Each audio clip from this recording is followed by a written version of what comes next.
Hello guys, for some reason the PTR won't play the StarCraft music. I think it's because this promotional screen thing is on, but I don't know how to get rid of that. I've had this issue in a long time because StarCraft doesn't have anything to promote this in this day and age, but um, yeah, there's not been any music or anything.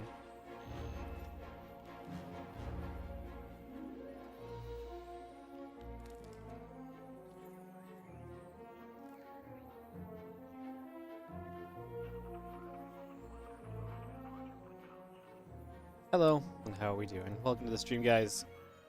I'm Wardy, and today we have the WardiTV PTR event continuing, and that will be followed up by the sponsor that we have later on. I'll mention this early, but it's called Capitalism Craft. If you guys want to check it out, check out the exclamation mark capitalism link in the Twitch chat, and you can check them out. They're a group of devs that love StarCraft 2, and when you see this game later, it's not an RTS. It's not an RTS, but it has a lot of like clicking, and it feels like you have to macro, if that makes sense. I don't know, you'll see later. Like, there's definitely some StarCraft inspiration in it. That's made by a bunch of devs that love StarCraft 2. They love the stream. So super excited to show you guys Capitalism Craft later. I played through the demo, not the demo, the tutorial already, and I was like, yeah, I can see how this is like very addictively fun. So you can check that out. I'll put the link in the chat to their Steam page. They have a free demo right now. As always, if we have a Steam sponsor, the best thing you can do is wishlist their game, or check out the demo at the very least. Both of those go massive amounts to helping the guys who are supporting the stream today. Alright, a little bit of selling out done early. Hello everyone, sort of with the raid, giving us some viewers to start off with. Welcome you guys. Slow Iran, how you doing for the 6-month resub on the Prime? Welcome back, much appreciated. Black Spade Kamui on the 1-year resub on the Prime, thank you so much. And Dominator, how you doing? Made 40... Excuse me, 45-month resub, also priming us up. Thank you so much, guys. On a day where the subs are disappearing because it's been a month since September, then yeah, you guys can obviously keep on subbing and supporting. It's really appreciated. We're going to be playing on the new maps, of course, as well. As we are going to be going into Snowpiercer, then Whispers of Gold, and then waiting for our final map to be picked. And we'll be off and away. Perfect. Lots of people casting today, guys, so I'll take a moment to get everyone into the lobbies and so on. Shouldn't take us too long, though. As we get ready to rumble.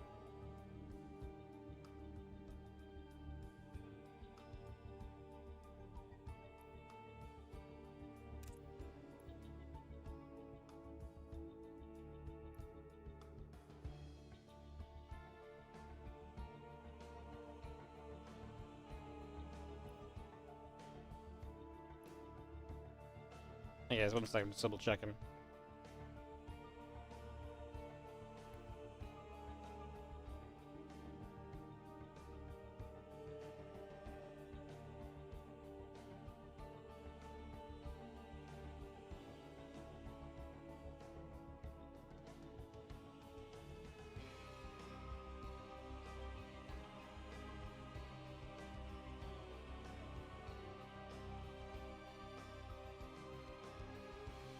Okay, sorry, just double checking. We've got all the casters in here are legitimate because people are not on their main accounts and stuff.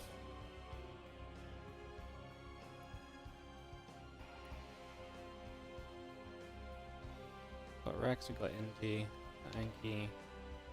I think it might be TKL.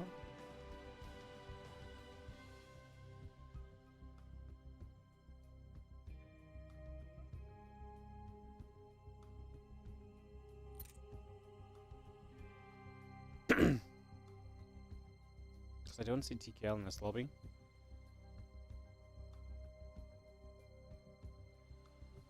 Try and double check that quickly.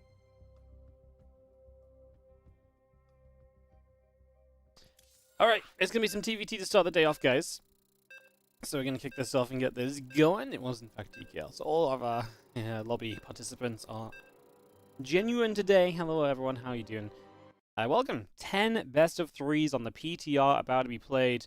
Starting us off on Snowpiercer with Clen versus Ryung. Obviously, I'm just going to preface this. It's obviously a PTR tournament, but a lot of the time when we have new map or new PTR tournaments, etc., a lot of games are not going to display the new things, right?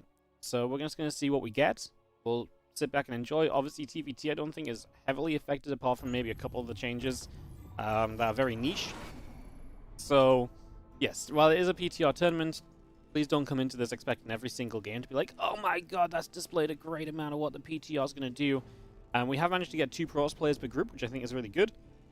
So I think a lot of the Protoss matchups are specifically very good to be testing. And, yeah, I'm a little sad because I will not lie, I really expected there to be, I mean, PTR patch notes have been out for over a week now. I really thought they would have given it a second go over, like a set of updates, a couple of things that they would have changed by now. I really would have expected, like, the second version of this to be here. That's kind of why I didn't run anything last week and kind of waited for this week. But they haven't done that yet, so... if it does get to the case that we run through this whole event and then next week we end up having PTR changes, we will run a new PTR tournament. But we'll obviously continue to see how the changes look today as we get going. Top right-hand side, our red Terran player from Team Liquid, it is Clem. And the bottom left, our blue Terran player, it is Ryung. So, it's going to be some TVT to start the day off. We are going to start with one of our mirror matchups. That other mirror matchup will be a bit later on. Again, this is the traditional WardiTV group setup where we have 5 matches played live. And then while these 5 matches play live, we're going to have 5 matches playing at the same time. And so we will cast the 5 matches from replays at the end of the live matches. So we will overall have 10 best of 3s. It means the players are only here for 2 to 3 hours. We get about 5 hours of content. It works brilliantly usually, so that's what we're going to do. So all of the matchups are in Liquipedia in pairs. The top matchup in the pair is the one we'll cast live, and then we'll go through the Liquipedia order top to bottom from matches 6 to 10 from the matches on the bottom. So hopefully that makes sense. As we get this ready to go, I'm thank you for hosting these tournaments, so the replay is going to be published. I don't actually know. Yeah, I don't actually know if we're going to put these replays out because I don't even know if you'd be able to watch them outside of, like, if the moment the PTR gets updated, you probably can't watch them.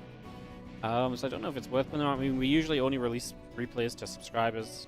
I mean, if someone asked me, they're like, hey, we need the patch replays to, we need the patch replays to, like, check stuff out and give them out, but I don't know if we're just gonna give them out out of nowhere. Who is tuner? That is Ryung. Yeah, the PTR lets you pick a new name when you join, but yeah, it lets you pick a new name when you join.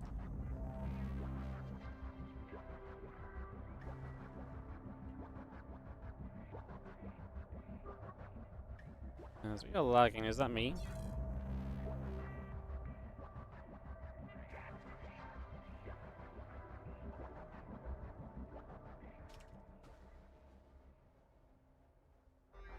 That's funny because so we have the other match going on right now is Mana Showtime, and Mana just paused. He's like, lags, and I was like, well, that's funny because we just lagged in this game as well, and I was like, that's weird because obviously the common denominator there is I have an account in both games, and I'm like, am I lagging?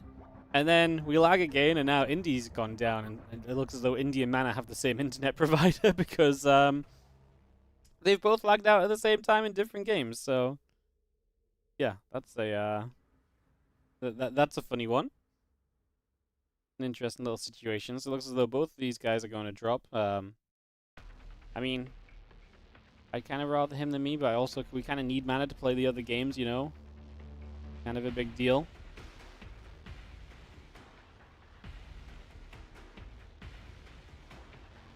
Do you see the couple of Reapers coming down to the bottom left against Starport Orbital? Continue to come about.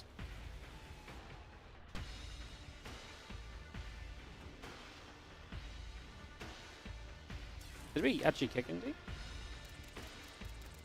Yes. Okay. Because Mana actually didn't get kicked from the game. One sec, guys.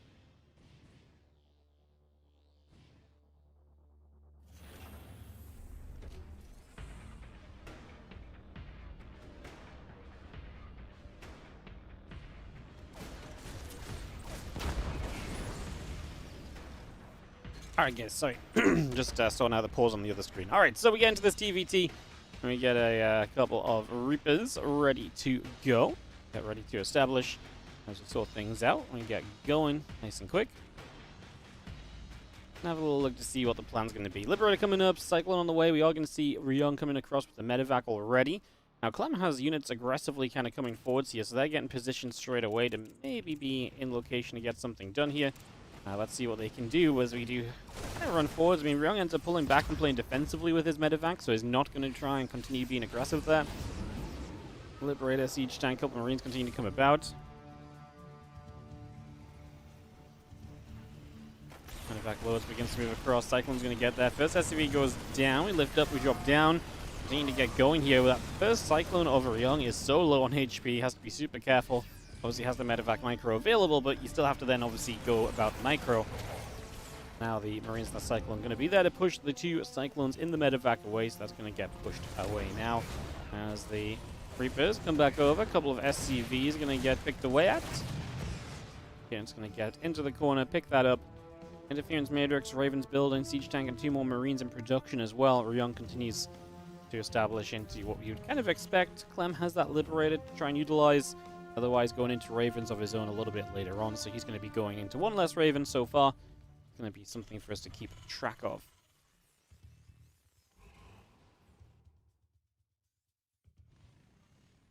Again, the Ravens just coming up, the CCs are building, SCVs coming through.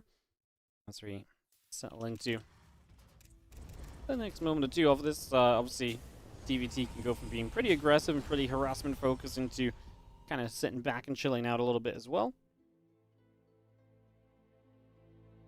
Funky matchup in that regard.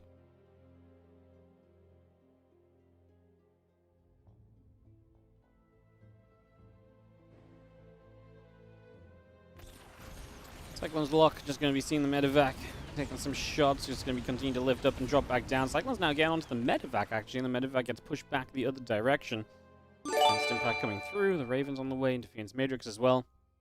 As yo, Mike6RS, thank you so much for this 2-month resub on the Prime. Hi, quick Prime sub and going back to lurk while working. Hell yeah, thank you so much for the support. Appreciate it, thank you very much indeed.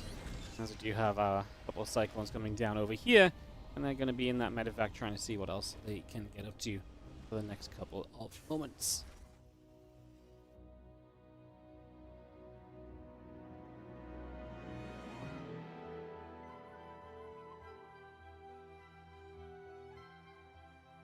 Medevac pulls back the other direction. We just have ourselves the couple of Cyclones that continue to get moving. So we're just going to get back over.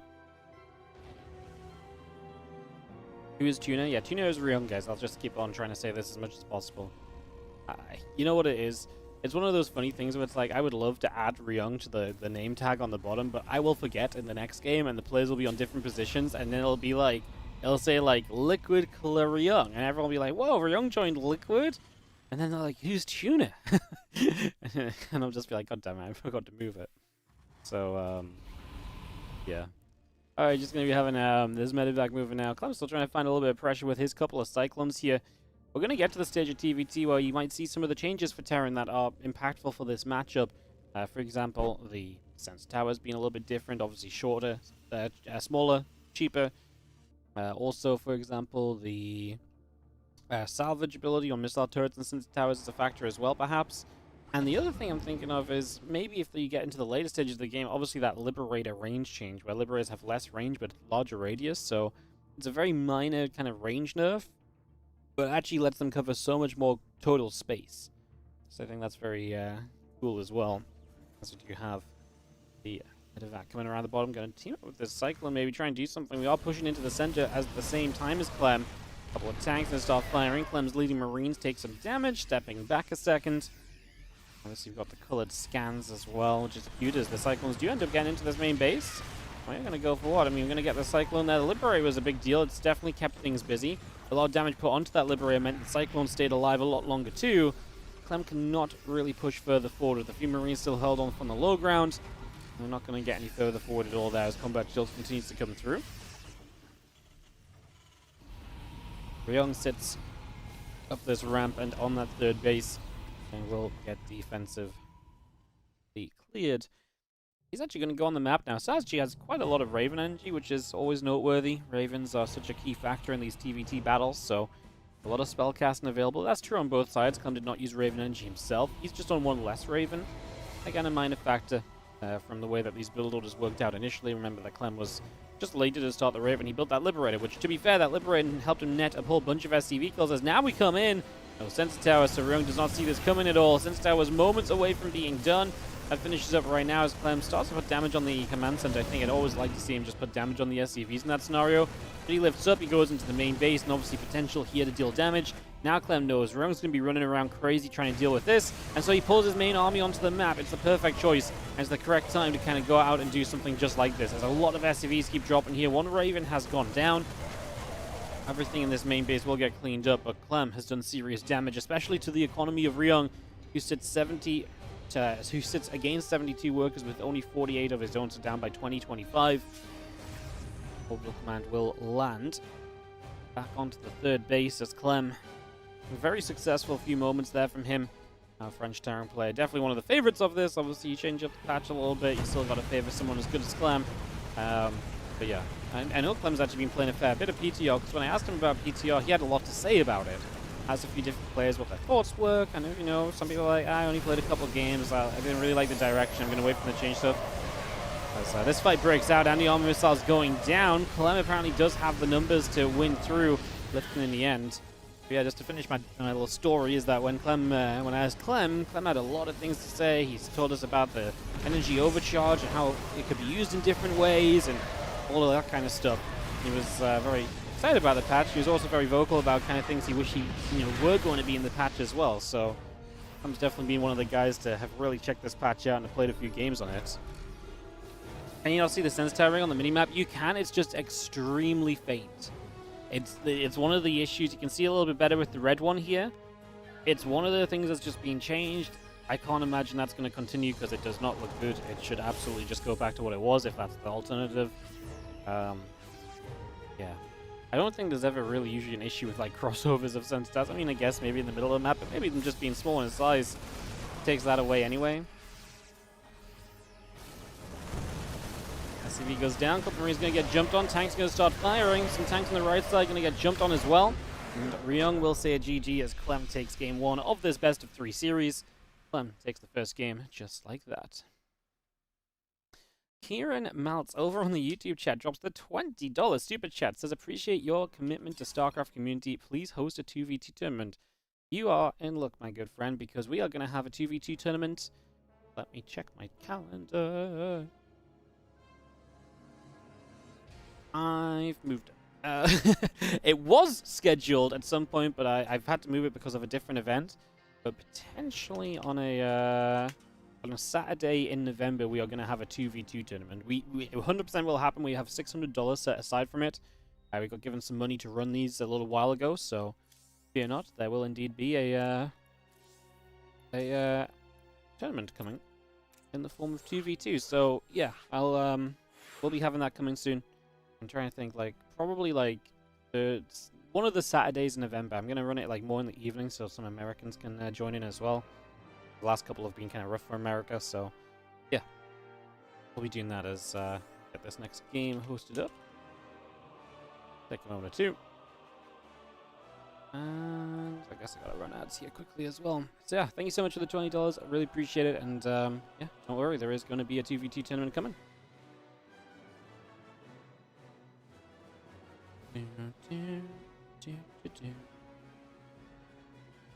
The EU Zerg's not one to play. Honestly, which EU Zergs exist in this day and age? My problem, Eba, is that every time I ask the EU Zergs if they want to play a tournament, the answer is almost always no, and so they're almost never on my list of players to go to invite, because I invite them and then they say no. It just happens a lot. So, only Korean Zergs and Rex in the event this time. I'd like to see some of them, but we were just able to fill up without them, so I'd like to see some of them play as well. I was kind of hoping a couple might play in the qualifier yesterday, and if a couple played in the qualifier, I mean, a lot of our invites are really based off of, you know, who played in the qualifier and stuff as well. So, yeah. Anyways, let's get into game number 2 here, guys. In the top left-hand corner of the map, starting the day on the TVT. Get the previous mirror matchup and get into some of the other matchups after. It's going to be Our red Terran player in the top left of Whispers of Gold. This is Tuna, aka Ryung. And bottom right is going to be our blue Terran player, Clem. This map is going to make me say the introduction so incorrectly, so frequently. I can tell you right now, because the bottom, usually when you're in the bottom right, the mineral line is like here, right? Like the bottom right of the map is the bottom right corner. The way that this base is laid out, obviously this looks as though, like, this mineral line to me is a mineral line in the top right of the map. There is no way I'm not going to mess up saying the location of the players, because I think in the back of my mind I probably just naturally kind of go to, I just kind of naturally go to like, oh, the mineral patches are pointing that way, it's probably this direction. It's weird how that happens. You'd think you just look at the mini-map, but that's just not how these things work all the time. So yes, Clem, Ryung, Game 2, as we get underway, and look to see what's gonna happen in this second meeting. So yeah, I mean, like I say, TVT patch, unless we really see like advanced ballistics coming online, I don't think we're gonna see much difference here. I don't think the Thor change is something that really comes into play too heavily. I don't think there's many things which are going to be all that different, all said and done. As we do have our Reapers and our Orbitals just continue to move across the map currently, so moving around, trying to see what's up, trying to see what's taking place and what's happening.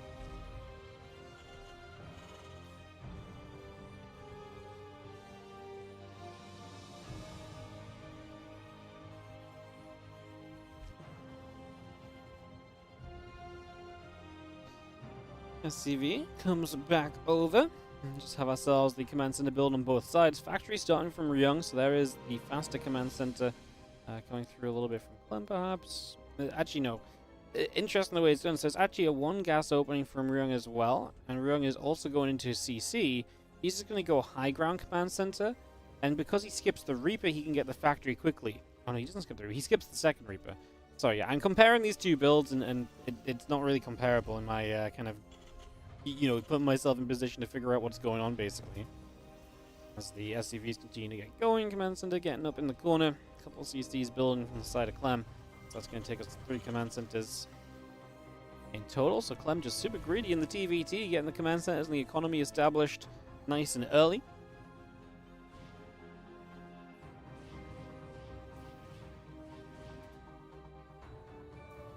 And Starport and the Orbital coming through, the Hellion continuing up as well. Factory building on the side of Clem. Command center halfway done. SCV still building.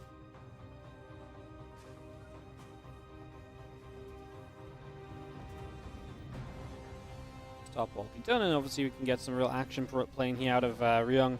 With that fast 3cc of Clem, you'd like to see Ryung get across and make something happen. He's on 11 to 4 army supply currently. He has that advantage. You would love to see him make use of that. I'd love to see him make use of that. If he can make use of that, then that would be incredible. That is what we're waiting on.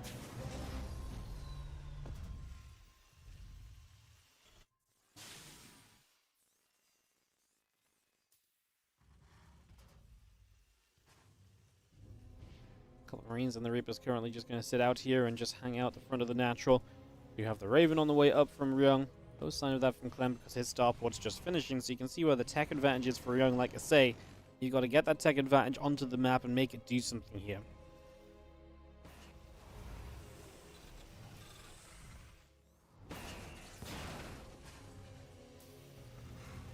And medevac cyclone, a couple of additional Marines coming through. The Raven and the interference matrix coming up as well.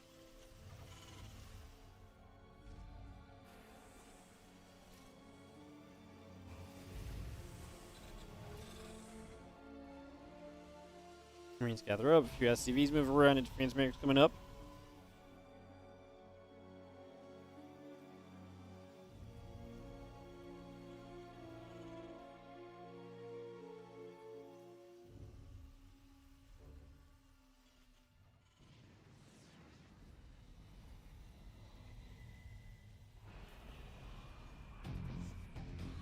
And he's just patrolling again, liberating the siege tank coming about, a couple more barracks on the way. A little bit dizzy following that Hellion.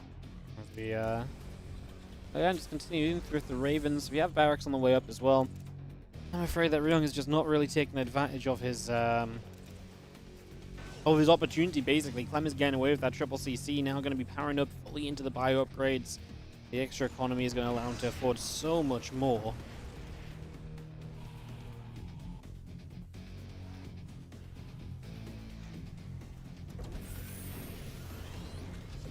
Medevac will lift up, 2 Cyclones get grabbed. We are going to see a CC moving out to the front, again into the triangle setup. A couple of barracks and engineering bays all on the way. The refinery coming through also. As Clem just establishes this forward base. I mean, this map layout is actually kind of interesting because that third is very open, but obviously it's really nice to hold the triangle in a TVT, because by holding the triangle, you naturally protect entry points and siege ups into your main base. But yeah, it feels like a fairly open base because you have such, I mean, if you knock these rocks down, pretty good access from the top, access from the side. Obviously, accessing from the bottom is a lot tougher because you've got to go all the way down the bottom there, but then you can access from kind of, you know, flat ground as well. I feel like it's a very engageable position. I feel like that third base is going to be a tougher one to hold on to in a lot of circumstances. Cyclone locks on, Liberator turned around. 1-1 upgrade, Stimpack continuing up for the moment as well. We continue to get that on the go. Bringing all this through. So, Orbital Command will lift off and just go land in front of the third base. Just going to get that in position.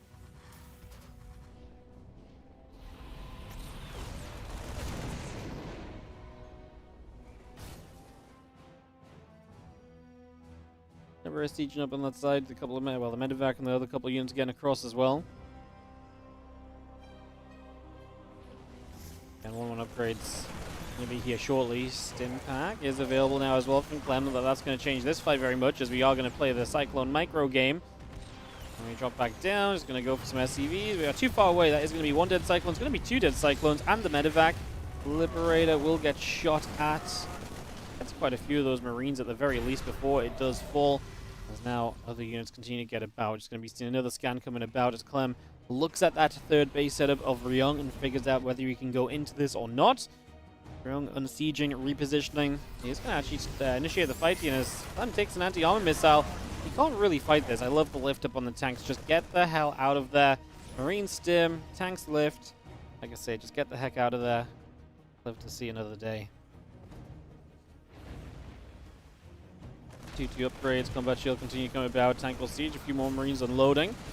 And so Clem comes into the main base, and that's the beauty of Clem, always able to kind of create fights and create opportunities for himself.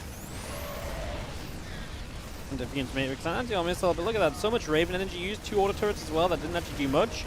All of that Raven energy used, and units having to be used to clean this up is massive, because now you've got less Raven energy for elsewhere. Clem does get met over here though, and is going to be overwhelmed. He's got no combat shield, so his Marines really suck in this fight. I think Clem probably should have backed away from this.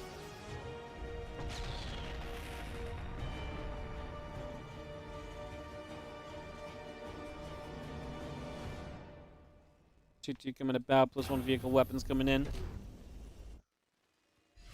CC lifts off and Clem will just go towards his 4th. Yeah, I think he got caught a bit on the top side. I think a lot of this was good, the ideas were good, but Ryung's defense was very good. And actually, it was probably a scenario where Clem should have just backed away, and instead he got caught still being a little bit aggressive in the front.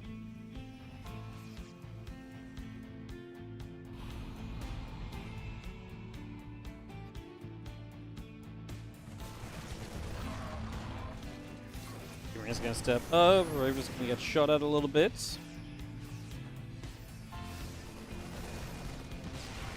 Marine's going to get a few shots back and forth. We will see the scans coming down. Centaur going to be denied here. Ryung able to get into position on the back of that successful fight. And he is going to be able to hold just out in front of that incoming planetary fortress. Clem may be able to get this position up. We'll see how it goes.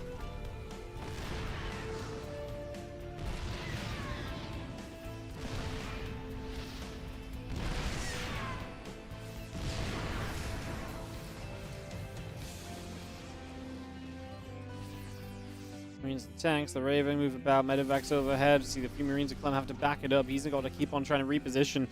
You can actually see the opportunity for the aggressor on this map with the 4 base setup. You can really kind of swing from the bottom base over to this right base quite easily. Clem gets his tanks in position though, and he does out-tank his opponent in the center. And now he's actually going to have the Marines push so far back, he's going to try and go for these other tanks. I think that's a misstep. A lot of his Marines go down here. He's got a lot of tanks sieging. If Ryung chases into this, that would be a mistake as well. messy fights here in this TVT so far. Clem does come out ahead in supply. He had 2-2 for some of these fights as well, definitely helping.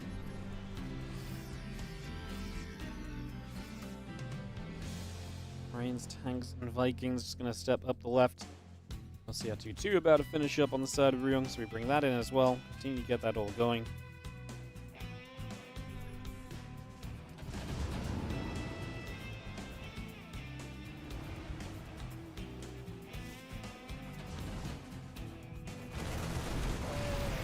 Going to drop into the main base. Marines and tanks coming about. A couple of Vikings coming through. The medevac's going to come boosting over as well. Tanks and Marines going to keep on trying to trade as we see the tanks firing back the other direction. A few more Marines going down. The refinery's going to keep getting shot at.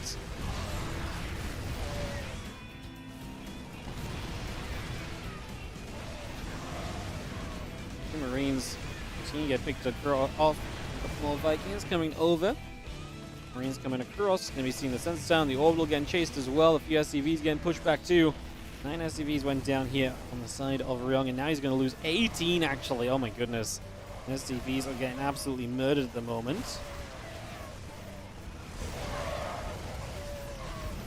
He's come back the other direction. SCVs are going to get there. Just sitting, hitting those, hitting the barracks. Marines hitting, Vikings taking damage. Another couple of shots coming back the other way as well.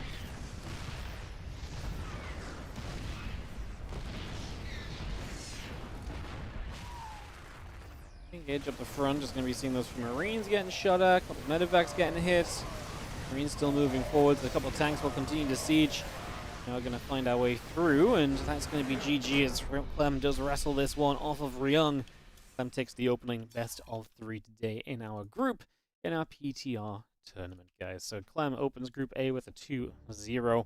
And get ready for Solar versus Ryung coming up next. Let me just try and find Solar.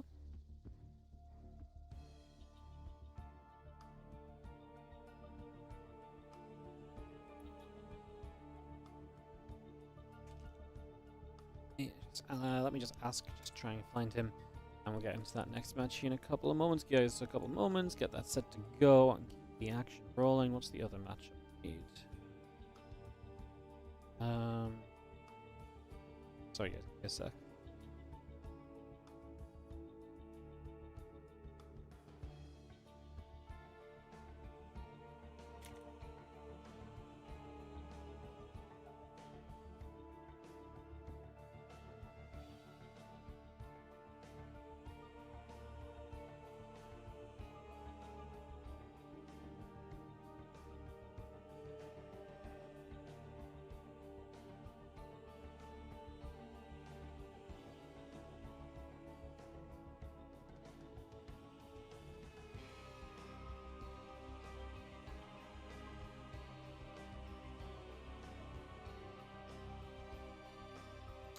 Alright guys, give us just a moment or so to get this figured out.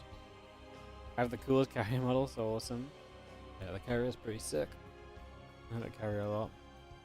I like the fact it has baby carriers underneath as well.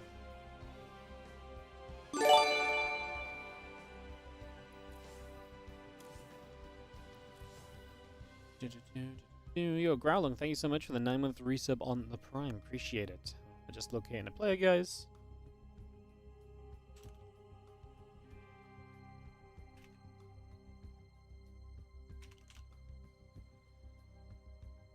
Cool.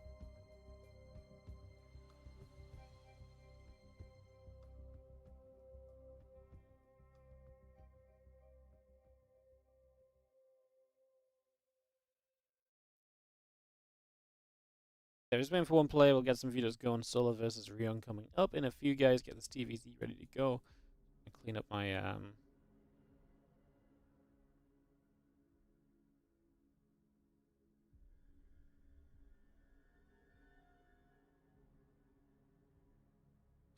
Cool. Alright, we're gonna get this ready to rumble. Perfect. Guys, just a reminder, we do have a sponsor. If you're on the Twitch, YouTube, you don't have to listen to this. I mean, you can help if you want, YouTube. I can give you the link if you guys are interested, but we have a sponsor today that is a bunch of devs that love StarCraft 2. They love the stream. And they have been making that game that has definitely some inspiration from StarCraft as well. You'll see it a bit later on today.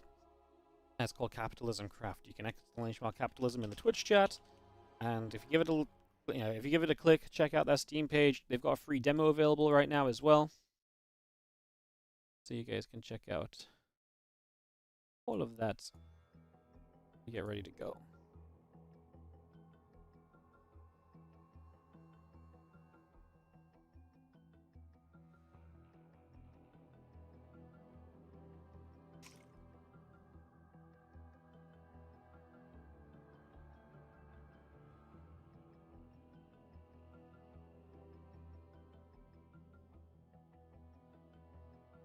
Alright, jumping into a couple games in just a second, guys.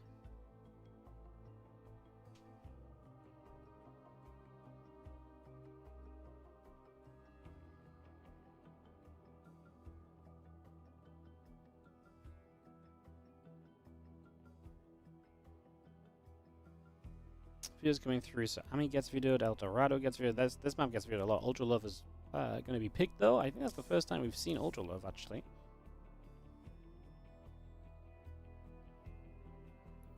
Didn't see it at all yesterday. Perfect. Alright guys, give me a sec. We'll get this host. We'll be ready to go.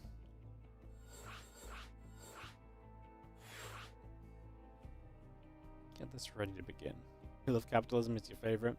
You know, I see this email in my inbox, right? And it's like capitalism craft sponsorship or something like something like that. And I'm just like, this looks like my first instinct is like, oh wow, I got some spam mail that didn't go to my junk.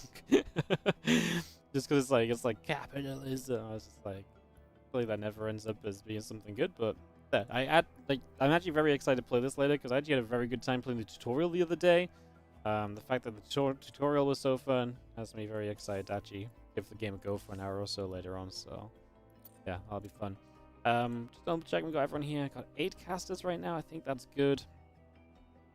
Alright, we're gonna kick this off. Ready, go, and we can begin. Perfect, guys. Let's go into some action here as we have Ryung versus Solar. Some TVZ action here on the PTR. TVZ, what we're talking about, I mean, there's a lot of changes. Obviously, spines do more damage. Hatches cost less. Queens cost more. Hydras have the little dash ability. Microbial Shroud is kind of different. I don't know if we'll see that. Ultras can push units now as well. Broodlords have a bit of a change as well. Yeah, I mean, a matchup, you know, also Italian, the Blue Flame does more damage to light units. I mean, there's a bunch of potential possibilities for this to be interesting. We'll kind of see what the game gives us, and we'll just kind of comment on anything that we notice that's related to the patch as we go. Like I say, I can list out all the changes at the start of every single match, but not all of them might matter as we get into this one. On the top right hand side, our blue Zerg player, it is Solar.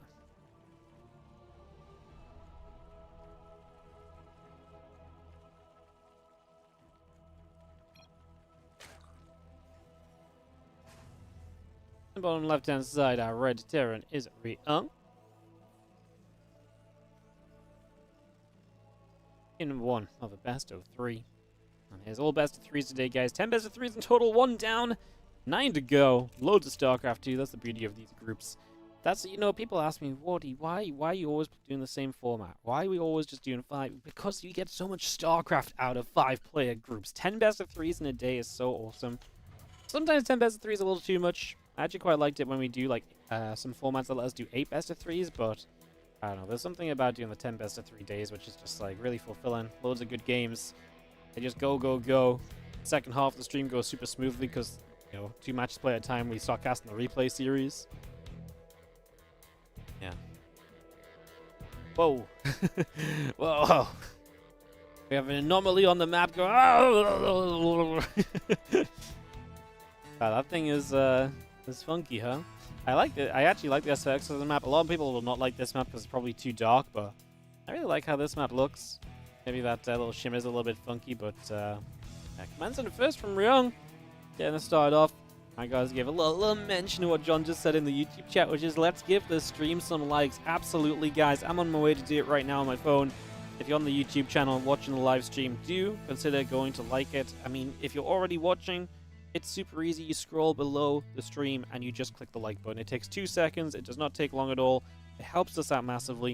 It helps more people find the channel and more games. I mean, what more could you really ask for, right? Easy to help. Helps us out a bunch. Give the stream a like if you haven't already. Super appreciate it, guys. Thank you so much if you do. As I do have our roach run about halfway done here. So Solar into some fast roaches. You know, to CC first. The fast roaches against the CC first is genuinely a very good idea. There's very few things that actually CC first is bad against, and this is one of those very few things. It's typically very difficult to see CC first in time to reactively kind of be like, oh, you know what, I need to go and deal with this. But Solar knows, and Solar's going to respond. Let's see if it's successful as the factory will move to the reactor. But Ryung has no Reaper, he has no scouting, so he has no idea what's going on. He actually does build Marines, though, so that's a big step in the right direction. Marines will help you a lot more than... Double Marine will help you a lot more than double Hellion, as a couple of Lings show up, and the SCV will pull away. The Marine gets there to start fighting. Obviously, Lings will just take any damage they can on the Marine. Next couple of units pop out, and those Lings go down. This Hellion can get out and obviously give you a little bit of a heads up that the Roaches are coming as well. I mean, not a huge heads up, but a couple of seconds extra. And now Ryung can figure out exactly what his defense is going to look like. Where is he going to pull units to? Where is he going to try and hold on? I would cancel the low ground depot that's built, and I don't think a low ground hold is realistically on the cards here.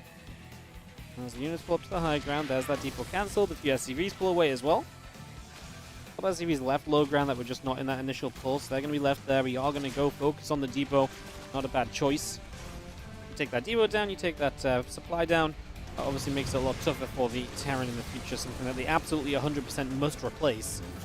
As the Overlord takes some shots as well. The files, depot in the reactor, still taking shots. The SCVs are going to pull across. The Roach Ravager going for some more Marines still. Roach is still taking shots as well. SCV is just not going to be able to do much else. Roaches are still dropping here. Cyclone gets there. And again, the Roach Ravager is going to be pushed away for the moment.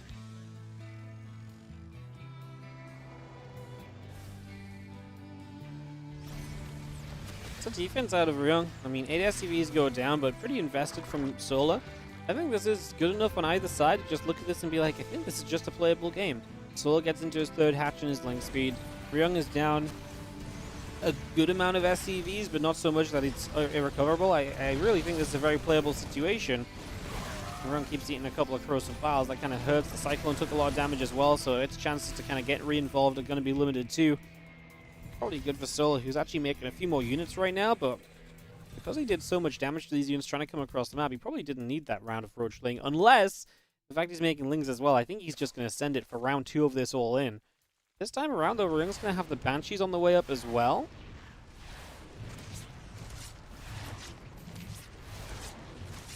I can continue to hit the Overlords, again, chased around a little bit. We're just going to try and get some kills. We are going to get one Overlord. I mean, anything you can do to slow the Zerg down is great, but the main thing for Ryung would really be figuring out, like, hey, look, there's a Ling Roach rolling coming my way. Like, getting secondary confirmation of this would be massive. He's about to pop out a Banshee. Yeah, the Marines and the Cyclone have just completely missed it because the units have come straight from the natural. He's going to come in here, see only 2 drones on the third.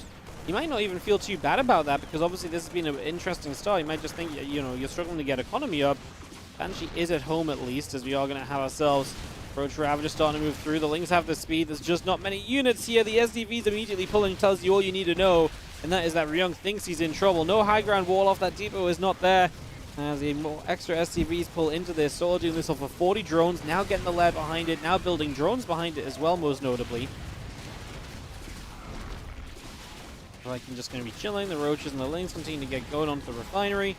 32 dead SCVs so far, and I don't think this one is going to be recoverable, as that is going to be GG, and this one is going to go the way of that's going to go the way of Solar. So Solar gets the first game just like that. We're going to have ourselves into game number 2 in just a moment, and keep the games a-rolling. All right, game 2 of Solar Ryung in a second.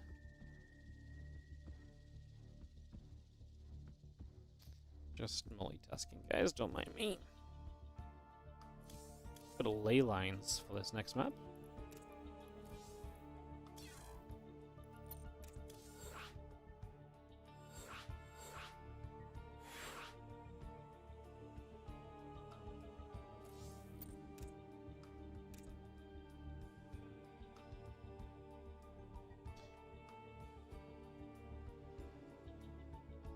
Solar versus Tuna, aka Ryung.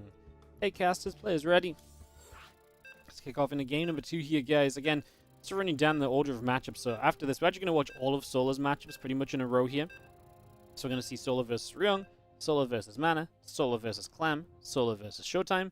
Then we're going to go into the Showtime Mana PvP, and then Showtime versus CLEM, Showtime versus Ryung, Ryung versus Mana, and CLEM versus Mana to close out the day. We are pretty much going to stick to that match order unless something goes horrifically off schedule.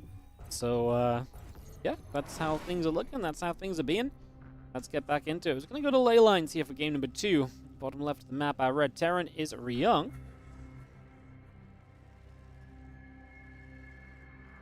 In the top right, our blue Zerg is Solar.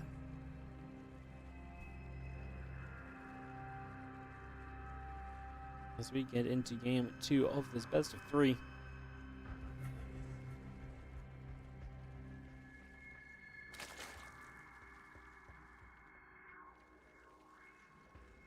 Curious as to how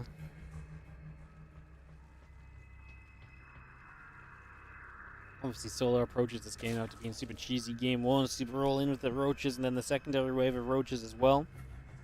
Really was just all about being aggressive from him, so is he going to stick to that kind of an idea, or does he have something different planned? Let's prep ourselves to go into this.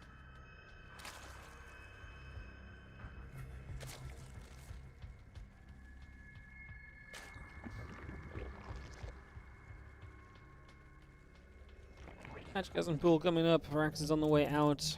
That's all settled for a few moments. Of course, new maps. Also something that's kind of cool in this PTR event is that we can test a new patch and new maps at the same time. So it's a nice little bonus in that regard. Like to see it.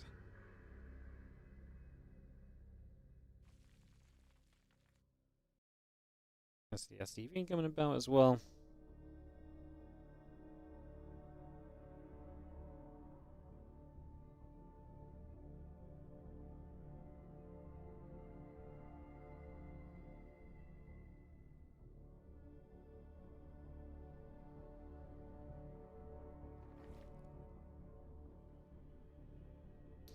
Obviously, the scout is going to be double checking what's going on a little bit early this game. Sees the hatchery already there, so we're just trying to be careful to make sure we don't have a repeat of what we just saw in the previous game.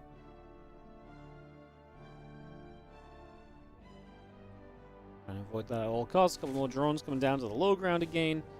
And the Reaper is already poking and prodding away at his lane, which he found. Oh, was that actually a drone? That was the drone going from third base. There is this forward Rich Vespine base as well. I wonder if that was maybe on the idea of Solar, just based on where that drone ended up dying. Maybe. But we do have the Reaper then going to dance back and forth. The Lings and the Queens come back through as well.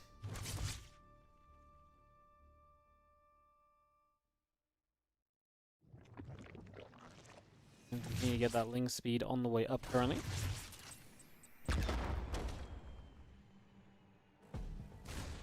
We're just going to go jump onto the hatch. A bit more being done on the other side, so we just keep on putting the damage out.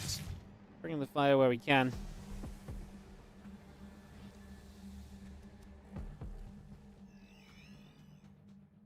Ryung backs up. That's the orbital command. It's on the way. Third CC going to be ready shortly. And definitely looking as though we're on a better track towards, or heading towards a better tracked game right now. Likely a game which is going to be a little bit more intriguing across the board. As you see, Reaper poking up. A couple of Queens are going to be there. Turn back over.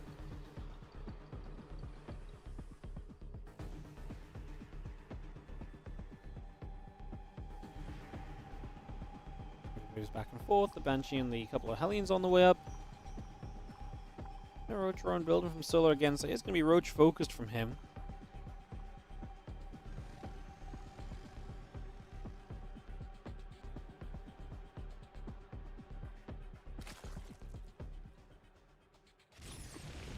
Just going to poke the extractables to the side. Like going, a couple more Hellions, and the cloaking continuing to come up as well.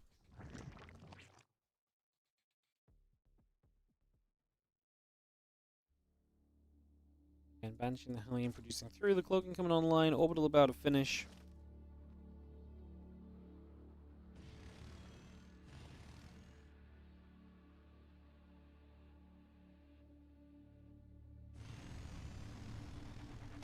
The Hellions will step up and see if there's an opportunity, but I mean the Queens are in position. The Roach is out as well. It's very difficult for these Hellions to really find a way in. Thankfully, they might continue to fight that Roach, just trying to get a kill.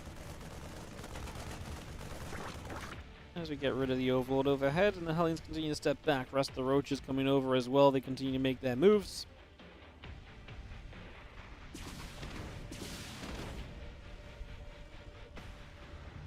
Banshee just going to be there, and again, turn those Roaches around. Push them back toward the upper right-hand side.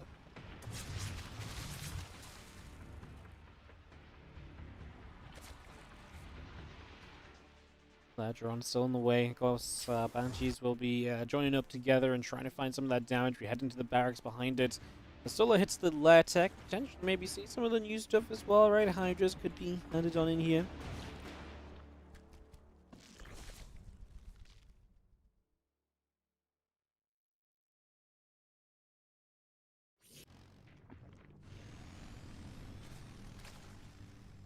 Aliens try to come in from the left side again. One more upgrades and the stim pack still coming through.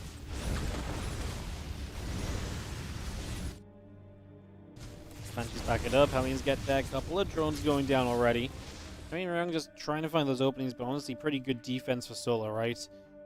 When you got that amount of units coming through and you're consistently pushing them back, you got to just give credit to the defense. He's not going to leave any openings. He's not going to give out any opportunity to Ryung here. He's going to make sure that this is a very well handled situation.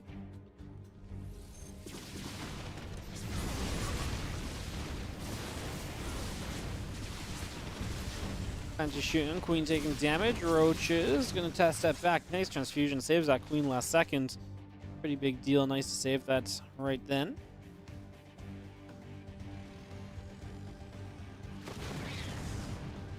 Still continues over, just having ourselves the 1-on upgrades. Finishing shortly as well from Ryung. He is going to be ahead on upgrades as he plays against the Roach style. Solar's just going straight into the Hydrogen and the Hive. 2 Banshees already hitting the top, hitting that hatchery right from the get-go. Extractors will come down there as well. Will there be a duo cast with Hearthstone today? If I planned things this far ahead in time, you'd be amazed. No, I have no idea. I have absolutely no clue because usually when Hearthstone joins us to cast, he messages me saying, "Hi, call me." So yeah, I don't usually know until you guys know, you know.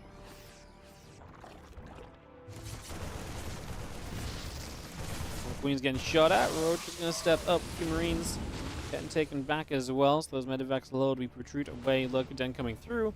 More drones. Hydras continue to come about. Getting settled in.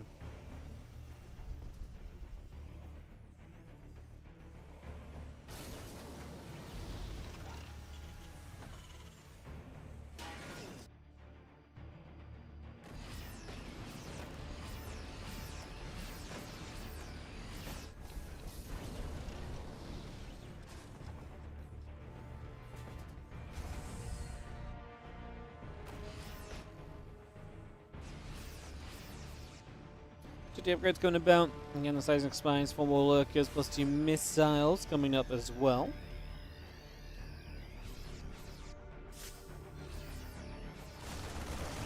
Prison Marines come forward. A couple of those creep tumors getting knocked down. More of that creep getting cleaned out. The Queens, the Roaches stepping up as well. We do get a good tank shot onto some of those Roaches to begin with. Lurkers now getting burrowed. The tank is trying to come forward. It's going to turn back around. The Marines get through, and they're going to take down an extractor. Nice little push here from Ryung is showing up. This hatchery in some serious trouble. The Lurker's trying to get burrowed there as well, but not really going to be able to do too much.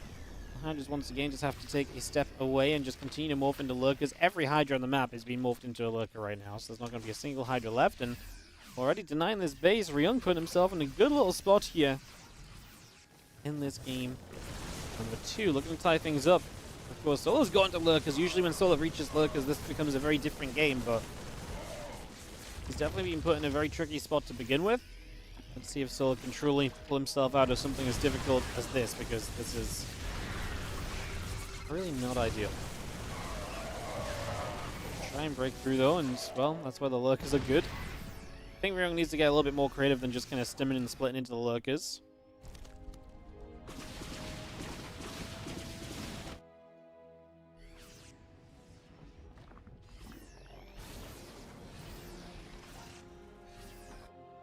Just come back over again. Still got the 2-2 on the way out.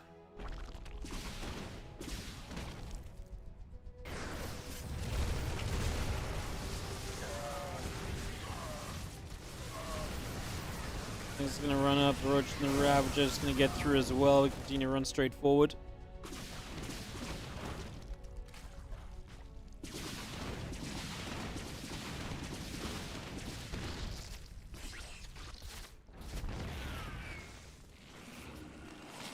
Going to see the Viper's going to come up and consume up the hatchery a little bit, get some of that energy back. The Lurker's trying to go the other way.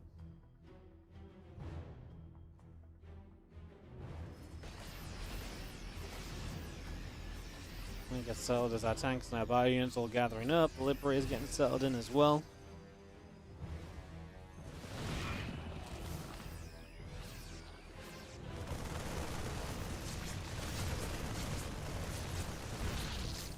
It's gonna get through. Queen gonna go down. A few Marines stepping up.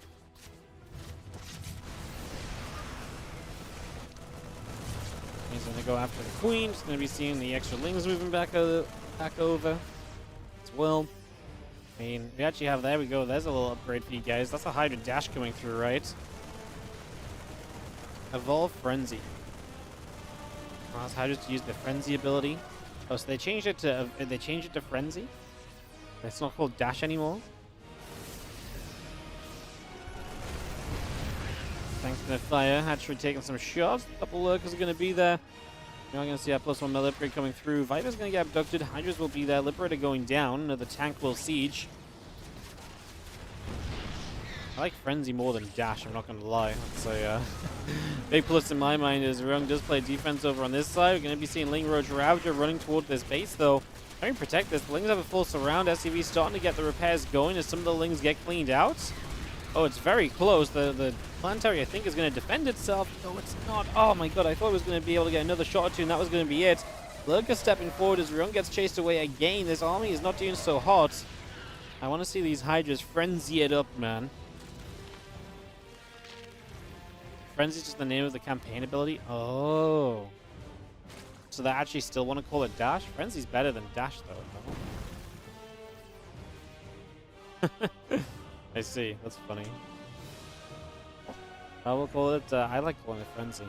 It's better than Dash. Dash is just crap. It's like, Hydras, use Dash! It's like, they're literally like Pokemon.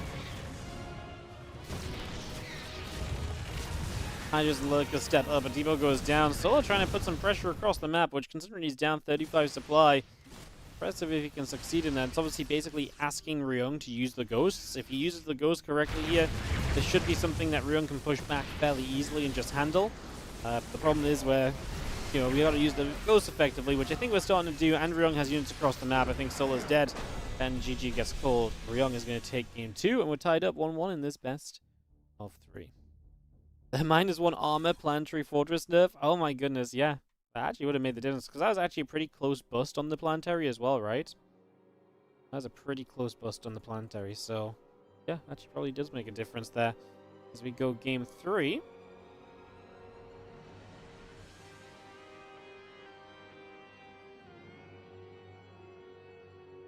What did they veto? El Dorado, Ami, Ultra Low Flare Lens. It's either Whispers or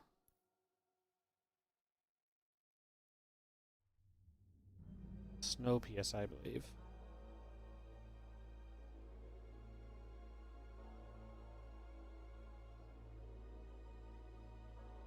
Wait for Solo to pick one of those, and we'll get into this game 3. Yeah, I haven't seen any PTR myself, guys, so I had no idea the Hydra upgrade was just copied over as being called Frenzy. I had no clue. Where is Showtime? Showtime will be playing in a little bit, a couple of matches down the road. We're going to be watching all of Solo's matches from here on out first. Then we'll go into the other matches as well along the way. Everything will get played today, guys, just we can only cast one matchup at a time, you know? I know what you're thinking, that's crazy, Wardy. Surely you can catch multiple games of StarCraft at once, so is your passion not good enough? No, my passion isn't good enough to cast multiple games at the same time.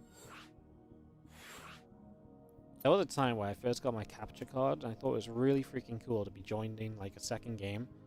And we would basically like join a second game where we'd like kind of like have it like sometimes picture in picture, be like, oh guys, in the other matchup in this round of the tournament, this is happening right now. Like this guy's busting the natural.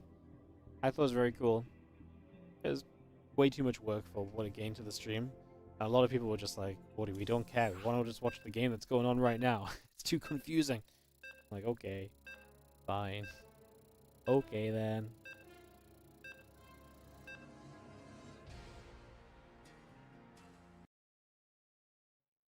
Heading into Whispers of Gold.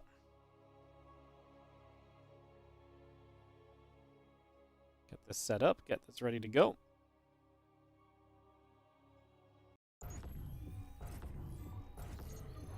In the bottom right hand side, our red Zerg player here is going to be Solar. Taking on the blue Terran, tying the series up 1-1. It is Ryung in the top left corner of Whispers of Gold. Thank you for joining us so far today, guys. Early in the stream, second matchup out of 10 best of 3s. Loads of SE2 games to come, so if you just joined us, fear not. We have loads of games to show you guys, including more action from CLEM, Showtime. Bunch more solo games as well. Like I said, we're going to do all the solo games in a row from here, so I believe Solar versus Mana is next. Then it'll be Solar versus Showtime, Solar versus CLEM. Then we'll go into the other half of the matches from there.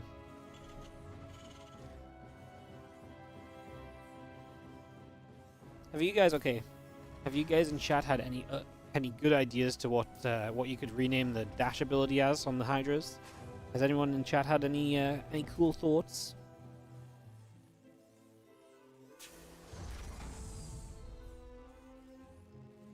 If you were in charge of naming the dash ability, Slither, Lunge. Oh, I like Lunge. Lunge just sounds immediately more Zergia. Muscular Surge, yeah.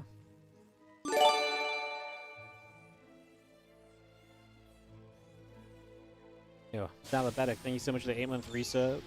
Hydra Sneeze.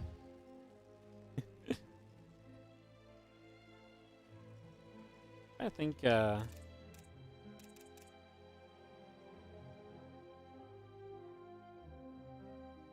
else you could call it?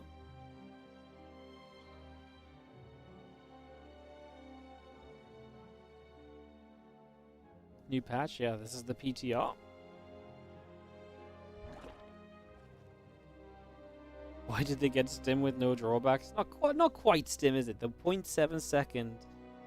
I mean, it is literally like a lunge, isn't it? It's like you lunge in one direction very quickly, and like that's it.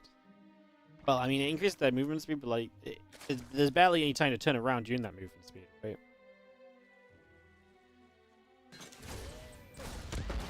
One of the most underwhelming things you've ever seen in a patch. It's the kind of thing where I feel like it's just a miss. Like, I personally don't think... I mean, the idea of, like, using it to dodge out of AoE more quickly, like... Great, you can dodge out of that storm, and they'll just put a storm on where the Hydras dodge to. Oh my goodness, you know? It's for dodging snipes. I mean, yes, the speed will help. I mean... Don't get me wrong, like, it probably is useful, but, like, it is funny to see it, like, in action, and I just don't think it's going to be that impactful, personally. Like, will it change sometimes how some of the situations play out? Probably. Do I think it's going to be in a major way? No, I don't think so. Does Tuna have any chance here? Well, he took a map already, so you would think so. Tuna is Ryung. He's pretty good.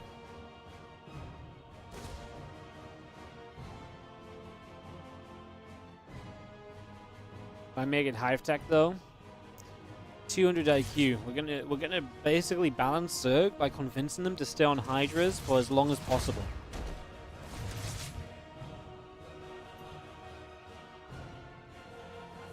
That's the 200 IQ play.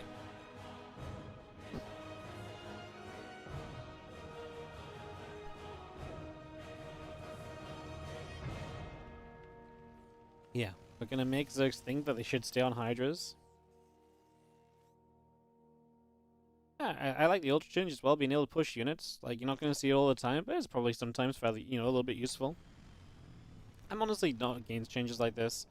Honestly, it's one of those things where it's like, maybe it's not going to be that great, but does it, at the same time, I guess, does it hurt Zergs having a potential little Hydra speed buff if I don't think it's going to be that great? No, it doesn't hurt, so let's give it to them and maybe we can tweak it in the future. Maybe some people actually do really abuse it and they get really good with it, you know?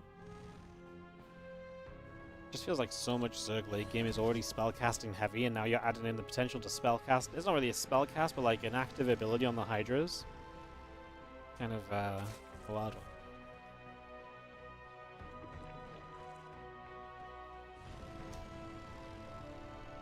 We should make Hydras one supply. Yeah. And we should make Marines cost no supply, right?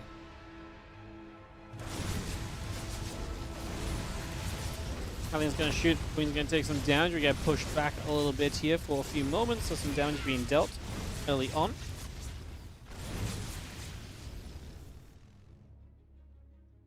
I think some Queens will gather up. They're on the way. Drone's producing. Couple Queens coming about as well. Need to get all of this set up.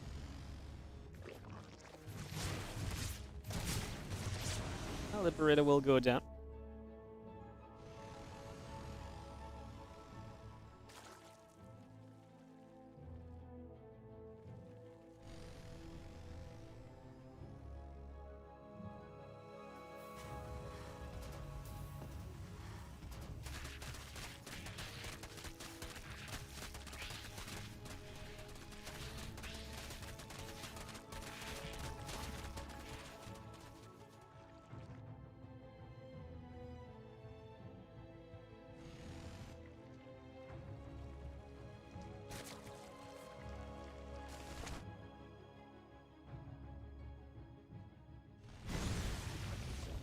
Hellions get turned around, Queen's gonna be there. Push those Hellions about a little bit so we go back and forth. We are gonna see the melee upgrades and the bailing speed continue to come in also.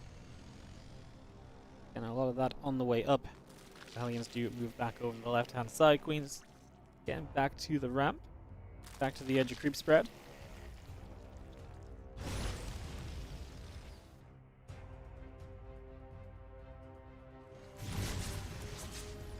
Hellions back away, a couple of creep teamers will go down. It's going to be having the Hydras Den on the way up from solo, the melee upgrades and the bailing speed coming through as well.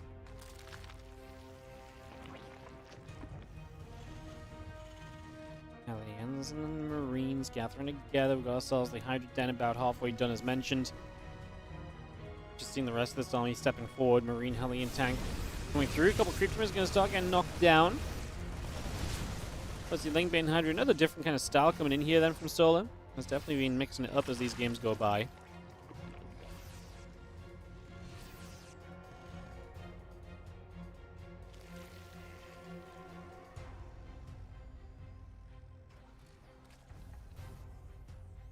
Hellions joining up again. The Ling getting to the upper left-hand side. Marines will get there to pick off the Ling also.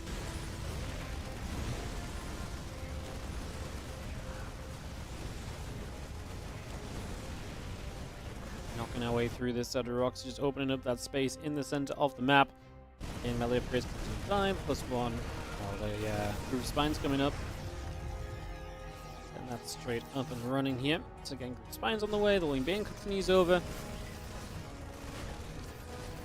Heading down to the bottom right. Wing Bane's going to run forwards. Oh, it's not going to be a wall off. One tank on the high ground. Most of the Banes kind of connect on that tank initially. There's a couple Banes left though for the mineral line. That's beautiful. That means a lot of SCVs will go down, and that's obviously big as Ryung is getting dealt with on the front as well. Queen step forward. We're just going to be seeing the siege tank going to be there to push, try and push back. But the Queens get that tank as well, and these Lings are still in the natural. Going to start going after engineering bays, continue to be annoying.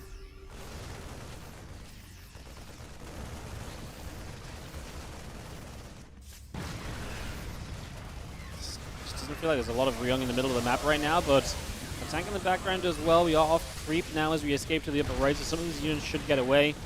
Obviously very scary to keep losing all the tanks though, because losing the tanks takes away your splash damage potential. That's going to reduce the overall power of your army in some of the upcoming trades, so that's definitely going to remain something of a problem.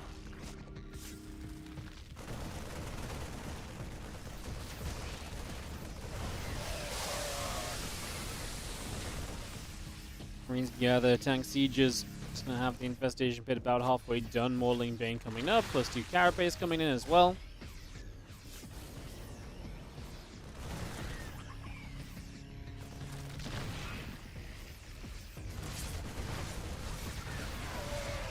go. Just going to be seeing the Ling Bane coming straight forwards with this. And just going to be diving through. A couple of siege tanks going to start getting jumped on. A couple of Marines. Just going to be chased up as well. So a couple of those Marines taking damage. The Ling Bane Hydra moving back over the left-hand side.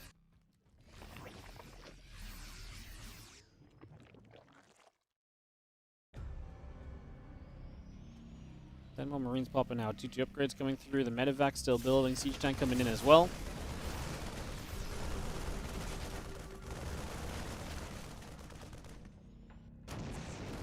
I'm just going to go jump onto the siege tank in the front.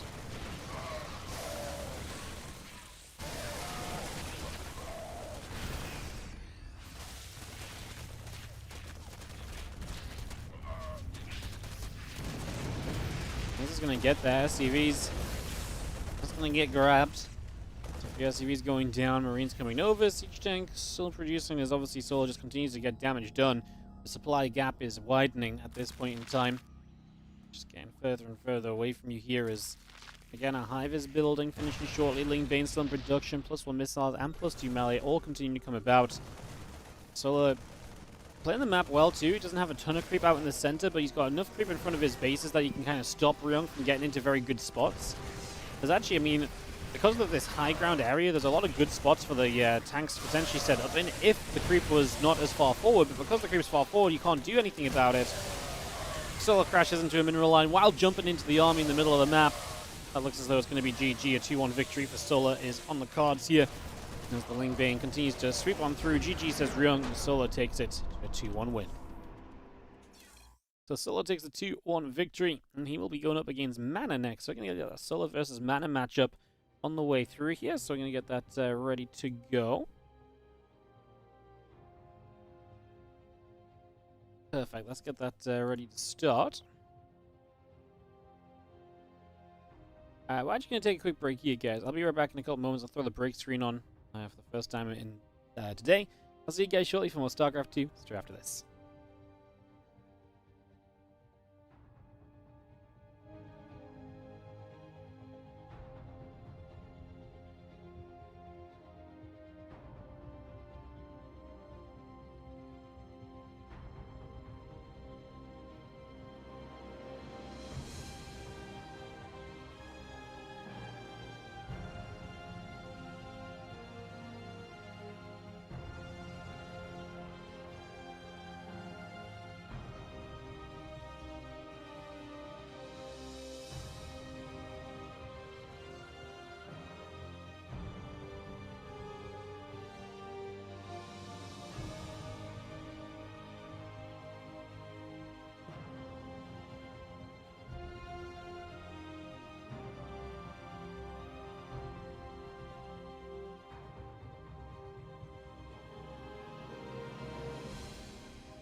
Welcome back, everybody, as we are going into Whispers of Gold for game number 1 here between Solar and Mana. There's PVZ going. Just a second.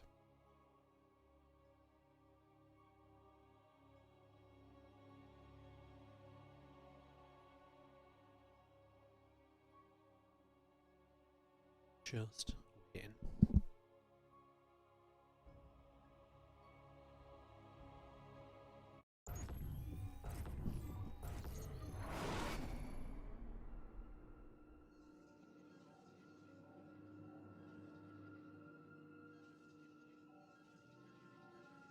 Bottom right, our red pros player here is Mana.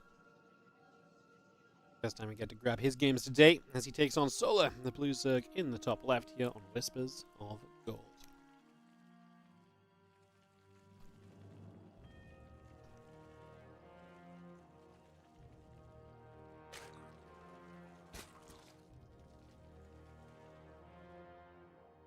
So, fresh series.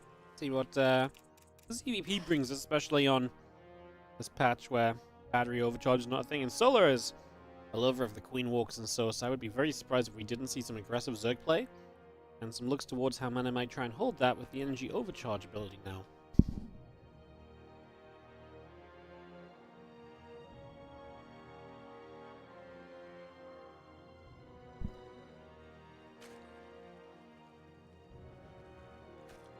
I was very excited to invite Mana after yesterday. He didn't qualify, but he showed us a lot of cool ideas with like the energy overcharge and stuff on like the Oracle and so on. And I think we'll see a couple of cool things throughout the early stages of the ZVP, to be honest.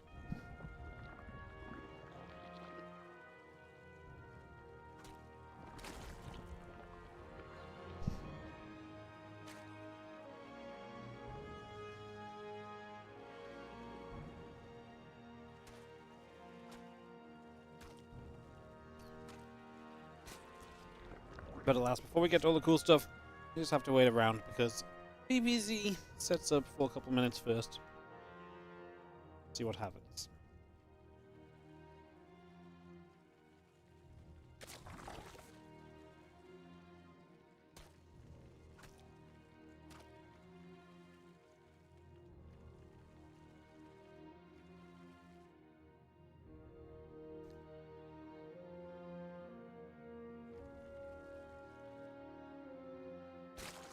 Drum pulls across, just gonna move over for a moment.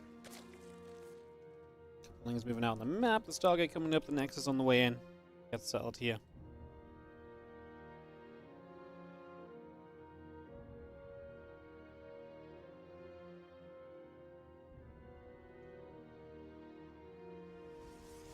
Things be coming up, Stargate building.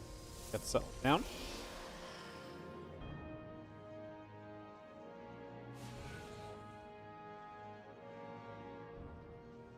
Yeah, we got that link speed underway, the Queen coming up, Stargate building on the side of Mana, and the Adept will come up the right side again to the top as well.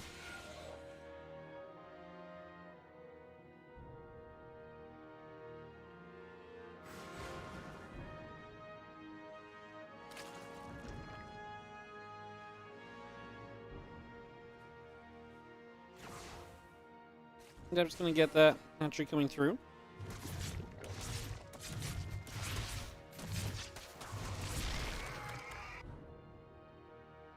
Tip gets down to the bottom.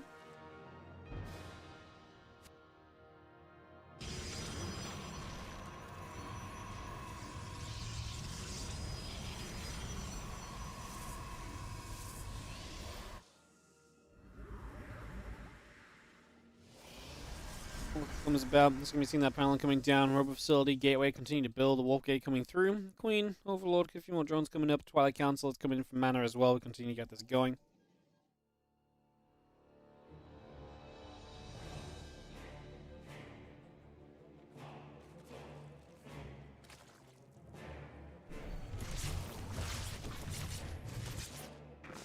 Queen's just going to be there. The Oracle gets turned around, so Oracle not find much yet. It's so funny seeing these Oracles flying around with so much energy, because they get like an energy overcharge before they go across the map. Just gives them so much potential. Gone are the days of seeing your Oracle run out of energy when there's a couple more drones to be grabbed still. It's kind of fun.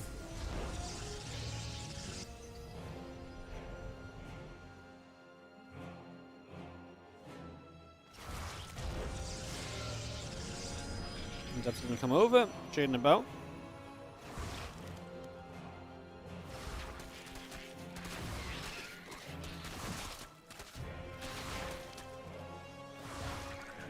Dep's going to fire a couple of Lings, going to be hitting Temple Archives, and the gateways continue to come about as well. We do see Mana getting to the next step of his game. That Temple Archives will provide some of the splash and the tech units that he needs to run with.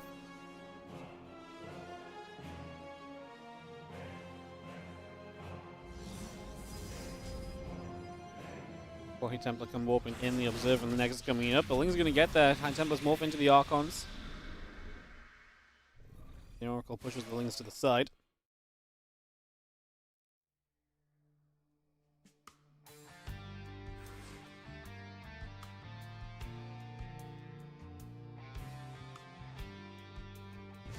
Archon's going to shoot a couple of Queens, taking damage. Prism going to be there again. Forge in the Robo Facility coming about. We are going to get those Archons onto the Queens. We can get ourselves a kill. Mana's been loving these Archon builds. And getting very aggressive with these Archons as well. That's what he was doing a lot in his games yesterday. We watched of him against Eber, I believe it was. Archon's still taking shots. The Roach is nibbling away. Archons continue to come through. And actually turn around, jump onto some Roaches as well. Pull it back up into the Prism. Pull off to the sides.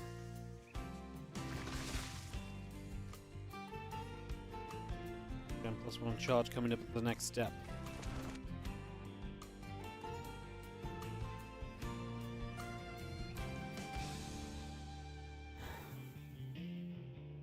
Well, Archon's just going to come through. A couple of Creeper Tunes getting knocked out. Queens will drop down a couple more Creep Teamers as well. It's just going to bring these forward. Honestly, keep on pushing that creep back out there. Solo has just been handling this pressure so far pretty decently. It's not a crazy drone count. 6 making Roaches right now. Roach speed Lings. Looks like Solo's gearing up to get across the map and to deal damage. There's not a lot of future-proofing in his game from Solo. So Mana has to figure out what his defense is going to look like, how this is going to go. There's a couple of Archons going to get onto the Spore.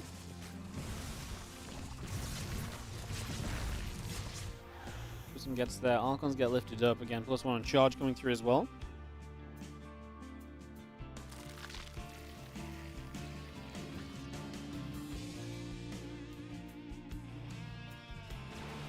Here comes the Ling Roach Ravager. That stasis, what I was going to say, is in such a good spot if the Roaches just go a little bit to the left, and that's exactly what they do. 3 Immortals here. Remember, Immortals fire more slowly on this patch. And again, this is the question of, can you hold on without Super Battery? Well, so far, yes, is the answer. The Oracle, again, has loads of energy from Energy Overcharge and is able to come through and actually continue to focus on those Ravagers. And these Roaches are just stuck here.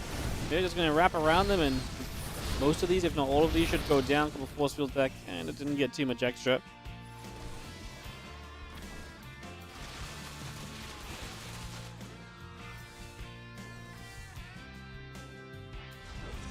To attack and Storm continuing through, the couple of Mortals coming in as well.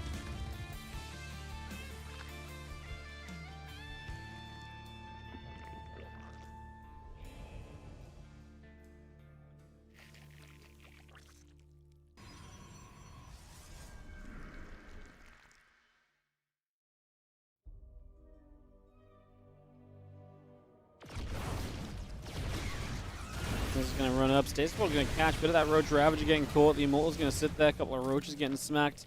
Again, +2 attack and Storm both continuing to come on in. Just going to see that Immortal getting pushed back a little further.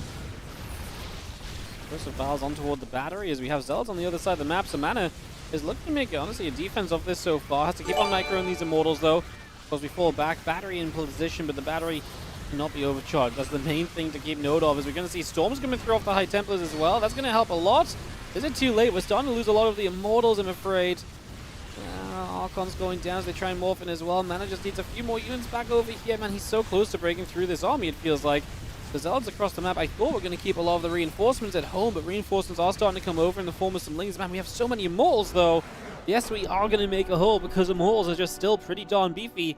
And Mana is going to win this game. Number 1 off of Solo. A little bit of an upset to start off this best of 3 with Mana taking the first map. Very exciting, actually. I think that's not what I would have expected at all. As thank you so much, Takatuka Mumi, coming in for the fresh new subscription as we get ready for game number 2. Massive Stasis Awards obviously were a big deal as well, as our second map will be El Dorado.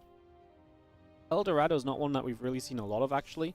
So yeah, kind of cool to get to see this one coming in here in just a sec. Get this hosted up in a moment. Yeah, in our WardiTV PTR tournament. If you are enjoying the stream today, guys, do consider supporting the channel by subscribing, liking, following, prime subscribing, etc. All of that helps a whole bunch, so do check that out. If you do so wish to keep our tournaments going and help fund WardiTV events just like this one, do consider supporting.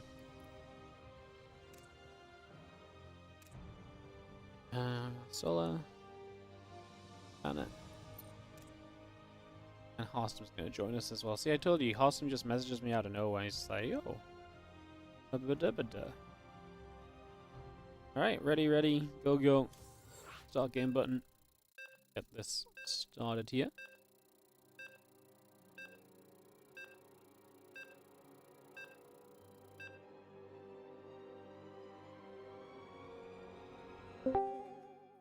Hello.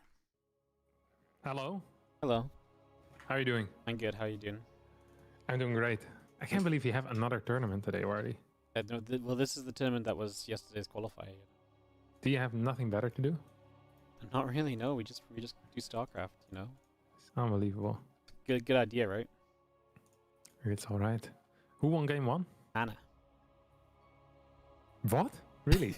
Yeah, Mana won game one. He just had a crap ton of immortals and he held off. I mean, Solo was all in. He had some really good stasis wards and had a crap ton of immortals and eventually held. But it was more fun than with battery overcharge? Absolutely. Yeah, because But it's always more fun without battery overcharge. yeah. Yeah, because every single time you think there's going to be a battery overcharge, there's not. So you actually have to see how the units interact instead of just the fight ending for the moment. That doesn't sound very fun at all. No. Why can't we just watch the battery overcharge heal a unit back up to full health, Wardy? Well, I know that's like your level of skill, but Yeah, I like when it happens. So mana up 1-0. This is something I hadn't expected. no, same. But before in the past, I think mana has performed better against Solar than you'd often expect. No? Mm-hmm. Yeah. I remember Mana. I feel like Mana in tournaments like this always comes out and like wins maps that I don't expect him to as well. Not just against Solo, but I agree what you're saying there. But like in general, I feel like Mana is almost always like a great underdog in these events. Yeah, he's great too. Did he get an invite or did he qualify? Mana, he got an invite because he played in the qualifier. Ah, that was the trick. You have to tell me these things ahead of time when I have to play in a qualifier. I didn't know there was even a tournament yesterday. And then some guy asked me like 20 minutes after it started, like, are you playing in the Wardy tournament today? I'm like, what? The Wardy tournament? What are you on about? You had a Wardy tournament yesterday. It's Wardy tournaments most days, mate. Yeah, it's awful. Awful. You guys meant to have an off season, but I'm just like, no. Actually, my TL has been bugging a little bit. Sometimes I can't open it, so then I just don't check the calendar. Yeah, actually, I had that the other day as well. I just wouldn't open it at all. Yeah. So I think that's my excuse. Oh, what the hell is this? Look at this. New build. Is it? New build. What is it? I don't know. He's going to get supply blocked. 22-second pylon. And it's going to be supply blocked for 3 seconds. Because he built the Nexus at 21. I think it's just a mistake. We shouldn't read too much into it, but let's speculate anyway. Why do you think he did this, Wardy? Because I have no clue. Well, you know, with that 22 pylon, it really makes you think about what you're going to do next because you can't build units because it's supply blocked. True. Really getting that kind of think ahead kind of passion. No, Ovi's fault. Look at him complain. Sucks, man. It's surreal, no?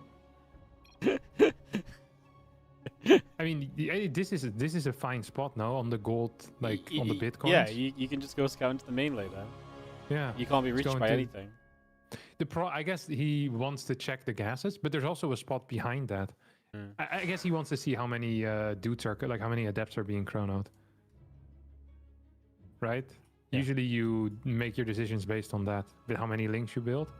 It's gonna go 6 links blindly now. Just wants a lot of free information is what you're saying. Yeah, I mean, The game has evolved with that information being there, though. Mm-hmm. Is it bad to then take it away? I don't think so. I think that's cool. No, it makes you play different. Yeah. In a very. How many maps do you think the map pool should have, Wardy? How many maps should the map pool have? Yeah. I think 9's good.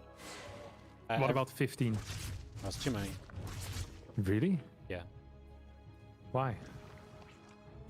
Because A, videos are going to take like 10 years. Are they really though? Yes. Okay. But I mean, getting rid of 12 maps.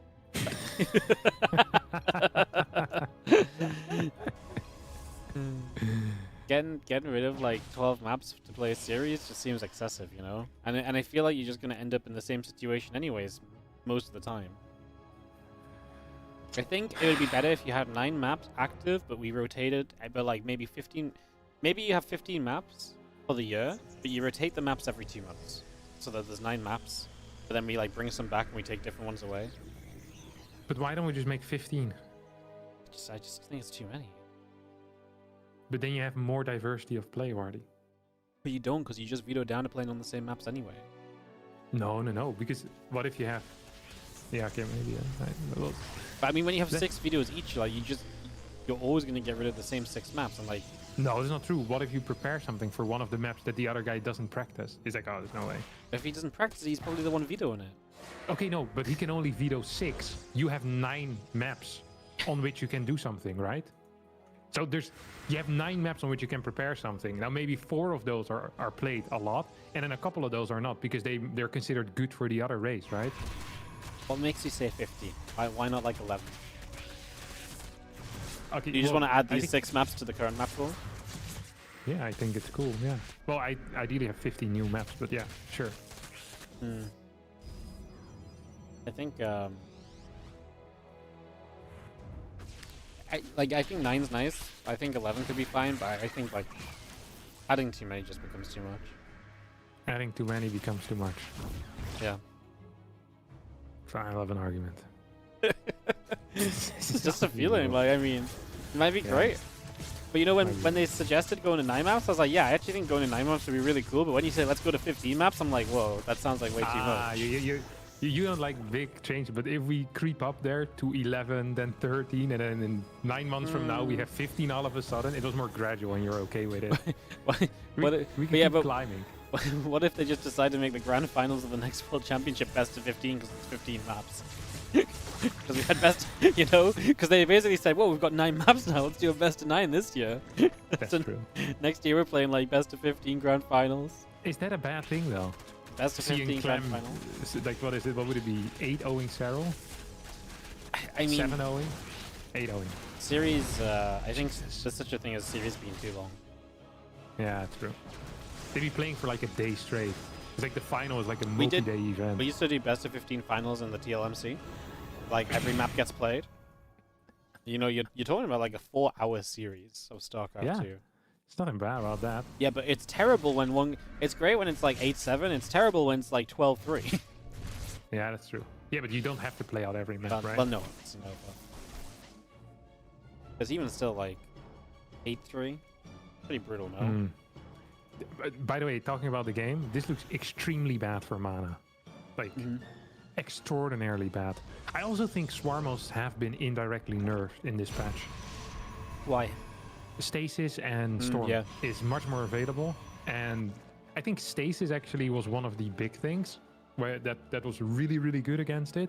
So if you have like 2 oracles now, you basically have like 4 or 5 stasis. You can cover most of your angles. It's really hard for the Zerg to do anything. The only problem is that the first wave can be more problematic because you don't have overcharge. So I think the first wave is a bit stronger if unscouted. And this game, in my mind, is just super over, no? You lost the Prism as well. Yeah, those Archons being stranded on the other side is pretty brutal as Roaches are going to be killed in the high tempo. And it does look as though this game is pretty over. Yeah, Prism recalled actually. Sorry. Oh, really? So what? So you just left the Archons on the other side? Yeah, that's also an interesting maneuver. It's just as bad as the Prism dying. I mean, obviously the Prism is not dead, so it can still be used, but... Yeah, it's like would I rather rebuild 600 gas worth of Archons or the Prism? It's like, I don't know. Like, Why didn't I put the Archons in the Prism? Why would I recall the Prism? If I have enough time to recall, can't I just pick up the Archons? Or could I just recall the Archons? I wish I would have seen what was happening there, because the way it looks right now, looks like Mana made some bad decisions. What do you think about Mana going for? I mean, he's been Archon dropping pretty much exclusively on this PTR. Yeah, I don't mind it. Look, Archon drop has always been strong. It will remain strong. You have faster scouting with your hallucination. You just need a single sentry. You can overcharge your stormers, it's fine. It's a very safe build order. So if you're not entirely sure what your opponent is doing, I think this is a fine way to play. The problem here was that his Nexus got cancelled 4 times by Lynx. That was suboptimal. So you think it's definitely like much improved with the patch? It just gives you some more options with like the storms being more available and so on? Okay. Because like, I mean, Archon drop's a thing, but it's not a very commonly used thing right now, No, Christiana. This is just how Christiana plays, yeah. Christiana, Geralt. I think it's really good against Koreans, because Koreans try to be a little bit over-aggressive. And if you open like this, it's kind of hard to die. So if you know that someone is going to all-in you, this is a really cool way to play. Because it should theoretically be impossible to die. So you have a very high immortal count. You have infinite force fields now, you have infinite stasis. And then once you get Storm, you have a really powerful push-out timing as well. So yeah, there's just a lot of strong stuff happening here. And Mana honestly is doing a phenomenal job staying alive. Solar actually, I'm not sure if he needs to be careful, because he still has those Swarmos, and the next wave is going to be really difficult to hold. But if you get like 2 Storms on the next wave, you're fighting 7-8 Immortals next time. Like, Roach Ravager is gonna do nothing, absolutely nothing. He needs to clear this wave though before it lands. If he can't do that, he loses. Gonna lose an Archon and Immortal at the front as they see a couple Storms going down, but Loki's still alive, so the fact that they're getting a deal DPS is just gonna be way too much, and Probes transferring through this ain't gonna be very useful either. As it looks as though Sola can just keep attacking with the Roach Ravager to take game number 2 and tie up the series 1-1. Yeah, impressive hold though by Mana, given how god-awful his first 5 minutes were. Like, I think he lost the Nexus twice, no? Yeah, it was pretty bad. He also lost his Oracle, and then he lost the Prism. No, he kept the Prism alive, lost 2 Archons for free. Like, that's not good. Not good. What's the third map, Wardy? Ultra Love or Snowpiercer. Depends what Solar picks. Ooh. Ultra Love. Doesn't Ultra Love sound like a song from the 80s? Yeah, I can imagine it. Yeah. I can imagine it too. I really thought this map was going to be prettier though. Ultra Love? Like, it is pretty, but like, I thought it was going to be like bright colors and like pink and stuff, and it's just like blue. And blue. I don't like the way Ultra Love looks at all. No. It's, what map it reminds me of? The same vibe. I always got the same vibe of Curious Minds. I know they don't look alike, but whenever I had to play on Curious Minds, I just got a bad feeling in my stomach. Bad feeling in your stomach, really? Yeah, and I have the same here. I just don't feel at home on this map. Curious Minds also was a god-awful map for TOS, so that didn't help. That map was actually created by Terran and Zerg in unison, just as a middle finger to Protoss. I quite like the pink accents on Curious Minds though. Like the black and pink. It was a cool color combo. Yeah, I don't know. I didn't like it. That kind of like futuristic tile set, isn't it? No. You know what tile set I like? Gold. Gold? Yeah, I love gold. Gold or Side Delta. I love the way Side Delta looks. Yeah, I very pretty. Okay. I mean, sounds like a Protoss opinion, if I ever heard one. Yeah. You, however, are the Side Delta of casters, Wardy. And the Side Delta of casters? Yeah. Beautiful, balanced, sadly... Barely safe. Barely safe, yeah. Very nice. Gets used a lot. Gets used a lot. Nice. Yeah. Very good. Alright, what do we have here? We have a gateway and a hatchery that didn't get blocked. This was a 15 hatch with the Overlord trick. I believe that on most maps, this is going to be a guaranteed expansion now, even if you insta-send your probe. So if you really struggle with it, you can always just get the hatch down. Isn't that cool? You can always get the hatch down. Very cool. It is the best. It's one of those early game things that I just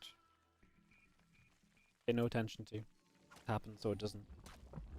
Yeah, I feel like this is also something for lower level Zergs. Like if I'm playing Zerg and I get my hatch blocked, I want to end myself.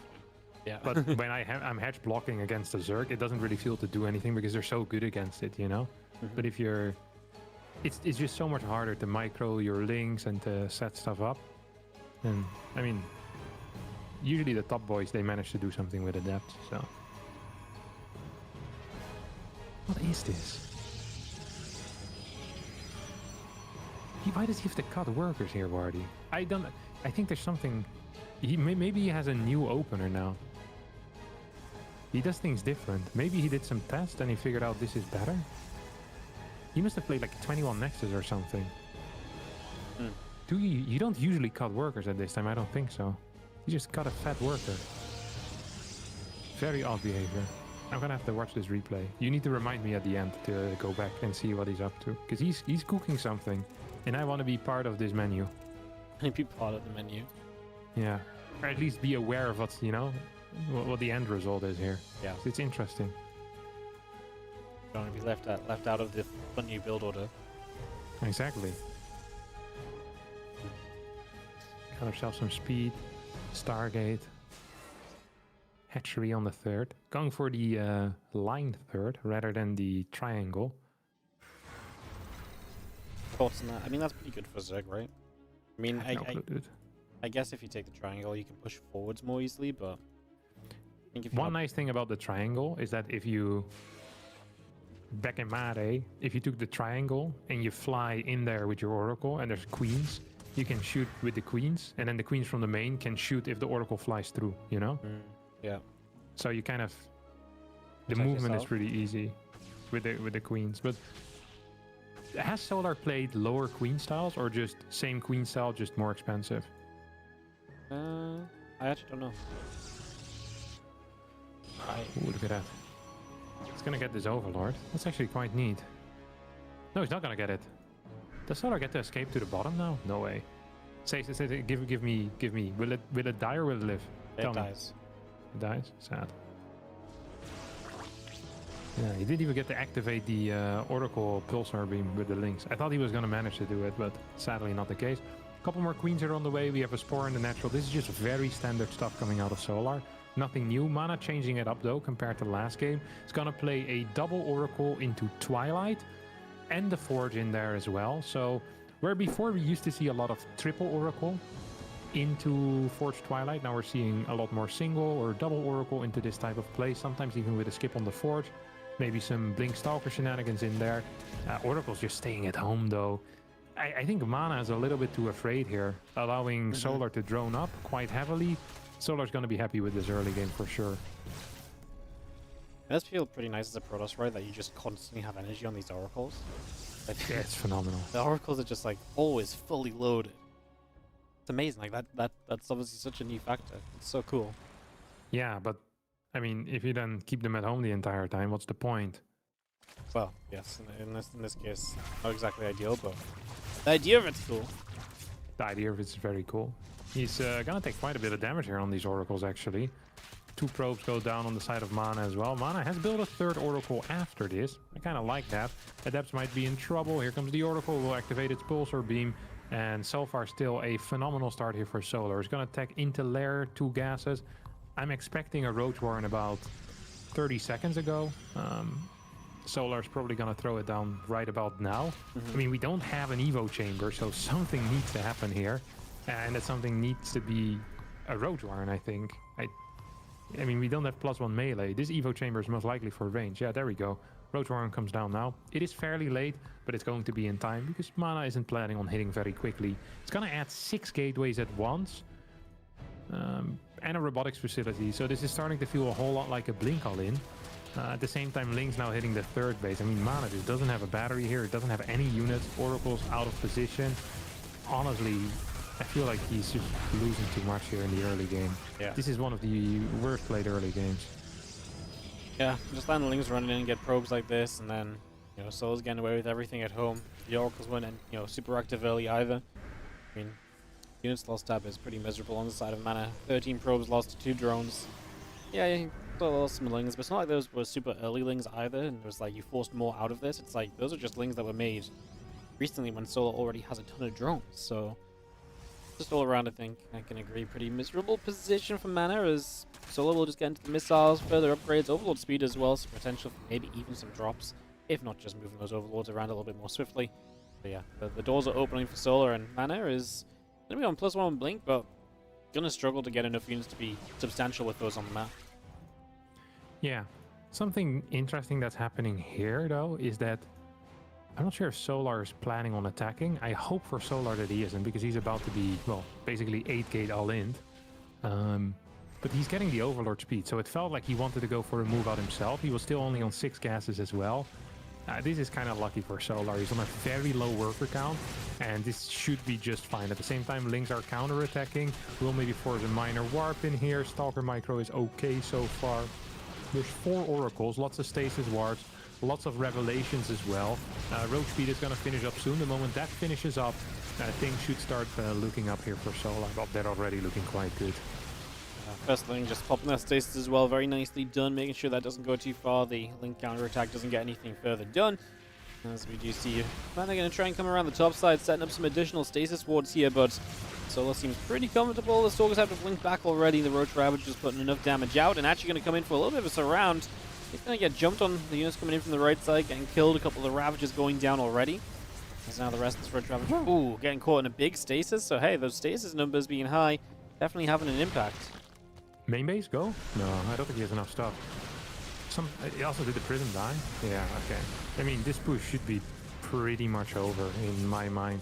There's also no follow-up plan, right? There's no fort, there's no tech behind this. Ostu is researching, but even if it finishes, like, is Solar really gonna lose any sleep over +2 Stalkers if there's just like 9 of them?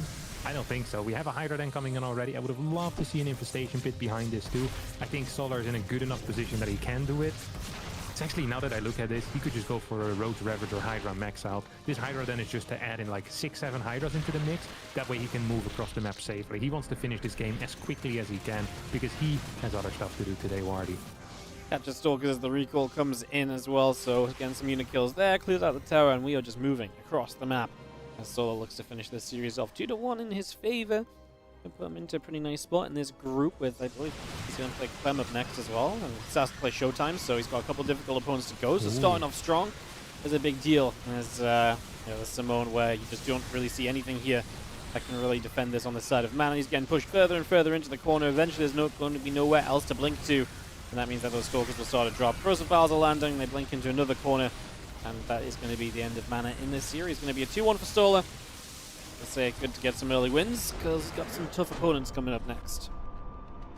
Indeed, indeed, indeed. All right. Not a bad series. Was this the first series you casted? No, right? No, it's my 3rd series. Jesus, such a hard worker. You've been going at it for a long time. We've got 7 left. 7? What's the best one that we have today, theoretically? Solar Clem? Clem Showtime? Solar Clem? Solar Showtime. We got Solar Clem and Solar Showtime the next 2, so next couple are going to be good. Solar Clem and Solar, who was the other guy? Showtime. Oh, that is pretty. This is a good group you have here. Yeah. There's no bad player. Don't mess around. Shin, Rex, Maxpax, Trap, Beyond in 2 days from now. Man, you got nice groups. Yeah. I really want to see Maxpax Trap actually. Yeah, it'll be fun. This is going to be the first time in 3 years that watching Maxpax play a PvP might actually be entertaining. No? Yeah, I think so. When is the last time you looked forward to a Maxpax PvP? I mean, I don't look forward to a lot of PvPs, to be honest, so pretty much Yeah, but I mean, watching him 1-gate expand, defend 3 different all-ins every single time, I think has lost its charm. I am so curious how he's going to play. I'm actually so curious. I can't wait to watch that. Oh my, I'm going to actually put my alarm for this. You have to cast it, yeah? Oh, it's the first series as well. Shin Rex or Maxpax Trap at 1. Yeah, but it'll be Series 6. We do Shinrex live, and then No, come on, no. yeah, no. it's already set. It's designed. Oh my god. What a mistake. Dude, that is a sick pool. Yeah, like the yeah, Max Pack trap. But the whole point is that the better series get played later in the day. You know? Oh, okay. And That's it. You set it up like that. And it's also designed Interesting. so that like the next match that happens on stream, it happens immediately. Like there's no waiting around. There's thought that goes into it. I promise you. Oh, I like that. So the G-Way sent me $5 on YouTube because he's amazed that you just suddenly arrived. So, Who? The G-Way. Who's that? I don't know. It's just a viewer. He's just amazed that you're here all of a sudden out You're of streaming nowhere. on YouTube?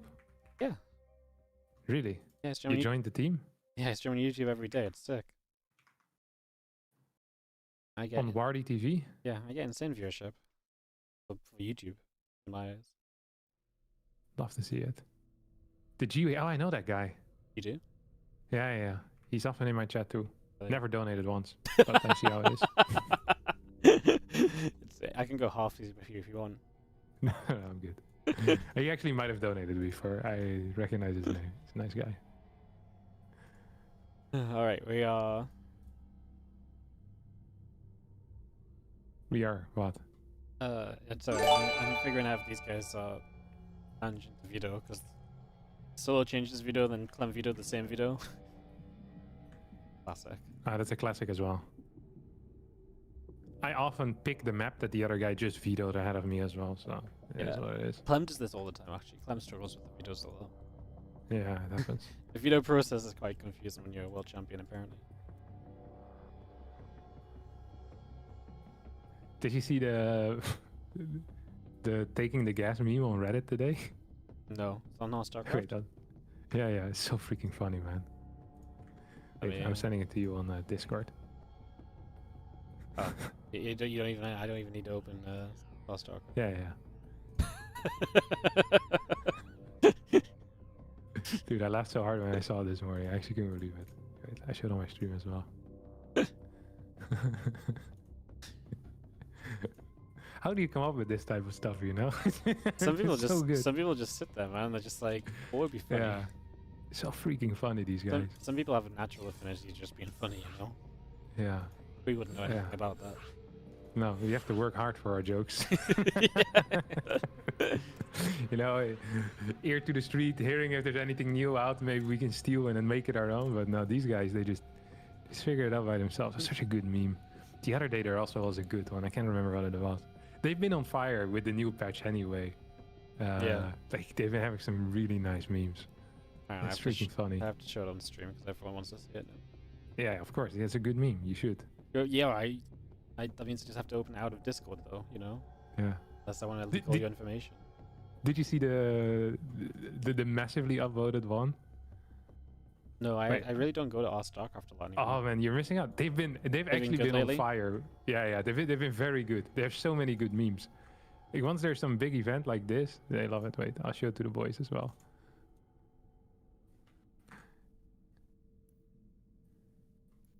The other map. Eldorado.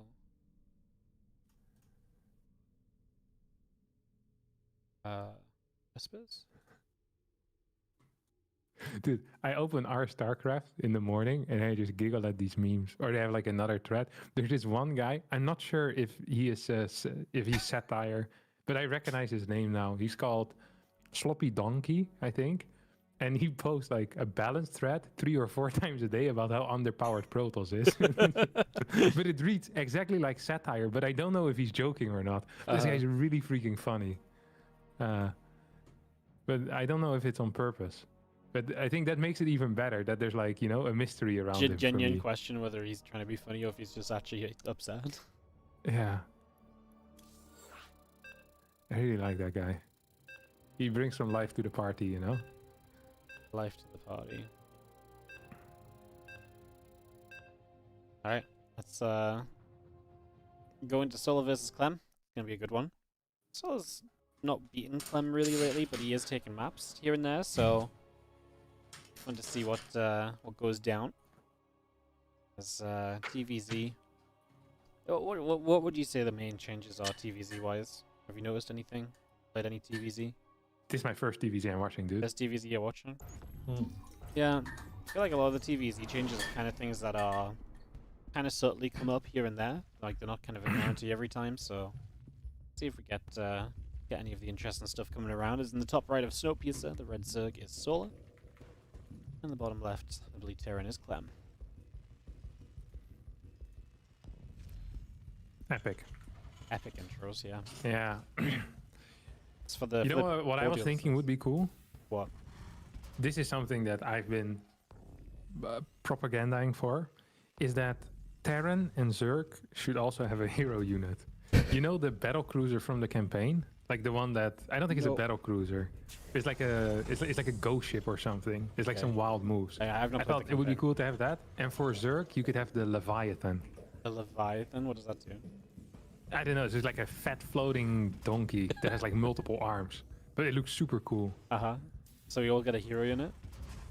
Yeah, why not? Yeah. That'd be good. That can Protoss get all the fun. Of the ship. Yeah, yeah, I mean... the problem is that then you're giving units to Terran and Zerg. They already have so many units. Then I want another unit as well. That's how it all begins. You give the units to Terran and Zerg, then you go back like 6 months from now, you're like, look, it's not cool that Protoss lost their identity as this race that has like cool individual powerful units, so we should get another one. And everyone's like, yeah, that makes sense. Yeah, it's like a never ending. Imagine you have an army consisting of just heroes. Basically co-op. It's like Zerg spawns Kerrigan like 3 minutes in. It's like, well, now that we have heroes, we might as well add creeps into the game. I love it, Wardy. It's a good thing you're not actually in charge of any balance stuff, isn't it? Yeah, thank God. Can you imagine the state of the game? It would be awful. You just think we leave something's that funny. To the professionals. Yeah. You just think something's funny and you're like, oh my God, this is the best. Yeah. I would really like it though. I think, I don't know. I just like new units and stuff. I think it's cool. Has no one made like, you know, so many people do these like alternate races in StarCraft 2. Has no one just made like a hero-based race in StarCraft 2? Oh, no, there's some wild ones. Yeah. Have you ever watched the Kyrox mod? I think it's called. No. That's so good. I was shocked how well executed it was. I couldn't believe that this was made in the StarCraft 2 editor. Oh yeah. I keep forgetting how good it is. It's like, it was actually fun. I was gonna record a video on it. I can't even recall if I ever released it. And I ended up playing against the guy for like 2.5 hours. And then, but most of the time I don't think I actually released a video. I think I just played. I was like, man, that's really fun. I haven't played since then either because I just forgot that it existed. But good, very good mod. So good you forgot it existed. You really, really solid. Don't just forget it existed. You forgot to make money out of it. Like. No. I remember thinking I want to play this again, and then I just forgot it because I played it so little, right? I sometimes have this with stuff that I forget that it's good. I sometimes have it with food as well, you know, where you just eat it once and it's like, oh my God, this is so tasty. Yeah, then someone brings it up. You never have this? I have this frequently. No, I get you. Yeah, like all the time. You know what I did the other day? That was freaking fun. Bouldering, dude. Bouldering? Yeah. Yeah. I thought it was gonna suck and it's gonna be impossible, but I could do quite a few. I was impressed by my own abilities. Yeah. Climbing and stuff. I think it's called bouldering, right? Yeah, you just do it with the hand. Yeah, but bouldering's when you do it like low down still. Yeah, it's low. It was low. Yeah. Oh, this is an interesting move here. Look at these links coming in. Yeah, they're trying to fight. They got a couple of SCVs. Helene's coming over though, and they're gonna play cleanup. So that's pretty good defense, right? 2 SCVs lost mining time, and you kill 18 early game lings. Yeah. It's not a good trade for the Zerg. That's not a good trade. 18-2. Bad odds. It's 9-1, right? 9-1, yeah. Did you when you went bouldering, did your hands hurt after? Like my lower arms hurt a lot. Your lower arms hurt a lot. Yeah. Do you call them lower arms? I don't know what else to call them. Like. Yeah, it is like, but like because of muscle soreness, you know. I didn't have anything else, and in your fingers you feel it a little bit. Yeah, well, my problem with bouldering is usually like I rip my fingers. Like my fingers are too soft, I guess. Yeah, you softy fingers. Yeah.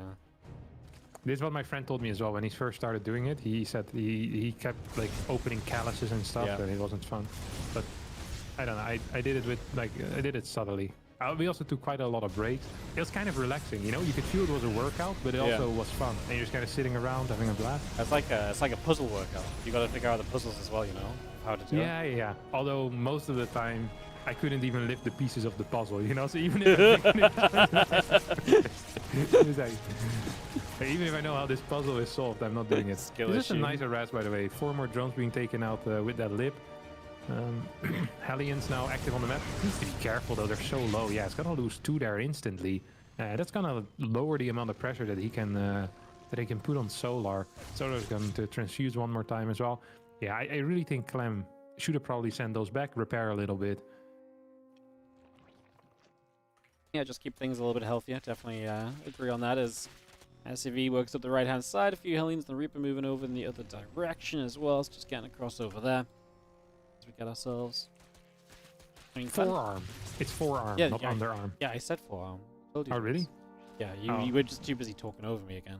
Okay. Yeah, it's fine. Happens to the best.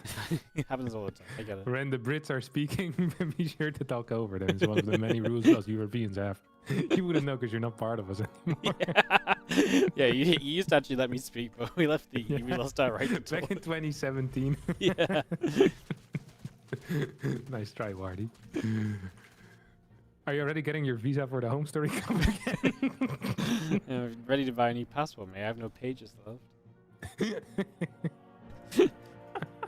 Like, the European stamp could not be any bigger if they tried, I swear. Like, I'm lucky they managed to fit 4 on the same page. It's actually wild. The Europeans, man, they do anything to mess over the Brits. Alright, this is gonna be cancelled on the 4th. I think this is the map with a very far fort. No, this is a little reasonable. There's one map where there's an even further away fort. It's crazy. But this looks extremely bad for Solar. Yeah, this is, this fort is... It doesn't feel like it should be that far away, but it's like, there's just like an extra little bit that like stretches like further than it should almost. I think it's almost worth taking the fort in the bottom right. Is that always a terrible idea? Ooh, I think is that tank positions might be too good there, no? Probably. Yeah, behind the ledges and stuff. Yeah, it actually looks disgusting. To be fair, the tank positions here also look mental. Like below the Christmas trees. There's a couple of maps that have really good tank positions. I don't know if it's just like tank positions are the easiest thing to notice on maps, but I swear down every time we find new maps, it's always like, whoa, tank positions are sick. Yeah. Ooh, Solar there, let the unload happen. Okay. Clem is gonna pick up now. That's still a nice defense out of Solar, given how honestly bad it looks for him. Doesn't really have enough banelings here on the right side. I think Clem is not going to be capable of shooting all 4 of these banes down. Actually, he's going to end up losing 3-4 Marines here as well. Now let's see what's happening on the left side at the same time. We have a minor attack on these Queens. Queens will stay alive. Target fire on the Medevac is good. 1 Medevac will fall. These Marines still don't have combat shields. It's fairly late in the game for that. Mura's now entering the fray as well. Not enough Muras to fight off this Marine fort in the top left. No, it will actually be. 1 Mura goes down. Get another pickup. Muras have been spotted. We'll see the turrets come down. We have 3 more barracks on the way, but the Fort GC is also finished. This is looking very good for Clem still, but now with the Muras, maybe a little bit momentum for Solar. You think he can do something with him, or you think he'll just die to this push? I think he dies. I think the moment you take damage against Clem and you're trying to go into Mutas, it's game over. You just, like, Clem's not going to let you get into Mutas and be successful with them. There's no way. Yeah. Like, if he was like playing Lingbane Hydra and he kind of gets a bit of momentum, I'm like, okay, I can believe a little bit. Like, you know, maybe you drag it out a bit, but with Mutas, there's just 0 chance. This game was done when Clem did that initial damage, I think. Yeah, he's so freaking good at killing people. It's actually mental. He's a king of murders. I was going to say, he's going to have to be careful not to want to watch this, man. Like, it's not the compliment you want to be having. GG. Wow. Yeah, mediocre first game here for Solar. Who also supply block for 1 minute and 40 seconds. Jeez. You're getting called out by the G-Way, by the way. What did he say? Yeah, he has donated to you. Yeah, I know. You know? Wow. Yeah. I was just making a joke, G-Way. Don't worry about it, buddy. What's the next map? Ley lines. Is that the map? Yes. That is a map. With the very far fourth? No, this is with the this is with the weird rich spin geyser. This one has the freaking forward bases and stuff. Yeah, yeah. This feels like a Terra map. This feels like a very interesting map, like with some interesting stuff in there. And then at the end of the day, I think the tank positions are too good. Our tank's just too good because I feel like every map that has interesting stuff is like, well, that's great, but tanks. With tanks, yeah. Like you don't see this with anything else. It's like, oh, that's great, but like banelings can run around the corner, or like immortals can hit you. Like it just doesn't exist. Nah, it's true. Again, what you was. All right, game number 2 here happening with this solo CLEM series. We've got still Showtime coming up after this. Basically doing all the solo matchups first, and then diving into a whole bunch of games after as well. We still have Showtime Mana, Showtime CLEM to come, and some PvTs at the end. So Showtime Mana, I'm excited for. Yeah, I'm really looking forward to watching some PvPs. I think playing them right now is too stressful for me. Because it's so different. Yeah, yeah. I played a game against Australia yesterday in which I opened up with Nexus first, and he went no scout 1 gate expand. I was like, all right. Guess we're gaming. In gaming, we were. He actually ended up winning that game, but I think I was supposed. He took a 3rd base once he saw my Nexus. I was like, I don't actually know what I'm supposed to do now. Like, we're so far away from the general theory that I have like. I knew what he was doing wasn't legit. And he probably knew what I was doing wasn't legit, but neither of us had the balls to call it out. We're like, I guess we're just expanding to the 3rd really fast today. It's like, all right. Fair play. It was 2 days ago, actually, not yesterday. 2 days ago? Was it in the was it in the cup? KSR. KSR. Yeah. KSR. That's a cool name. Yeah, very cool. The tournament formerly known as the EPT Cup. Formerly EPT, now the KSR. Yeah. To be specific, it's formerly the EPT Europe, actually. It's now the KSR. True. Because the EPTH is now WardiTV Mondays. Yeah, true. Only NA didn't get a replacement, right? You must have... No. NA has the Pegasaurus Cup.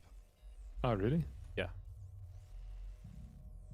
I didn't know. I really felt like, the Open Cups ending might be a great opportunity to spread, Open Cups throughout the week, and everyone's just like, nah, you know what? Mondays are great. So we go back to having 15 hours straight events on Mondays. Yeah. You must have had a busy day Monday. You played my cup, right? And then you played KSR? Yeah. Yeah, it was too much, actually. I was kind of flushed out by the time KSR Cup, Well, you also it's so hard if you're streaming for like 6-7 hours already, and then like you have to play a tournament. I think I should just mute myself at that point because I'm not talking any sense, and I'm not playing very well either. So I think if I mute myself, maybe it's fine. It probably wouldn't be so bad because usually losing mic up pretty early anyways. So you have a break, but then you decide to cast. So. Yeah, but now I couldn't be bothered to cast because it's like I think I was streaming for like 9 hours already. I was like, I'm done. It's a long day, especially when you have to play StarCraft. Like then you actually have to think and stuff. It's rough. Yeah, casting is so I could cast for like at least 6 hours. I was gonna say 15. I was like, nah, that's a bit much. Voice starts to hurt. I remember when we were doing, I think it was Katowice and like the Masters Colosseum stuff. When I was doing that, after a while, like my voice got really tired. And like at the end of the day, I just didn't want to talk anymore. Yeah, it's like pretty done. Do you hear yourself back in your in-ears or no? Yeah. Okay, yeah. You also get pretty tired of your own voice, no? No, never. No, you don't have that. Okay. I think it's a pretty hard job to do if you get tired of your own voice. Yeah, my voice ain't as great as yours, Wardy, so I can't just saying, like, Jesus Christ, shut up for a second. Just yapping the entire time. This guy is grating on me. All right. A bunch of queens. We're gonna get speed. We have the 3rd base on the way. CC is done. This is a 2-gas opener here for CLEM, so it's gonna be a little bit more aggressive than usual. Wouldn't surprise me if this is with a Liberator. We've seen him do that a lot in the past. We've also seen him play 2-base Banshee, but I think very frequently he likes this with the Lib, right? Yeah. He just Liberator is right. Just get on across the map. He's so good with the Liberator as well. He's so good at just sieging it, unsieging it, just multiple times over. So annoying. 3 more queens are for Solar. Do you know what the Spore interactions are like with the Lib? I don't actually know. Is it a big change? No, I don't look kills. I just make grand overarching statements, so... Nice. Yeah. It's good, bad. Yeah, it's good, it's better. bad. It's like, it hits harder, that's enough for me, you know? You know, I learn enough to make some in-depth analysis, such as, well, the lib can't survive as many shots anymore, so it's gonna have to move sooner. You know, I string that together and people think I'm a genius. Yeah, good point being raised by Wardy once more. Alright, 3 drones are going down. This is gonna cost him probably one more Hellion, I would imagine.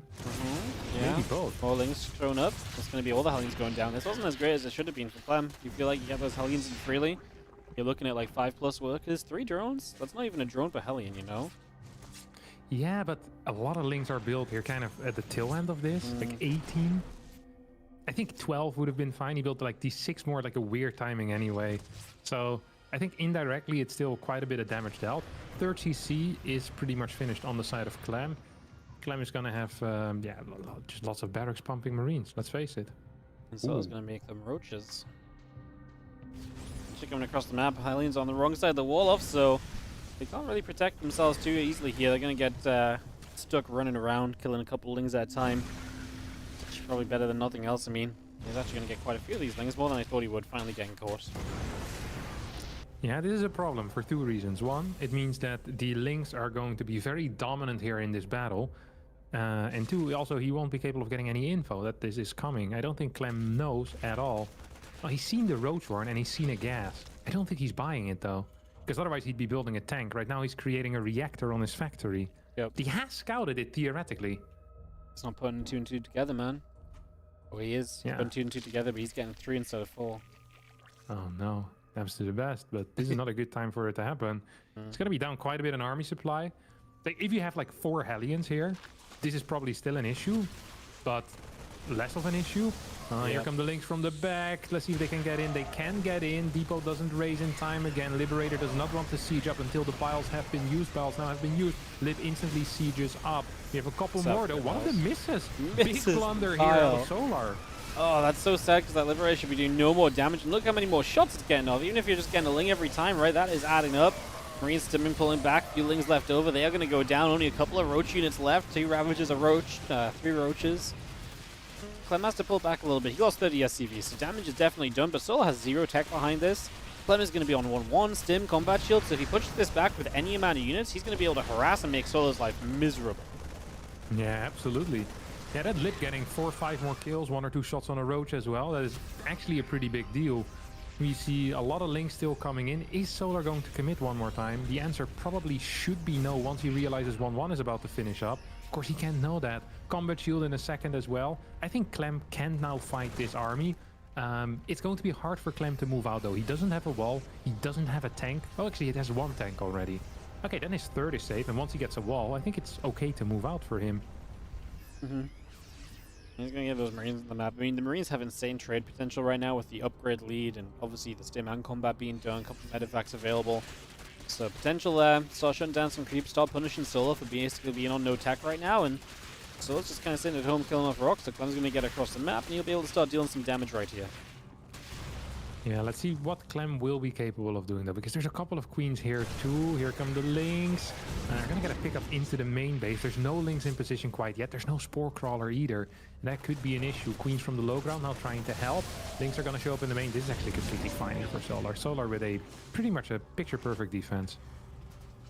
Picture perfect. Yep, no, exactly what he needs. He needs to just make sure he doesn't take damage to this. Do not let this get out of hand. Do not let this go too far. And he's making sure that that's the case, so his economy is having time to kick in properly and to start getting the, the units up that you need. And that's obviously going to be huge for him, so big steps in the right direction for Solar. As Clem is going to start his +2 attack upgrade, so he is looking to the future himself, an extra factory on the way out also, but yeah, when Solar has this much eco advantage, there's going to be a time window where Solar's going to hit Clem, and it's going to be very difficult for Clem to have the numbers to fight back.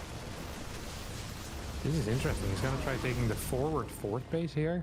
This one has some high ground potential for the Terran. You also shouldn't forget that this rich Vespene geyser isn't unlocked yet. In order to create that rich Vespene geyser, you need to get rid of 150 minerals. That's a lot of trips with a drone. And he's gonna need to do that first before it is very useful. I don't think he will get the mine from that so much. Marine's going to stim up. A couple of Ravages in some trouble. Roach is coming across. Queens are going to be there. The Medivacs do have to lift up and get the heck out.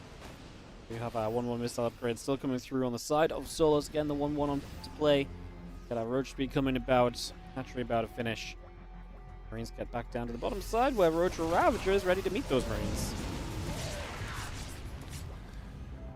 Not a great move there for Clem, and I think Clem is going to be in more than just a little bit of trouble here.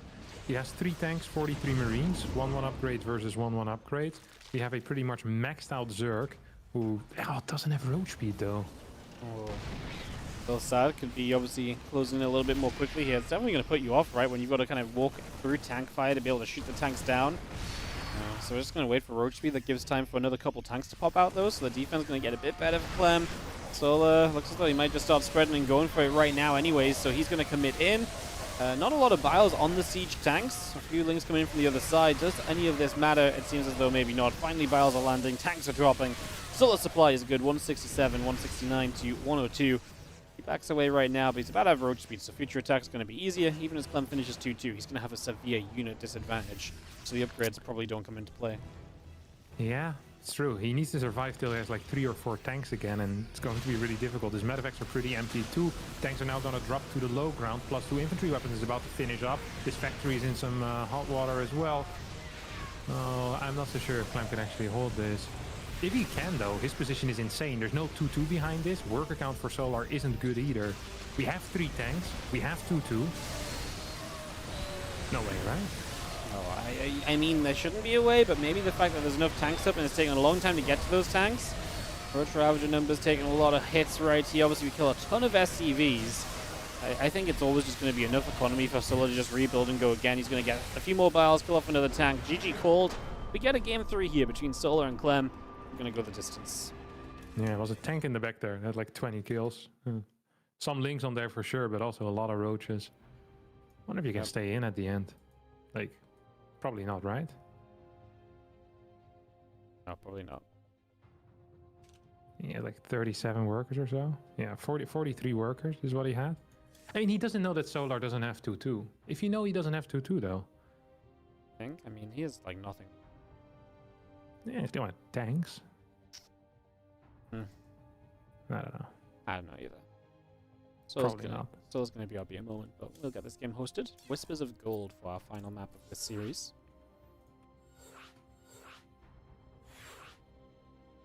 Oh, that's my favorite map. This one? Yeah. Yeah, I like this one. I had my best results on this one. It seems to have a very difficult to defend main base though as a Protoss. Like the drop potential is insane. Exposed everywhere, isn't it? Yeah. It's very openish. It's like it's not easy. And once those rocks in the middle they get opened up, boy. You know, I think it's an issue that there's no low ground. Like you can just walk across the map on high ground all the time. Pretty sick though. Yeah, that's weird as well, isn't it? But you need to clear the rocks for that. There's like 3 sets of rocks or so. Yeah, obviously there's some rocks to clear to make sure that that's fully possible.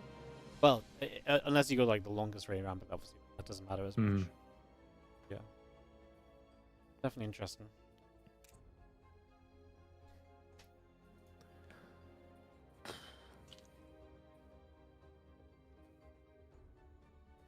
It's kind of hard to judge balance stuff anyway, now that we have a new set of maps as well. Because the previous set of maps was really quite good for Terran. What? The previous set of maps was good for Terran? Yeah. Yeah, so you think that has an impact on judging balance now? Or... Yeah, but I don't know if these maps are good for Terran or not. I never know generally, so probably not. Yeah. Just give it another week. Like right now, everyone's talking about the patch. But if you give it another week, one of the Terran players will mention like the maps, and then you'll know. Then you'll know. If the Terran players say the maps aren't good, then they're probably it's fine. Fine, and then if the Terran players don't say anything, they're probably really good for Terran. Yeah, it wouldn't surprise me if they're really good for Terran. I think think it's much easier to make a good Terran map as well. Literally what I was just about to say. I was like, it's much easier to make a good Terran map because it's like, I feel like by trying to make maps more interesting, like we just talked about with like the tank positions and stuff, but like by making maps more interesting, you naturally make it better for Terrans a lot of the time. Yeah, because you want to spread out bases. Yeah, because the thing that's good for like Zerg and Protoss is kind of making the map boring in a way. Like, Yeah, so that's true. yeah, we kind of push for more interesting maps, but by asking for more interesting maps, like more interesting maps are just better for Terran players, you know? Yeah. Yeah, because Terran tends to be the aggressive race, and aggression is more interesting Yeah. than watching people camp on 4 base. Like, if you imagine, like, a game on Data C, for example, where you get the free 4 bases, right? Yeah. We don't really have maps like that anymore. Like, Romanticide Good. does absolutely free 3 bases. Eternal We Empire. really moved away from that. I think it's a big deal. I hate those Turtley maps though. Like, they're so unfun to watch. Oh, It's- yeah, yes. It's like you get like the first week, it's like, whoa, we're getting long games. And it's like, oh, every time I see this map, I know it's gonna take 25 minutes. Yeah, that just isn't fun. Yeah. It's fun once or twice, you know? You know, you can already imagine the thumbnail. Mass Void Race! It was And the 1700 time of Mass Void Race, you know, that thumbnail doesn't hit as hard anymore. it was when it was always Clem and like Hero Marine playing Romanticide and like EPT cups and stuff, you know, and it was like, okay, here we go. In 25 minutes, we'll finally start figuring out where this game's going because it doesn't matter what happens before then. It was like, Yeah. you know, it's scripted every week. They'd play in the the weekly cup, and every week it would be the same thing of, you know, Romanticide would just be a 20+ minute game. Just, yeah, it loses its shine very quickly. Yeah, it really does. All right. Game 3, Clem Solar score is 1-1. Let's see if we're... Actually, Solar's not a player that mixes it up, is he? He does like different. Like- First 5 minutes. No. Yeah. Most of the time, no. He's not a 12 pooler, 16 pooler, 15 pooler, 19 pooler. He just goes there. Like Dark, he can do something wild, you know? Cheeky little 16 pool. He can go for like a gasless opener as well, every now and again. I really like watching gasless openers for some reason. It feels so correct to watch a Zerg without gas and just minerals. I don't know why. I love it. It's kind of wild how good you can be with only minerals. Yeah, it's crazy.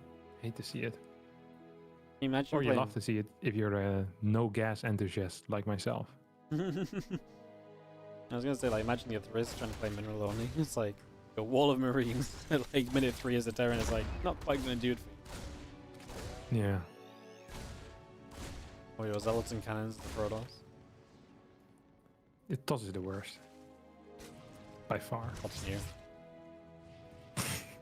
Alright. Triple CC for Clem. So gonna be a little bit more defensive. He's been doing a lot of triple CC, like 2-on-1 type of stuff as well. Where he'll just add a second barracks pretty quickly. Rather than a fast starport. So I wonder if that's what we're gonna be seeing. Or if he has different plans. It's going to be Hellion. This STV is still idling. There's no second gas. Smells like a starport. Okay, starport. Starport. Since the Liberator again, you think? Or something different? Maybe some Banshees? Viking now. I think you need faster gas if you want to play benches, Yeah, but I could be wrong about that. Terrans can do all sorts though. Yeah, they have... You know, all of them have their own rule set as well of things that you're allowed to do. If you talk with like Spirit, he'll be like, oh, if you want to play Banshees, this is your gas timing. And then which Clem is like, it takes like 7 seconds faster. It's like, that is a big difference in build orders, you know? And then you watch like someone, like you watch Beyond play or something, and he's playing Banshees and he doesn't need a second gas. Like, wait, what? This doesn't even make any sense. Like, how do you afford it? And so, I don't know. They take 2 gases at the same time a little bit later. It's like, ah. Guess we all have our own things that are optimal. One of them is the best though, but we don't know which one. Yeah. Terran's just so good, you don't actually have to figure out which one's the best. They're just all very respectable. As the Hellions are going to get in again. Last time we talked about 3 drones going down. We're going to get 3 immediately here. Now the Hellion drones begin to pull, but 8 workers are dead. Much better attack in from Clem. With 8 dead drones. He's going to hit the drones again there, which is notable because maybe that means the Banshee can get a little bit more done. A few more drones one-shottable, for example, could be a factor. So nice extra hit and way better run by with the Hellions this time than last. Interesting. He seems really keen on throwing these Hellions just kind of into the fiery depths of Solar's base.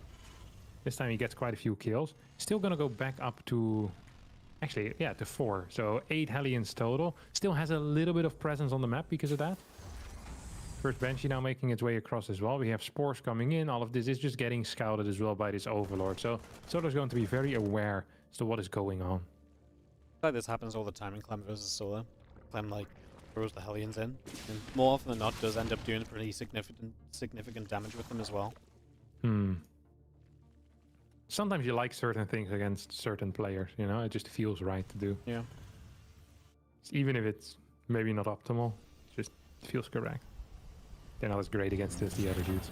Okay, spores up, at least in the third. We have one in the main natural too. Okay, 3 spores are out. Roach Warren's coming out here for Solar. Solar used to be really keen on these heavy Hydra Ling Bane styles. We've seen him play 2 different types of styles so far in these games. Game number 1, we saw the failed Mura experiment. And in game number 2, we saw the successful Roach experiment. But that was mainly off the back of like a 3-gas Roach all-in already, where a majority of the damage was dealt. So maybe not, you know, you can't just say, okay, I'll replicate that game with a 1-1 Roach timing attack, because it, you know, it won't be exactly the same. He is, however, starting his Cloud Reconstitution, and I guess I'm expecting range and carapace here as well then. Yeah, let's get into those Roaches. He did play a good mix against Ryung earlier as well. He played an aggressive Roach build, kind of like what we saw in game 2 here. He played the Roach into Hydra Lurk, and he played the Hydra Ling Bane into Lurker as well, so has really kind of got a lot of different ways of kind of getting to what I feel like is Solar's best position in the game, which is once he gets Lurkers out, he's like a different player. Like, he's just an absolute beast, so lots of ways to get there. As the hatchery gets cancelled once, and then actually killed the second time. Oh no, the drone died, so cancelled twice, drone dies as well. That's going to be a success story on the side of Clem. A couple of slowdowns right there. Yeah. We're seeing a +1 melee into carapace. By the way, no range upgrades, so these are kind of like safety roaches / roaches, hey, pay attention, buddy. You gotta be careful. The moment, though, that Clem goes into the main base, sees the hive, he's not gonna be afraid anymore. Like, he can do whatever. And I'm expecting that second factory then to also start a reactor rather than a second tech lab. Like, the moment you see this hive, it's like, okay, I don't have to be afraid of anything. There's an infestation pit. You invested money into the hive as well. Like, I don't believe that you're going to roach hulling me anymore, so I don't need pure tank. This fight on the left side is going very well for Clem too, by the way. I think he cleared 2 roaches, a couple of creep tumors. Not sure if he got any queens there. Doesn't seem to be the case, because 0 queens have died so far. Solar's drone count is just not brilliant here, is it? No, I mean, Hellions get in, they do damage early, and you're seeing the ripples of that kind of continuing through this game now. As Clem just very good at taking advantage of things like that as well, where he knows, okay, I got a few drones early. He just knows the little bit of extra pressure he can apply, a little bit of extra greed he can be with kind of sticking around in places a bit longer. And, you know, fights like this as well, where it's like he runs into the roaches, it's like, yeah, actually, I can fight these roaches. I know fine well I can, so there's no hesitation there. Queen goes down as well as the dubs forward. Second queen goes down, no transfusions drop. That's definitely mistakes being made as the tank's set up, and Clem gets ready to push into this forward base. The roach count is just not there at all right now. Yeah, it's really not. I mean, the count of nothing is there. He just has no stuff, which is actually a big issue, because Clem has a crap ton of stuff. He's going to walk over, Solar first tap out, and relatively boring third game there, Wardy. Yeah, kind of a sad one. Yeah. Just damage done. We capitalize on it. GG. Up next, we have Solar Showtime. Solar Showtime up next, yep. And then Showtime Mana. And Showtime Mana. Okay, I'll do these two still. I like both of those. Then Showtime Clan. You're tempting me now. Yeah, I know, I'm tempting you. You are the devil himself. Devil on the shoulder. Cast another game. What else did you go do today? I mean, I wanted to play some games myself. Some PTR patch games. That's reasonable. Some PVTs, specifically, I was looking forward to. I even had opponents lined up as well. Really? Yeah. He was lined up. Nico Rect and Spirit. And they're not lined up anymore? No, I think they still are, if I message them. But, you know, it's hard to say. I don't know. Okay, we'll do at least 2 series. Okay, we'll see about the third. I'll need to think about it. Okay. You don't have to stay. I can just go back into selling out and stuff, you know. No, you can do that in between as well. I'm gonna go grab a snack anyway. They won't start without me, right? 2 minutes I have? Yeah, you good. I'll make sure they don't stop. Nice. Alright. Hello everyone. How you guys doing? Good to see you all. Thanks for joining us. Thank you, Arbak, and also SCT2, who came with some resubs during the time we've been co-casting. Appreciate it, guys. If you're enjoying the stream, do consider supporting the channels. Like the YouTube video, subscribe on YouTube. Definitely subscribe on YouTube, by the way. Apparently, when I mention this, good things happen. The subscription numbers are going up. It seems to be just massively affecting the viewership and the more people that are kind of finding the stream newly. I imagine because YouTube sees like new people subscribing, it's like, whoa, people, we should, recommend this to new people. So, yeah, you can check out the YouTube, do that. If you're on Twitch, obviously follow. And if you've got your Prime subs available, Prime subscribing is super effective. It's amazing, helps us out massively. So do consider that. And, yeah, just appreciate you all kind of tuning in, being here. Obviously, like I say, TLDR is just support if you can. There's a Patreon page to support tournament prize pools. This is a WardiTV tournament. All the prize money of this event is coming directly from WardiTV funds. So if you guys are enjoying the tournaments, basically, you guys supporting makes events like this happen. The last thing I want to mention is we have a sponsor for the Twitch stream today, which is Capitalism Craft. If you exclamation mark capitalism in the Twitch chat, you can find out more about Capitalism Craft. It's by a group of developers who love StarCraft 2. They're big fans of the stream. They're super excited to be able to sponsor the stream and support a little bit. Hopefully we can help them out with their game. You can go wishlist it on Steam today, and you can also go and download the free demo. It's not an RTS, but it has like kind of it seems like it's very click heavy and stuff. It's pretty fun. You guys should check it out. We'll be playing that when the StarCraft 2 wraps up for the day, so that'll be coming in a little bit. So if you guys wait out, and we'll get into that when the StarCraft 2 ends, which is in 6 best of 3 times, so there's still loads of StarCraft 2 coming. As we get ready for play lines for map number 1. That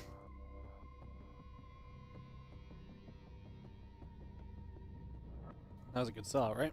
Very smooth.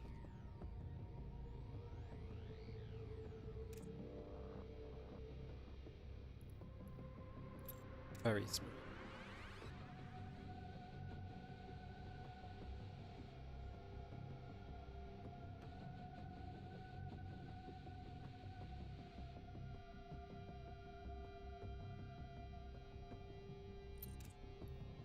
And now we're just waiting for Harston.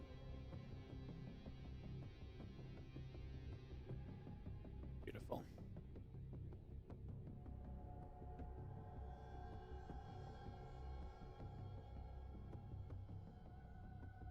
Beautiful. How's everyone doing? How's everyone feeling? Let me know what's up. It's going to be Showtime versus Solar, and then we're going to have Showtime versus Mana, Showtime versus Clem, and Showtime versus Ryung. So all of the Showtime matches now from Series 1 to Series 4 for him. And then we'll be wrapping the day up with Ryung versus Mana and Clem versus Mana. So, a bunch of different matches going on. Austin is here. We can go. Hello? Hello. Sorry, I was a little slow. It's okay.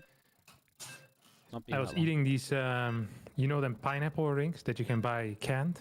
Yeah, actually I do. Do you like those? Yeah, very tasty. Okay, right? Usually.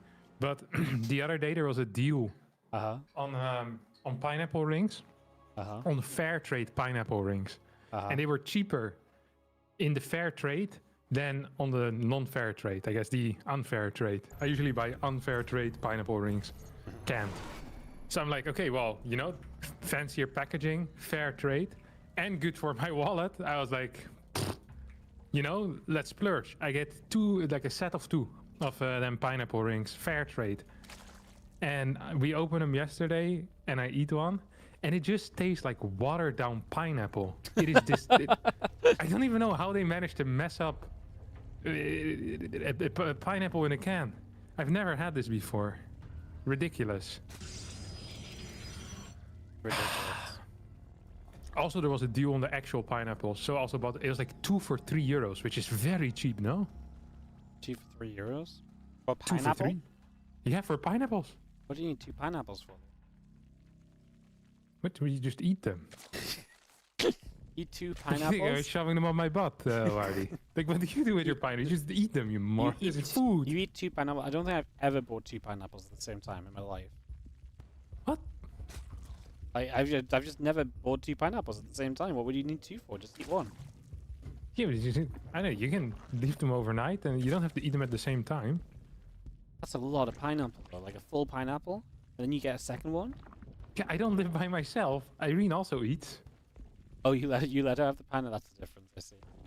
Yeah. Whenever you have pineapple, Helen's not allowed to touch it. That was my pineapple. Helen's not allowed pineapple, no. That's right. She's stuck on the shitty watered down pineapple out the tins. Jesus Christ. Anyway, there's something off with you.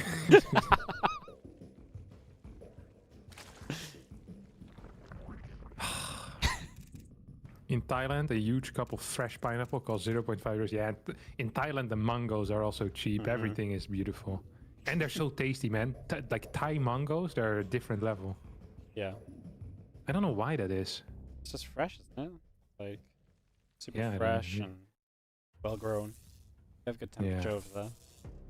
Thai fruit, delicious, man. I feel like most fruit in like Asia is usually very good, no? Yeah. Stuff in Korea is really expensive because it's an island. Yeah. Also, I think they have secret shops where Koreans do grocery shopping. Because it's so expensive when you go to like a regular store. It's like, what the hell? Where do these people get food? You go to like a supermarket, and it's like bananas for like 15 euros. Like, what the hell is this? And then you go to like a tiny store on the side of the road, and this woman is making the best meal that you've ever tasted in your life. It's like 2 euros. And she gives you like 2 euros. Like, what the hell? I didn't have to pay for this. Like, nah, it's free. Like, what? This doesn't make any sense. Korea isn't an island, but okay. Well, trade-wise, it's an island, right? Yeah. I know it's a peninsula, but we count it as an island, like the same stuff. Because there's not a whole lot of stuff coming from North Korea. Except propaganda. I was gonna say, like, the only like, the shops are expensive, but I guess if you just buy the traditionally Korean things, it's very cheap. It's funny. But yeah, I was just downstairs and I was, you know, looking through the fridge. And then I saw these pineapple rings again. I was like, hey, maybe yesterday was a fluke, but no, they still taste just watered down. I was very upset. Oh. I can't believe you buy 2 whole pineapples at the same time. Yes, messed up. And 2 canned pineapples as well. And 2, oh my god, you're a pineapple fiend. I'm a machine. All right. This is one of Showtime's favorite builds, by the way. And I actually kind of dig it too. It is single gate into fast third base, 4 adepts, pre-warp gate. And he does like these 3 adept move outs. 3 adepts allow you to one-shot creep tumors. They're great in trades against links, especially if you have oracles with it. I really, really like this build. And it's a lot of added safety as well, because you just have freaking 4 adepts. You do need to do it on maps where you can wall like he's doing right now. So pylon gate cyber, and it's like a semi-full wall. Like if the links really want to push through, they often can between the adept and the, you know, the lava wall or whatever it's over here. Lots of potential intrigue as these adepts move out. I really feel like ZVP is one of the, obviously, most fun matchups that's changed because of the energy overcharge. I'm so excited that battery overcharge isn't here. Like, it's so fun. Can't get over it. The madman removed it. Yeah. Yeah, it's really cool. I think in PvT, you're going to see some wild build orders, to be honest. Once we get some time to cook, I think there's going to be like lots of wild dishes coming out of the Protoss kitchen there. Maybe even some problematic dishes, but we'll see about that. You think? Problems? Yeah. Like hallucination scouting and like tracking medevacts and stuff is really powerful if you're fast. You think that's more problematic than just like super battery? I mean, that's the beautiful thing, right? If Terran starts complaining, we'll be like, ah, okay, that's fine. We'll just bring the super battery back and we'll see how quick they change their tune. This is the most powerful tool, you know? So that's fine, we'll revert it. Yeah, you know they don't want that, so it's fine. Ling's gonna get in here as we have Aaron's going down on the other side. And getting in there for some damage on the other side, so Ling's getting some stalkers. Oracles are going to get back across, still don't have any energy left as well. As we just have the Link coming up, +1 coming in. And Rocharon on the lair building on the side of Solar. Yeah, honestly, Showtime just plays really well. Like I'm almost always impressed with him. Like when I see him like execute stuff, it's just really freaking good. I think his builders often make a lot of sense. I like the way he moves. I'm just generally a fan. He's building a cannon at his third base. Not as big a fan of that. I think he was afraid of something. He doesn't have to be afraid. He is in an absolutely fine spot. Has a lot of stalkers. There's a lot of energy on these oracles. He'll be safe. Well, that's one blink coming about. Temple Archives, now Forge coming through. Hydrogen Infestation Pit. Building from Solar. I feel like Showtime's played so well. Obviously got that second place at a home story cup as well. I feel like since then he's been really just like super high level. It's been really fun. Like he's been so competitive with pretty much anyone he's played against. It's been really fun to watch. Yeah, he's really a phenomenal player. And he's now going to move out on the map with a bunch of stalkers. We have the Stasis Ward Trail of Doom coming out of him as well. And this is just really stellar stuff. Like, it's going to have blink, you can always blink back.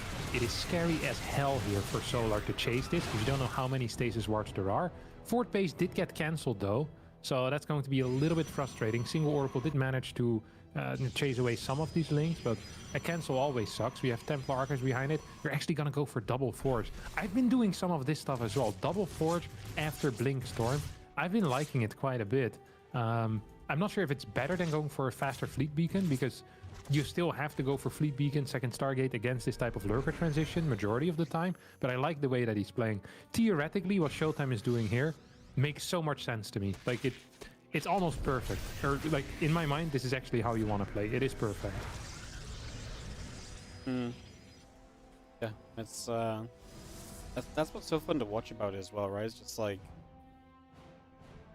so few people can really pull this off consistently, and Showtime's just there doing it all the time.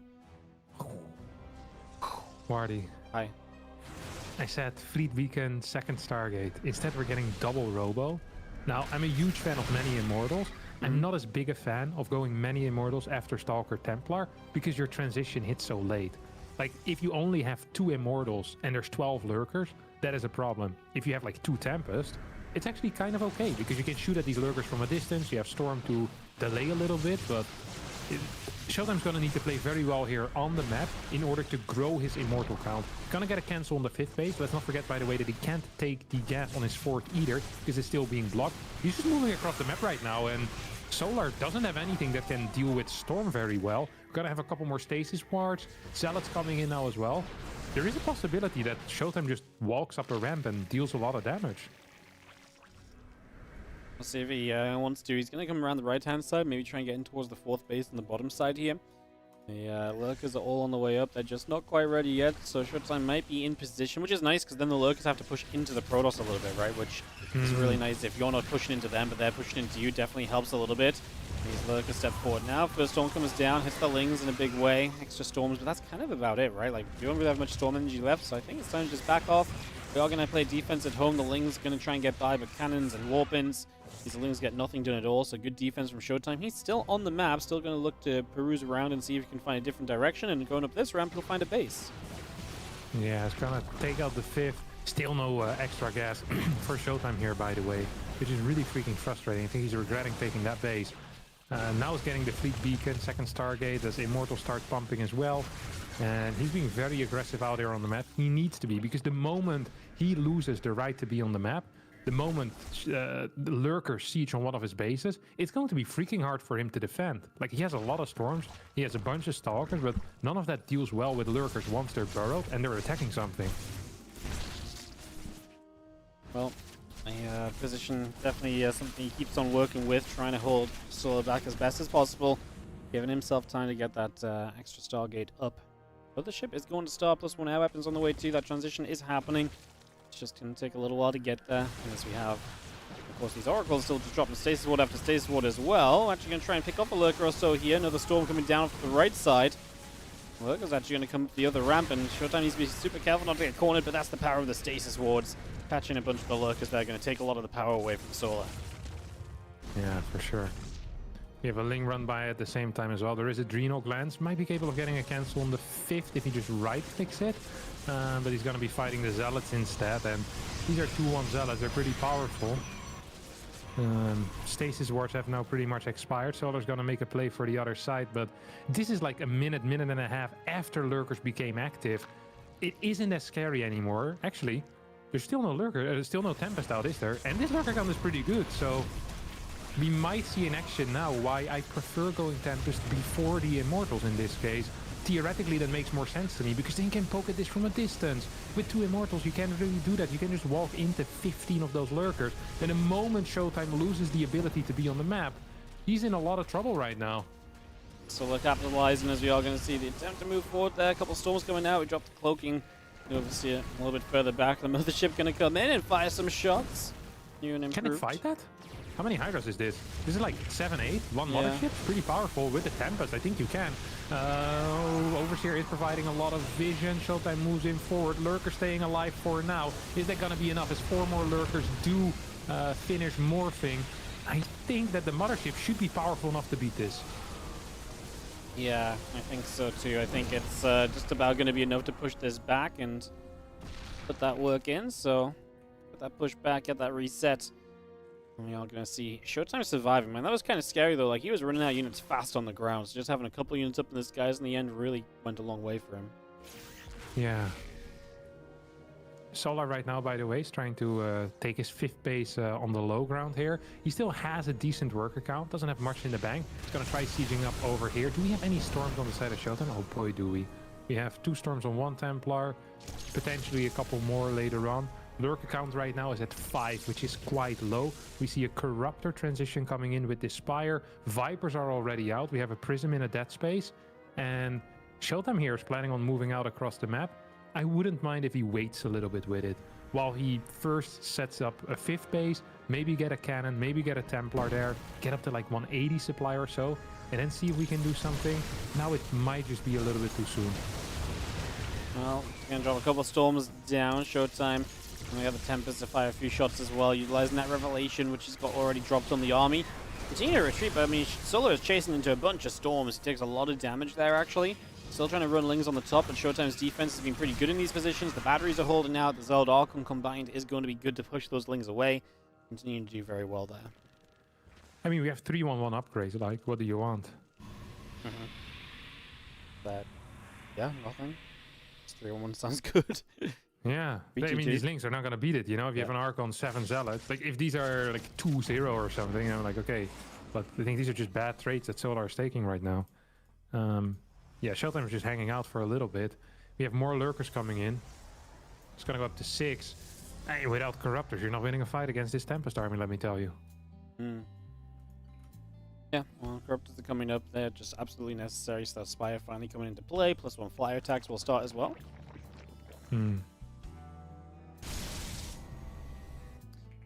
Zealots coming around, just heading down the bottom right. Couple Tempest coming over, +2 attack coming up as well.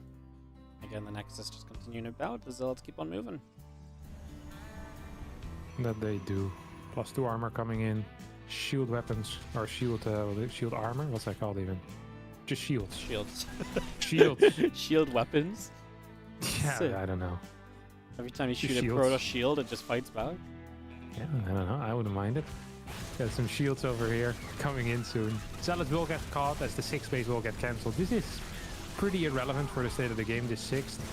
I think Showtime should try to do a better job at making sure that his 5th and his 4th stay alive. That's going to be important. Zealot Rumba is actually big. If he gets the cancel +3, that would be really nice. There's still a lot of range units in this army. We have 8 lurkers and 11 Hydras. +3 being denied. It's gonna suck for Solar here. First Corruptors now on the way out. Let's see how this fight is gonna go, because I am not quite seeing this go in favor of Solar, to be honest. Does he have any spellcasters? He has 1 Viper, no Infestors. I mean, good luck. Yeah, lack of spellcasters feels pretty rough, as we are going to see Showtime's army looking great. Approaching the other side, already getting a few pot shots off on the Corruptors to start things out. The Corruptors commit, I mean, you got so much splash damage on the ground as well. Definitely a factor also, as the Archon's going to sit out there. We do see some of the Ling Hydra pushing around the top, but still that defense has been great for Showtime up top. He's really denied that base from ever being in trouble. So fantastic job there as the Tempest get back at this hatchery.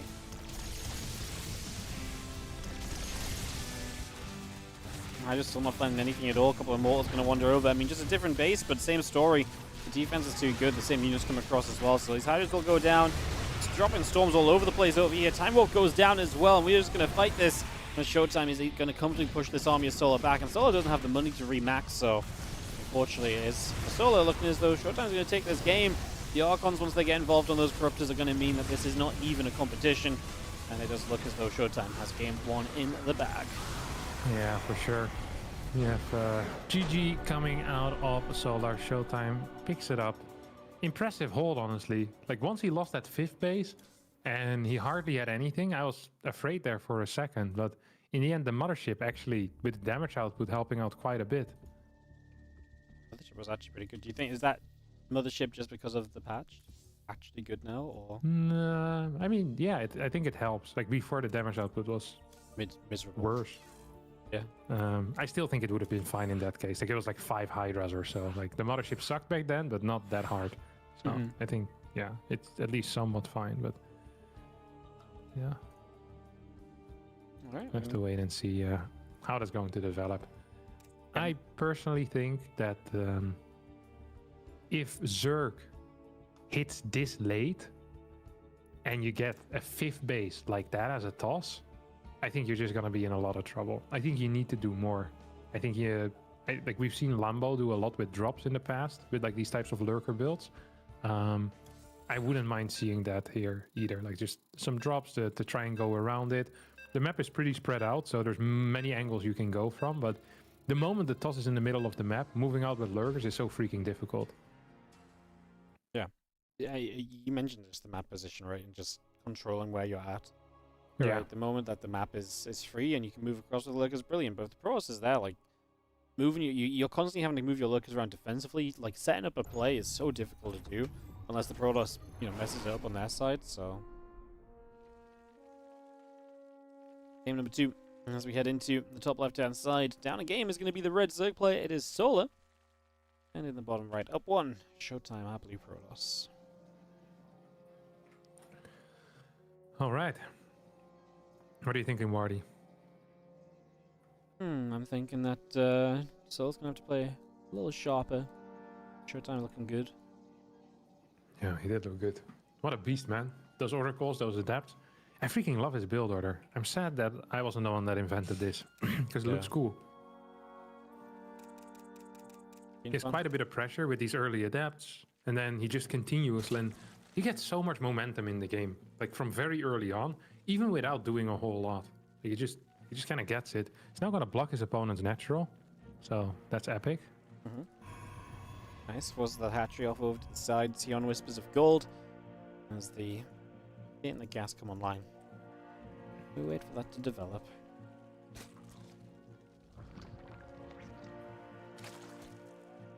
Here on your favorite map. Yeah, the favorite map of the new ones.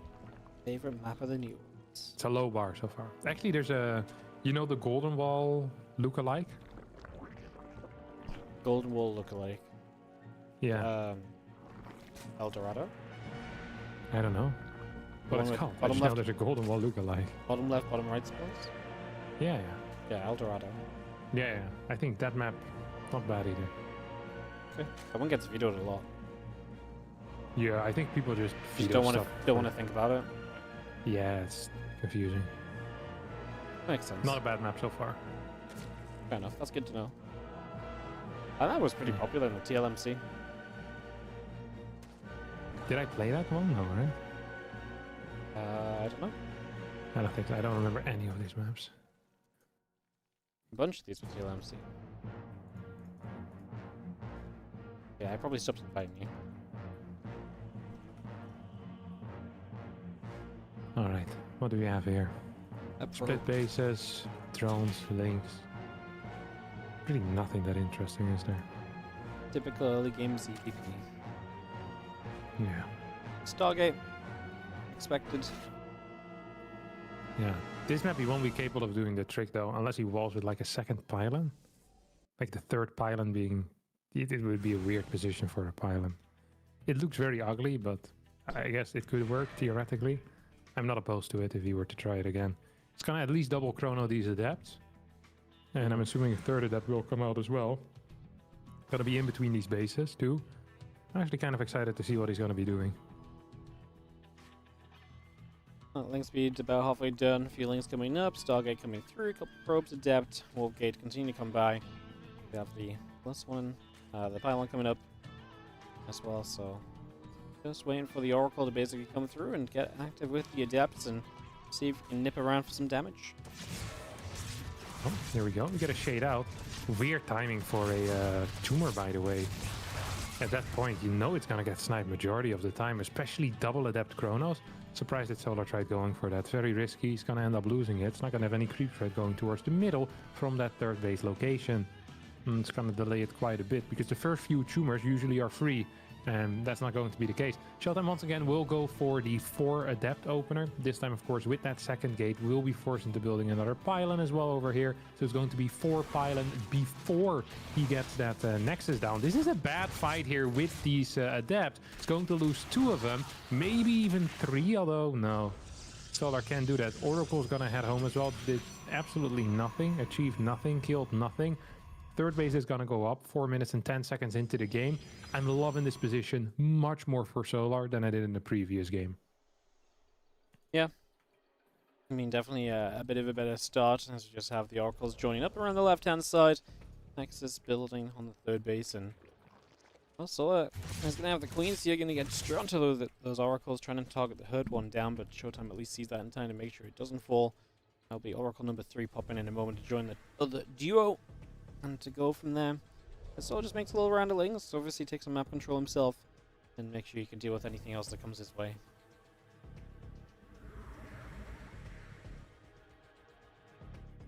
Torch Twilight. Double Oracle. Or triple Oracle, sorry. Oh, he's done. He likes keeping that one at home, just for safety. He's such a safe player.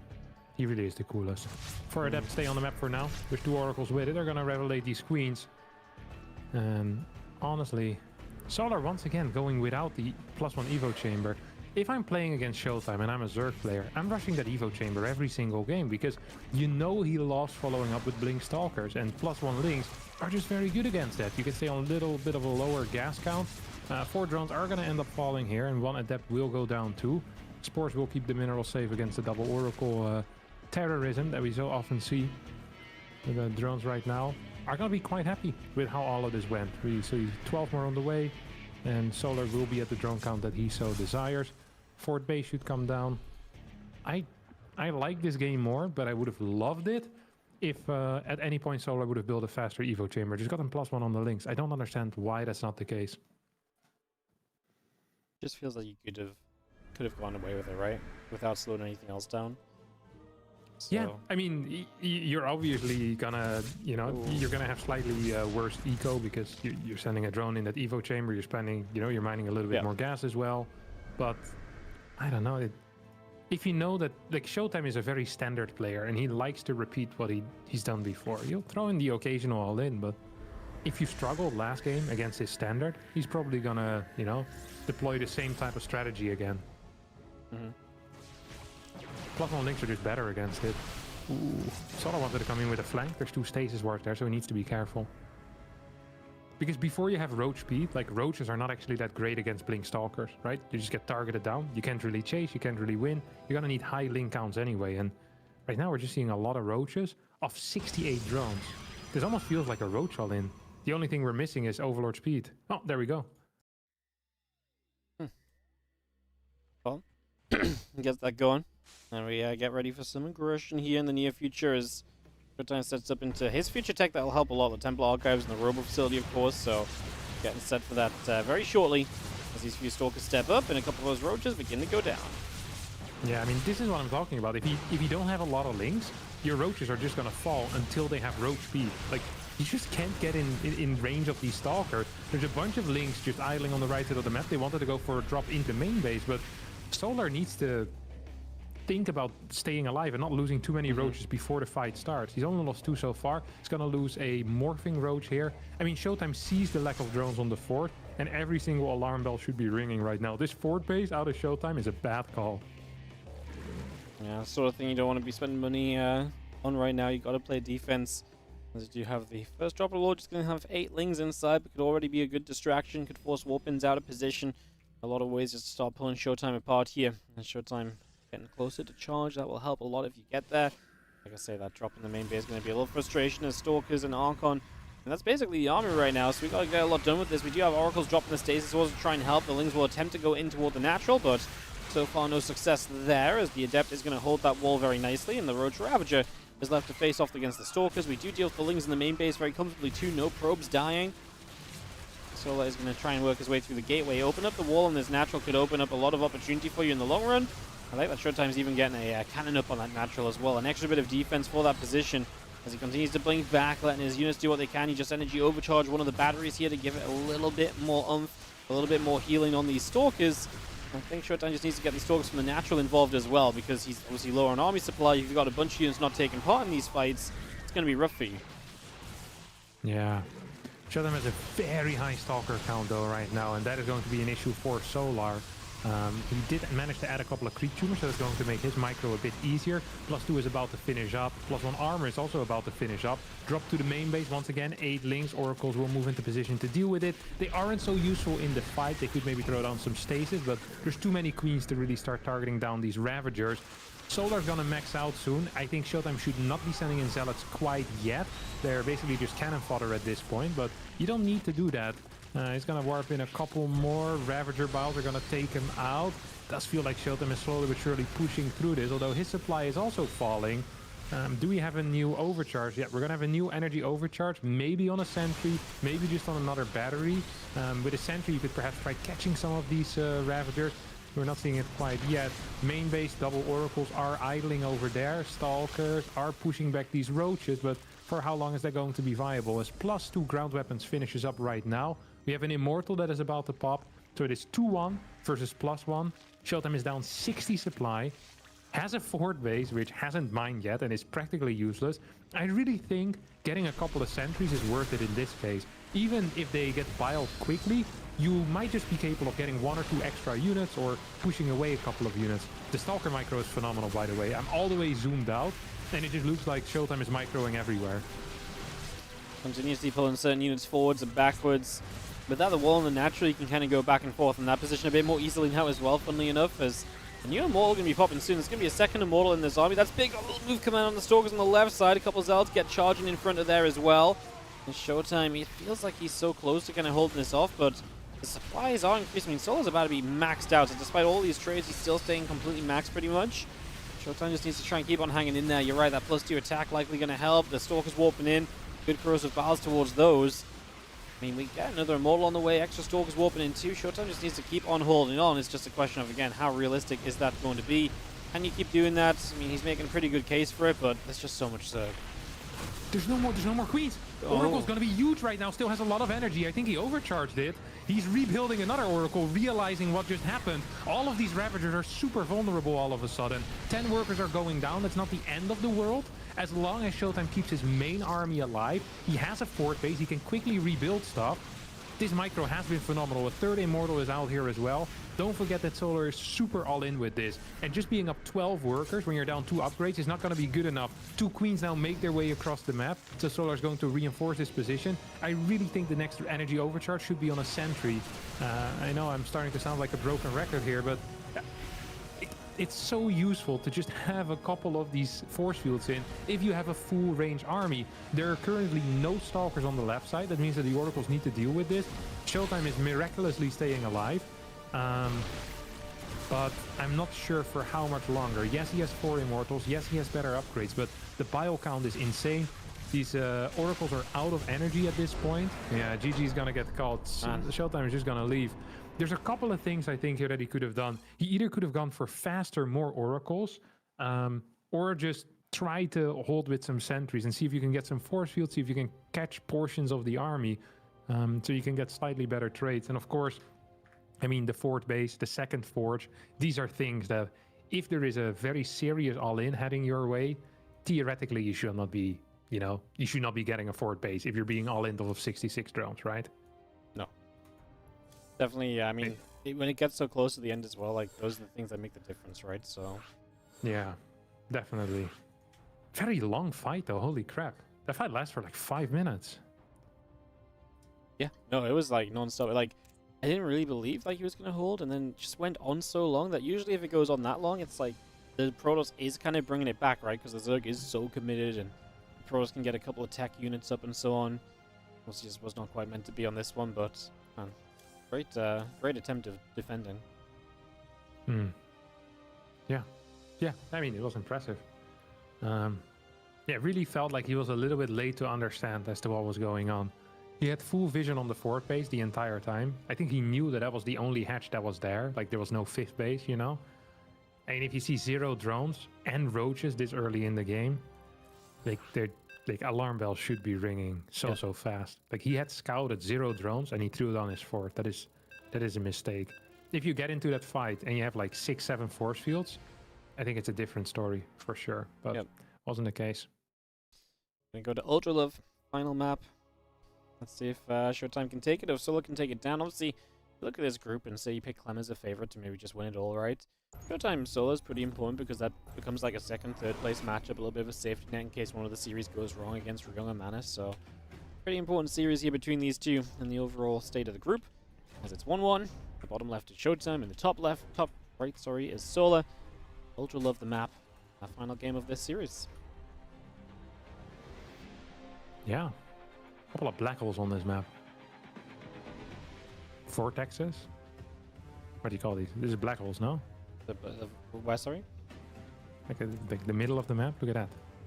I'm on your camera. Or is it like the Eye of Sauron? Oh, it's kind of like a black hole, isn't it? Yeah. There's also one like near the natural. And there's one near the main base. It just looked like a black hole because it's like there's just a point at which everything's absorbed. Just like the Eye of Sauron. Oh, no, it's just black. Yeah, I don't know what it is. Interesting. The Eye of Sauron is red, Wardy. It's not black. I don't think this is the Eye of Sauron at all. I don't think it's more likely I to be a didn't say black anything hole. about the Eye of Sauron. You see, this is the problem with Lord of the Rings fans like you. They always want to make it about Lord of the Rings. Never watched Lord of the Rings. And still you want to always talk about it. It's crazy. It's insane, isn't it? That's how influential that movie is. Yeah. And the books. Do you know the books were first? Oh, you're such an idiot.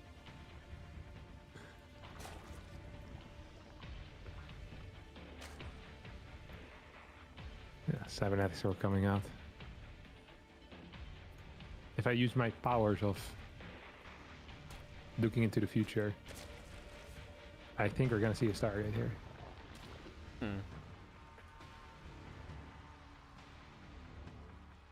But I could be wrong. I mean, I'm with you. I don't think... Why would you not go... Is there a good reason to not go Stargate in this patch with the energy overcharge? It just seems so good having the oracles like jacked up on energy all the time and stuff. It seems insane. I know Mana's Imagine Archon drops, but... You build 4 DTs, and then you right-click a spore that now only has 300 HP instead of 400. No? Let's say again? You build 4 DTs, and then you right-click a spore that has less HP. Yeah, that was pretty good yesterday. You know, there is a guy on the ladder that I often play with my Zerg, and I forget his name. Which is bad, because he has one strategy. He has 2 strategies. One, he has a DT drop, where he'll fly with the prism, like he'll warp in DTs, then he'll fly with the prism to the main, but the DTs are walking to the fourth, or the third, and he just right-clicks your spore, and he hopes that you're following the prism, and then I lose the game. And I'm like, okay, that was frustrating, but we can go again. And then I play against him, and he opens up with like 3 Void Rays or something. I'm like, right. He's like a mass air enjoyer as well. And then he's like 3 Void Rays, he's trying to snipe like my fourth base and stuff like that. And then we were like entering like minute 6, minute 7, and then 4 DT show up at my third base and they click the spore. And I lose the game again. And then he stopped searching games because I just saw both of his strategies again. Then he doesn't snipe me for 9 months, and then 9 months later he repeats. You have the best of times, don't you? Yeah, dude, you won't believe my ladder games. It's really something else. Should watch some of those sometimes. They sound fun. Yeah. My Zerg games are actually wild because I play like such a clown as well. Like I try to play standard and then, you know, I get excited over something. Oh, never mind. Throw the plan out the window. We're doing something fun today. Ooh. Nexus drops down on the third base. PvZ really takes ages to do anything, right? What? It takes ages for anything to happen in PvZ. What do you mean? I don't know, like, I kind of usually just ignore the first couple of adepts and it feels like nothing happens for 5 minutes. Yeah. I mean, sure, yeah, if you ignore the early game interactions, nothing's happening. I don't know. If we pretend that these oracles aren't flying around looking for damage, really, the first 15 minutes, there's nothing there. Exactly, it's insane how passive this matchup is. Yeah, that's crazy. 0 interactions between the players. That is so silly. They should add some of those in the patch. Yeah. Player interactions. Player interactions. We should give each race just one unit that they can use to run to the middle of the map and they fight each other. The winner gets like bonus minerals. 1 second, Wardy. There's player interactions. 4 adepts here in natural. Gonna kill a couple of drones at the same time. Oh, Solar forgot that he needed a spore in order to deal with these oracles. Now sending more drones into the meat grinder that is Showtime's oracles. Showtime's gonna get 10 kills here. 11 kills for Showtime. 34 workers to 51. Oh, look at that. Solar did open up with a fast Evo chamber this time, but one of the worst things that can happen to someone with a fast Evo chamber, you know what that is, Wardy? You lose a bunch of drones. Yeah. To be fair, losing drones is actually always bad, even if you don't have a fast Evo chamber, but it's particularly bad if you do have an Evo chamber because it's more expensive. He's now going to try a strategy that won't work. And it's going to be frustrating to watch. Well, actually, it's going to get every single stalker here. No way. I'm not buying this, Wardy. I mean, this shouldn't work, right? I mean, we're just spamming units here, but Showtime is in a little bit of trouble, maybe. Oracles will be a big factor. Oh no, the stalkers get caught again. That was pretty bad, actually. Why would he be out of range of his battery? Oh no. I was going to say I'm not buying what he's selling, but he's just shoving it down my throat. And he's shoving it down the Showtime's throat. Yeah. That was not good stalker positioning there whatsoever. That was very poorly done. We still have one oracle with quite a bit of energy. Should probably be activated right now, trying to clear some of these links. Showtime is not using it. Stalker's in the back. Can they do something? Okay. Now we finally activated. Cannon is about to finish up. Don't forget, Solar still only on 37 workers. Showtime has been macroing behind all of this because he's a beast. Batteries don't get recharged here. The cannon stays alive, and these queens are going to end up falling. Phenomenal play here out of Showtime with an insane save there on the cannon. Yeah, that was clutch. Energy overcharge comes in. The cannon gets healed and is saved. And just that extra DPS continue to come out is huge. Now this queen goes down as well, and Showtime holds. Loses 15 pros, but he did enough damage early, and Solar caught enough that, you know, as long as he survives, this is generally good for Showtime. Now has Blinken +1. Man, he made that difficult for himself, but he found a way out of the ditch they dug. Yeah, he lost like 5 stalkers for free, and then the fight was close. It's like, well, imagine with 5 more stalkers how that would have looked. He's like, a lot better. Solar's gonna try again. He realizes he's dead. GG gets called. Showtime wins the series 2-1. Phenomenal player. This could have ended very different, Wardy. Very different. I really could have actually, right? Like, yeah. Hey, if the cannon dies, I think it's over. Yeah. I don't think he has the DPS. Yeah, because then the queens don't die. Like the 2 other queens just stay alive so much longer. Yeah. Very cool. Very cool. GG's. All right, that's going to be Solar and Showtime wrapped up, and Showtime gets the win there. The first time we see Showtime today, so he starts his group off in a great way. So Solar's going to end up at 2-2, losses to Clem and Showtime, but took a map in each of those. He also dropped a map to Mana and Ryung, so Solar played 3 games in every single match. He got the most possible games out of this PTR event. The best bang for his buck. Yeah, he didn't even pay to enter. Well, what a deal. Does he get paid to leave, though? Yeah, I mean, you get paid unless you get last place in the group. Really? Yeah. Last place in the group. I don't like that. I actually think it's better to pay the people that get last and then not pay the people that get 7th or 8th. Why? Because the people at last place, they already have the shame of losing and then also not getting paid. Yeah, but then everyone would just lose. If they're 4th place, then they just lose their last match. Well, I'm not saying my system is perfect. I'm just saying I'd be upset, you know? The system isn't not just not perfect. The system sucks. Yeah, the system sucks, but at least the last place won't be as sad. Maybe you could give them like €2.50 or something, you know? That's not in the budget.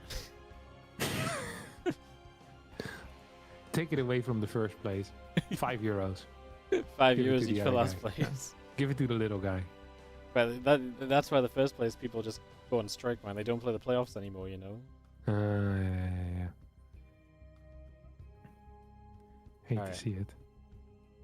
I have no one of my friends so it's going to be very long to invite everybody.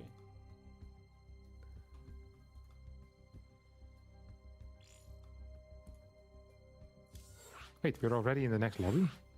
Yeah, it'll be, because they play at the same time. So it's replays. Oh, the replays. Yeah, speedy time now. Enough of this Oh, waiting that's around cool. for players. Yeah.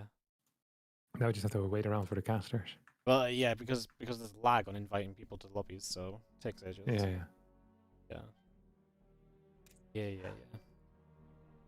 Getting there though, slowly.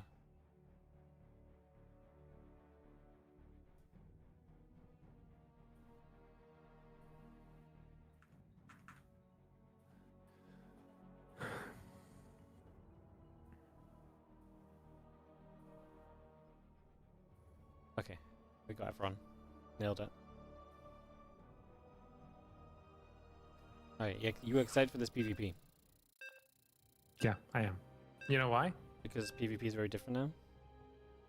I don't know if it is. Maybe it's exactly the same. But it's not the same. There's no way. Right? There's no way, right? It is the same.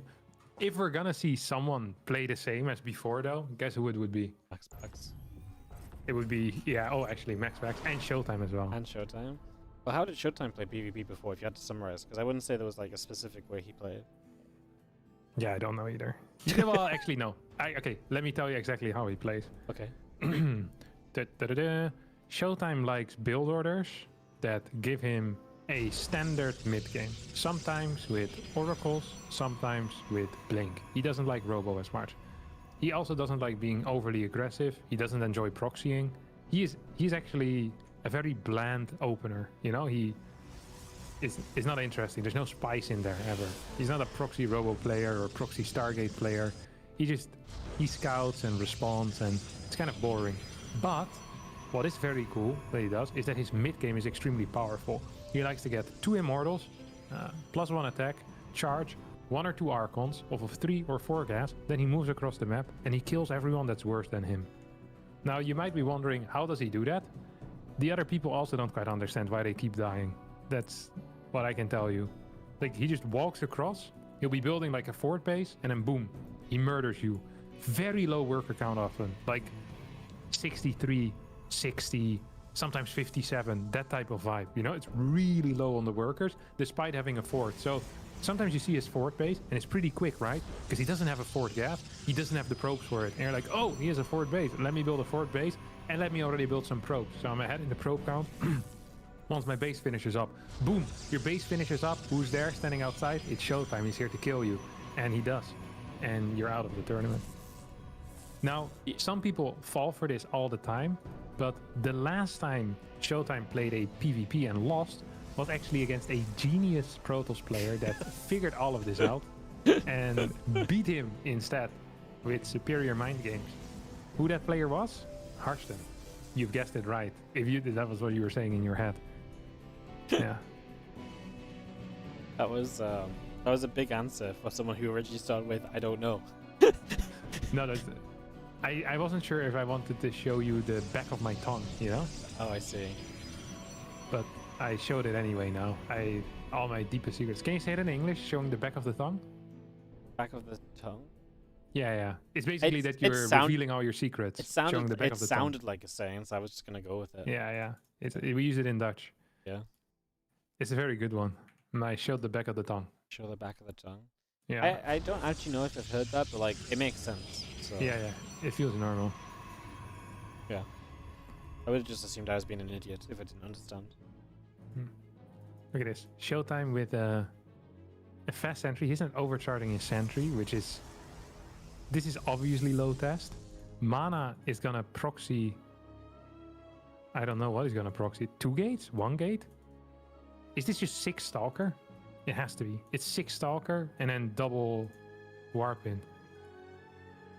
6 Stalker, double Warpin. Mm-hmm. Theoretically, this is a win for Showtime, to be honest. Yeah, what? Hallucination. You can't just make side sounds and just not say. Well, that's bad, no? He lost the hallucination. But Do you want me to, yeah, but no, but I to mean, be your StarCraft pundit, tell you whether this was meh or good? Well, I mean, I feel like you saw what you needed to see. There's 4 stalkers coming across the map. Yeah, but you want to know if there's a nexus behind it, don't you? Otherwise, if there's no nexus, you want to build 6 batteries. If you see 2 more stalkers building with your hallucination, you also want to see that. What if it's 4 stalker oracle, maybe on the battery in the main base? Look, he's building 2 stalkers in the main instead of warping them downstairs. This is terrible, Wardy. God. I just didn't know the thing was that big of a deal. I'm not very smart, you know. Huge. It was huge. This could have been game ending. We're lucky that Showtime is so smart and fast in his responses. But man, this could have been the end of the world. I just felt like it was an overreaction from you. No, it was very big. It just, yeah, I know. You didn't react like that in half the situations today. No, because CVT isn't as exciting as PvP to me. This is truly where my passion lies. He's playing Robo, by the way, the one build I said he never plays, and here he comes with his robotics facility. So you love to hear the solid call-outs. So glad we have you on as the analyst, yeah. That's the last time we give you the first 2 minutes of the game. That's what you pay me the big bucks for. The big bucks. We're splitting 249 so far, mate. Or 499, sorry. Oh.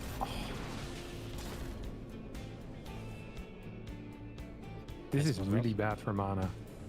Mm-hmm. Yeah, I mean, he's got absolutely nothing done. He was on a later expansion. He's down on workers. He's playing into Blink, but Showtime's going to have multiple Immortals up to play the defensive game and then get into a point where his army can get onto the map, so not really that concerned about the fact Mana's going to have Blink for Showtime. There's this hallucination going to move into the main. And Mana just going to try and keep up to date with what Showtime is doing. He sees Twilight Council time, but straight charge from Showtime as well. Not going to bother with the Blink. Yeah, I'm never sure about which one is good, but whatever Showtime does, I'm okay with.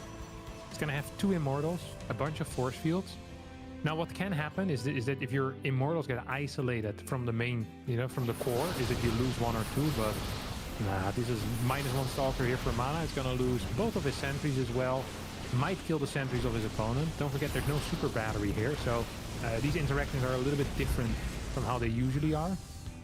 Showtime holds though, and with Showtime holding that, I'm having a very difficult time seeing how Mana is going to transition out of this. He's going to try building a 3rd base, but I mean, it's going to be really rough. And Showtime's about to have a Prism as well, so he's going to have options on the map. When you've got charge lots available, Prism's going to be extremely powerful, so I like the idea again across there with that. Or you can even just use this Prism to make the army even more, even better, right? With, micro potential, and that's exactly what he's going to use it for right now. To make his army even better, keep Immortals and Stalkers alive as long as possible. We warp in Zealots to the top. We're not quite on charge yet, but we are getting there, so getting to a good place. As the army of Mana, you're right, is just not really getting done what it needs to get done. Yeah. Showtime, by the way, is blind as a bat. Like, he doesn't know about the 3rd. He doesn't really know what's going on. I think the only thing Mana can do here is base trade. The moment Showtime moves out. Oh, wow. We had a lag spike? Yeah, in the first match of the day, Poland lost internet. The entirety of Poland. Well, Mana and Indy lost internet at the same time. So that was 100% of Polish people involved with the event today. So it's a pretty good stat. It's pretty crazy. It was for like a minute. It wasn't a big deal. +2 on the way behind this. He's also taking a 3rd. I like it. Mana isn't aware of the fact that this is moving already. He would have loved to be like just bumping into Showtime's natural as we speak. Like he's gonna try it now. I wouldn't have minded a Dark Shrine here either. If you know this is your only, your only path to victory, then you probably have to get a Dark Shrine. Right now, Showtime just has a much better army. It is difficult to imagine a world in which Mana doesn't just win this game. Anna? The other guy, Showtime. Yeah. My apologies. Yeah, Showtime looks great. I mean, base trading is probably one of the better things you can do as Mana right now, right? Something to make the game a bit weird when you're a bit behind. Maybe there's a possibility, but Showtime's already evacuating probes with the Prism. And yeah, he's on top of the production quickly as well. I mean, I think he's going to be okay. Yeah, this is looking very rough here for Mana. I think he's done as good a job as he could though. Like he was really fast at clearing every single pylon, or most pylons at least. So the income or the possibility to warp in was pretty much gone. Managed to sneak up with some workers as well. Sadly, the probes escaped with the prism. If Mana had known about that and he managed to kill that, maybe you have some potential. You can play around it maybe, but now it's going to be hard just because you're going to be down an upgrade. Immortals are going to be, you know, 3-shotting your stalkers with the +1. That's an issue, especially because there are, oh, actually there's 4 immortals. Holy crap. Yeah. Yeah, this is going to be rough. Mana also doesn't have money for a Nexus, so this is going to be uber rough. Yep. I mean, it's just, yeah. I mean, you're probably going to get eliminated, right? He's got 120 minerals. He's got some probes in the top left corner. So you can build some structures out on the map. He's got the pound and the gateway out on the map as well. But he's going to have to start building something right now because he's on 2 structures. And they are under fire, so... What's the chance that Showtime just sits back at his batteries? 0. Because the game's going to end. What boring. He had money for an assimilator. I thought he was going to assimilate. I don't know. Yeah, and then what's the chance of Showtime just sitting back when there's an assimilator up? I think I would sit back, to be honest. Well, why not? You have a better position. I have a right? Nexus. I'm such a safe player, though. Yeah, but I think in that case, why would you not just play it safe? Like, you have a Nexus. Because it is safe. Yeah, but like, if your opponent is on an assimilator, like, it's on them to kill you. Yeah, so you sit back and do nothing. Yeah, I agree. I'm saying that's the right play. Yeah, it's the correct play. Okay, yeah. Theoretically correct. I think it is theoretically correct. Like, there's just no reason not to. There's never a scenario where sitting back and like unless obviously you've got the worst army in the first place significantly, and it's just like, can you get to the assimilator before time's out? But like in that scenario, there's no way you don't just sit there and just play it safe and make him attack into you. Yeah.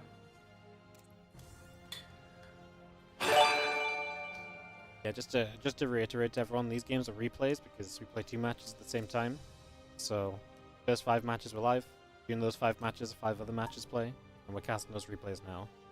So the players don't have to sit here for like 6 hours. Yeah, that is a nice thing that you do. Yeah. Always got the players in mind until I need extra content, then I abuse them. Smart as well. Really just fair game all around. Man, there's so many people in the lobby. What the hell? Yeah, it's like 1, 2, 3, 5, 3, 10. Yeah, we got everyone. Nice. Jeez. Yeah, man. People are desperate to cast some StarCraft. Understandably. Do you do you know when ESL is going to announce their tournaments, Marty? Any input? Yeah. I heard they're going to do it like 4/17 on the 5th of November. 5th of November? I have no idea. Isn't that the day of the American election? I have got no idea. 5th of November is bonfire night. Is what? It's bonfire night. Fireworks night. Is that something you do with your friends, or? Is this just not a thing? Maybe in your friend circle it is. I've never heard of it. Or maybe it's just a British thing. Like bonfire night is like, well, there's a full-on thing that you don't forget it actually. It's remember the 5th of November for gunpowder, treason, and plot or something. It's when they try to blow. Are you up... sure this is not just something among your friends? No, it's when they plotted to blow up the king or something. I don't know who they tried to blow up. They blow up the king. No, Guy Fawkes Day. Guy Fawkes Day? Yeah. Never heard of this in my life.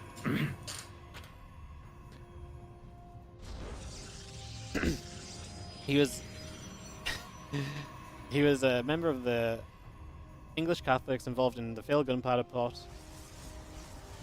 which I'm now going to click on. It was the attempted... Oh, he's the guy from V for Vendetta? Yeah. What? No, it was attempted regicide against King James VI. There you go. So they tried to blow up the king. I've seen V for Vendetta. I like that movie. Oh my god, you're the worst.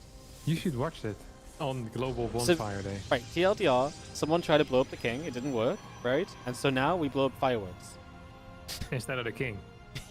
Yeah, I guess so. In celebration. Honestly, that sounds like a more feasible solution long term as well. Like, why would you want to be the king if every year there's a day dedicated to blowing you up? That makes no sense at all. British people are really dumb, I think. It's no wonder we kicked you out of the EU.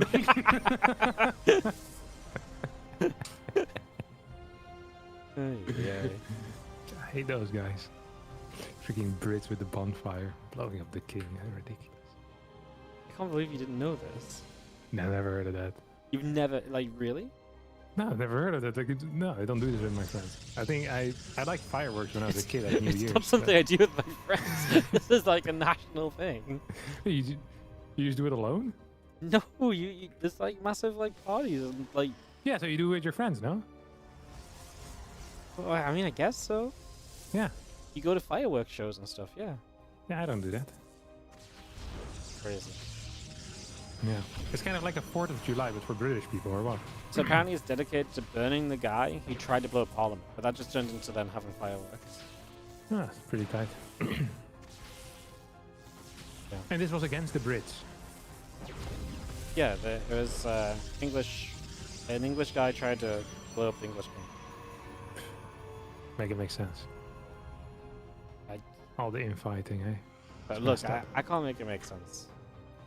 Look at Showtime, by the way. 29 workers to 25, but his Nexus is like 50 seconds later. Mana opened up with 3 sentries, and I think this was a Nexus before 3rd pylon, because that makes sense to me. Now, Showtime has a Robo. You know, if I'm Mana in this case, I don't even know if I want to get a Robo myself. I think I'd actually get a Twilight Council, to be honest, yeah. I dig the theoretical aspect of Mana's opener quite a bit more than whatever Showtime is doing. The planet on like the far left side of the map is wild. Like if you just like go up the left side, like ooh, that's crazy. That's very cool. I just noticed like the lights were like staying constant. It's weird. Sorry, getting distracted.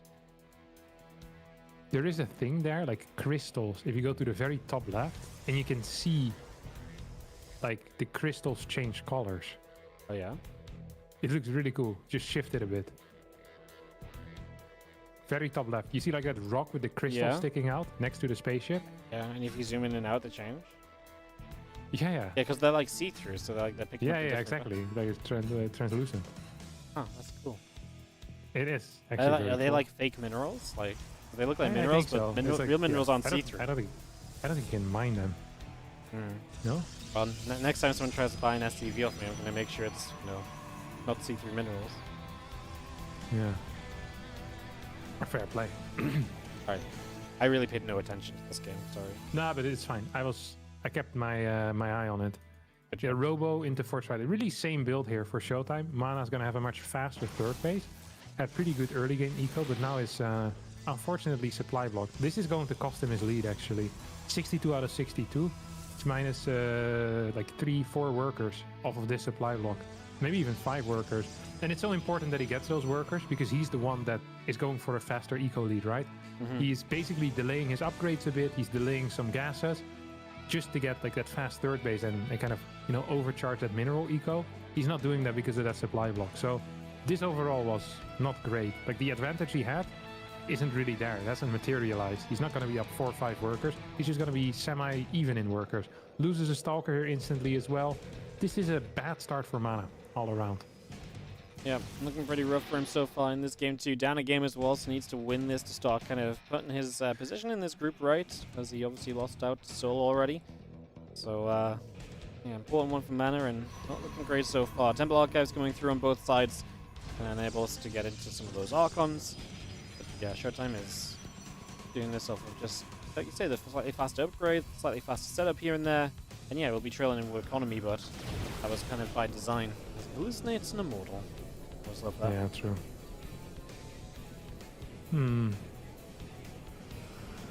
Immortal and the Natural. 3 Immortals, 1 of them fake at the 3rd. Already going into Archons. Honestly, Wardy, yeah, we could be seeing a repeat of the previous game. Like, Mana has very good eco, 60 workers. Showtime is just playing kind of like a fake 3rd base. Like, he's not really probing it up, And he's just gonna attack with +1 once more.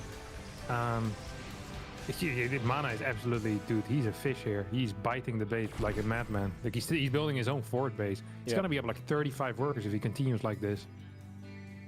I mean, Showtime started up a few workers. He starts +2, but there's no world in which he doesn't at least poke across the map to try and attack Prism. I was gonna say he needs to be careful with this direction, but it turns, so he's not gonna fly directly into those stalkers. He's gonna join with the rest of the army and. Hallucination? Did it see anything? Oh no. It's gonna lose the Prism. Oh. Blink! It's good. Losing these stalkers is worth it. Yeah. Absolutely. I love it. Well, 3 stalkers, still worth it. Still worth it? Yeah. As long as mana doesn't get supply block, that was uber worth it. Is this entire middle of this map just blocked by rocks? Yeah, but you can move around it. That's wild. Yeah. It's a pretty interesting map. Cool. It's very weird. Like, I just never processed that all of it's blocked off, you know? As it's like, you know, when you just see some rocks, you're like, I'm sure there's another entrance. And you see the other rocks, I'm sure there's another entrance. Yeah. Well, look at the sentry count here. It's pretty decent, but I'm not sure how useful that is. Could maybe hallucinate some Archons. Yeah, it's gonna do just that. He's going up to 10 gates. Like 2 are now morphing in. +2 is on the way as well. Adept's actually dealing some damage on the other side. You know what's really good to do if you're Mana in this case is trying to get like a Zealot run by over to the 3rd of Showtime. If you can do that, like it's a big deal. It's really nice when you have that type of stuff happening. He has the gateway on the other side as well. His fort base is mining. Every second that goes by is a brilliant second for Mana, but Mana is on the supply block of a lifetime. 131 out of 132. He has like 10 gateways ready to start pumping, but he doesn't have the supply available, so he's not really pumping at all here. In we go as Showtime just attack straight on into this mana. Is going to be having a few zealots hit as natural as well. I mean, the hallucinations are kind of cool because they might absorb some damage at some point, but there's an observer there, so you actually know which ones are real and which are not. Still going to absorb some damage, but at the end of the day, I just don't think it's enough. That wall of Archons from Showtime, real Archons are pretty good, man. They're dishing out a lot of pain, and the zealots on the natural are just not going to be stopped either. Showtime, a convincing fight to take a 2-0. It was with +2 in the end as well, so had that upgrade advantage for the fight too. Yeah, very sad. I really think Mana could have done it if he wasn't, like, he got supply locked twice at bad moments. The fort base obviously not helping out, but yeah, just having like 1200 minerals during the end of that fight, it's not going to be great. Not going to be great. All right. So Showtime gets to 2-0 in the group. Good start. Obviously, he has to take on CLEM, which is what we're going to be going into next, and then takes on Ryung. So some important matches to come, and Showtime makes a bid for potentially first place in the group. I mean, him and Clem are both undefeated, so whoever wins this next match is going to be in a great spot. Are you staying? Are you leaving? What are you doing? No, I'll do this one. Do this one? Okay. And you're going to leave me with the other PVTs? I see. Yeah, I don't think I'm just interested in Showtime Clem. I see how it is. You come in, you use me for a good series. You leave me with the bad ones. It's okay. I thought your system was designed to have the best series at the end. Not always the best series at the end, but it makes sure the best games aren't at like the very start, you know? But maybe fix the system then. Well, no. What's most important is it does 2 things. It also means that when we're doing live matches, when we have say we have like, for example, Clem versus Ryung playing, the next match is like Solo versus Ryung. The other match that's happening at the same time is not involving Solo. So like the next match is always ready to go when we finish. So there's no downtime. So that's the most important thing. And then the second important thing is doing that in a way that gives us not all the great series at the very start. Smart. You really have thought this through, this hosting, haven't you? I've been doing it for a while. Yeah. Man, these guys are slow at accepting. What the hell? No, it's because the invites lag. It would help if I tell people this every time. They can also invite other people, because your first invite doesn't lag, but every invite you do after your first, it lags more. So if everyone just invited one other person when they got in the lobby, it would happen in like 10 seconds. Okay, I'll add Indy as a friend. Nice, okay. Noted. I'll not invite an Indy next time. 4, 5, I mean, 6, I just sent 7, friend requests to everyone so that I can start inviting 1, them. 2, 3, 4, 5, 6, 7, 10. Do we have 11? No, you had 10, you said last time. We had 10? Oh yeah, that makes sense. We had 8 and then you joined, it was 9. And then my other account's in here for 10. Cool. Yep. Nice. Math. Only Rex accepted my friend invite. I sent like 7. Only Rex 4. accepted? Yeah. I bet the rest will accept after the game, I bet. I think they don't understand how it works. They never had it happen. What? Friend? Someone to do bonfire day with. It's crazy. You're the worst. Top right corner of the map here as we continue our PTR event. Group A, again, Group B on Friday, playoffs on Sunday if you want to watch more of this PTR tournament. The top right blue Terran player here is Team Liquid's Clem, undefeated in the group, as is his opponent in the bottom left-hand side, Showtime, the red Protoss.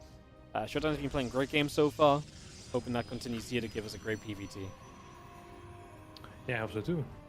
I really wonder what Clem is going to do. I think he's been moving away a little bit from Cyclone pushes and more harassment focus with marine or mine stuff.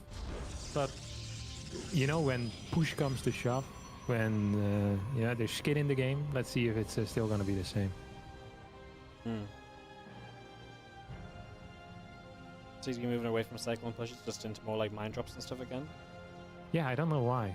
I think... Maybe he got bored of just winning by clicking down the battery. Yeah. I think it is worse, though, in the new patch. The Cyclone push? Yeah. What makes it worse? Guardian Shield is really good. Because you can Guardian Shield a second time and stuff? Yeah, but also you can Guardian Shield the first time if you warp in a sentry defensively. So you can like reactionarily warp in sentry. Yeah. Overcharge it, instant Guardian Shield. Hallucinate an Archon, and then Guardian Shield. Yeah. Energy Overcharge is so cool, man. Yeah, I think it is the coolest against Terran. You have the best interactions because the sentry is such a cool unit in that matchup. It's high tier. That's fascinating. Yeah, I think it is. Against Zerg, most of the time we're just seeing really overcharge on being used on oracles most of the time. Like way more stasis than before. Yeah. I wonder if stasis needs to be tuned a little bit. Because of that? Like, yeah, it's like, is it really okay for there to be like 12 stasis wards because you have 2 oracles? Maybe not. What sort of change do you think? Maybe like a timer, maybe? Yeah, click a timer, maybe just like max number of stasis wards that can be up at a time. So like if you build like a third out of the same oracle, it's like the other one expires or something.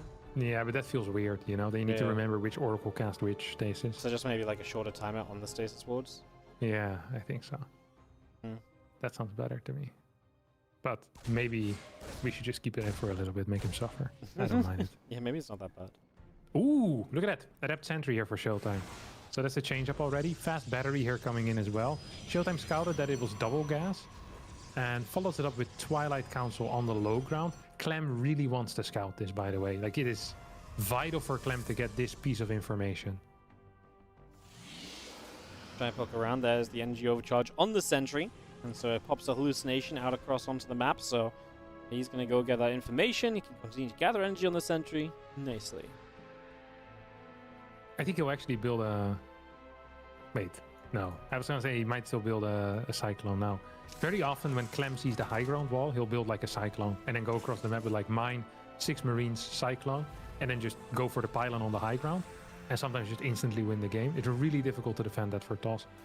Did Clem already get the confirmation as to what this is? No, he didn't. No, he didn't see. Yeah. That's gotta suck. Yeah, not really knowing, a bit blind, has to make kind of guesses still. As the medevac pops out, he will have the Wooden Line Marine drop going across the map, so goes to pick up one more Marine. Hallucination spots this coming immediately as well, by the way, so just great scouting. The sentries being put to use right away from Showtime. And actually getting him just a lot of valuable information throughout this. Yeah. Banshee here as the follow-up.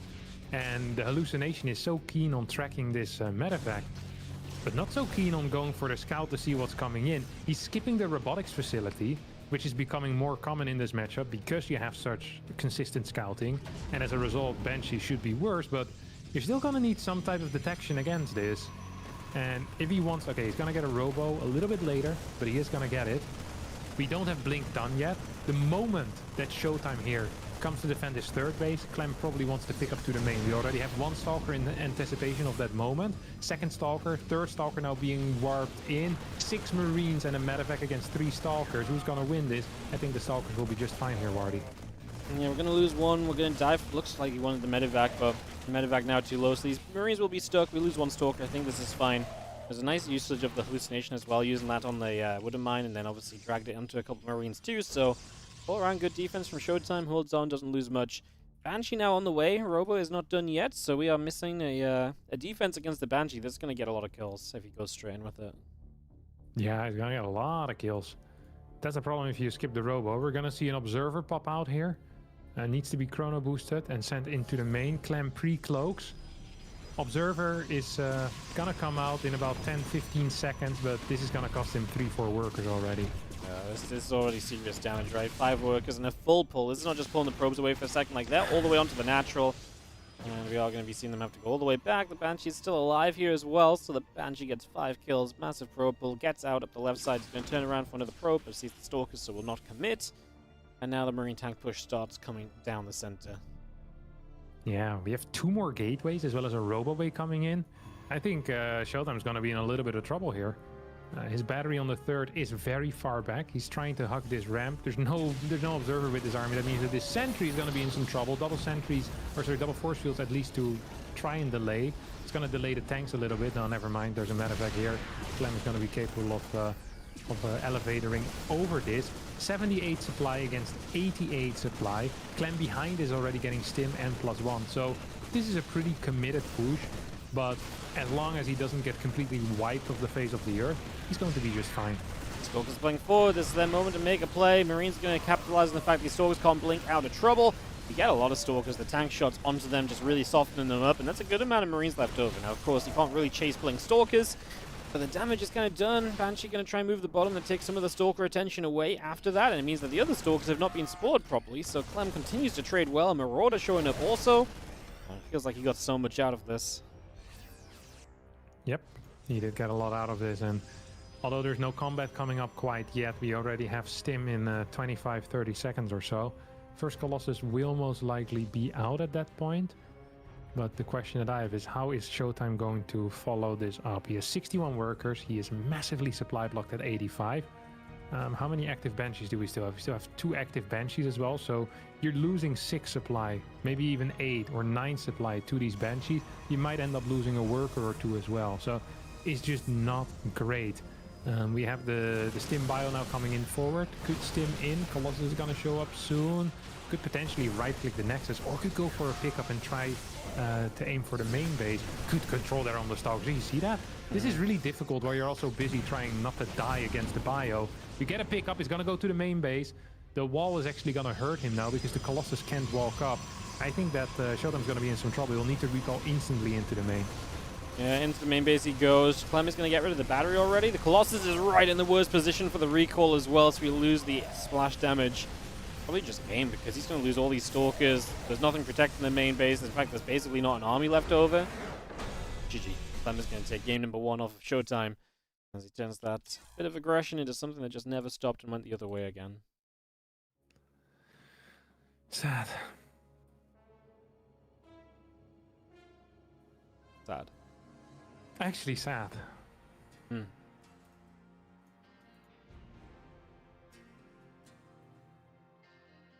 I was hoping Showtime could hold a little better, but yeah, if the first Banshee comes in and deals damage like that, usually it's very bad. No, you get in, you get that much damage done, it's just that knock-on effect, right, just kind of keeps on going and going and going. Yep.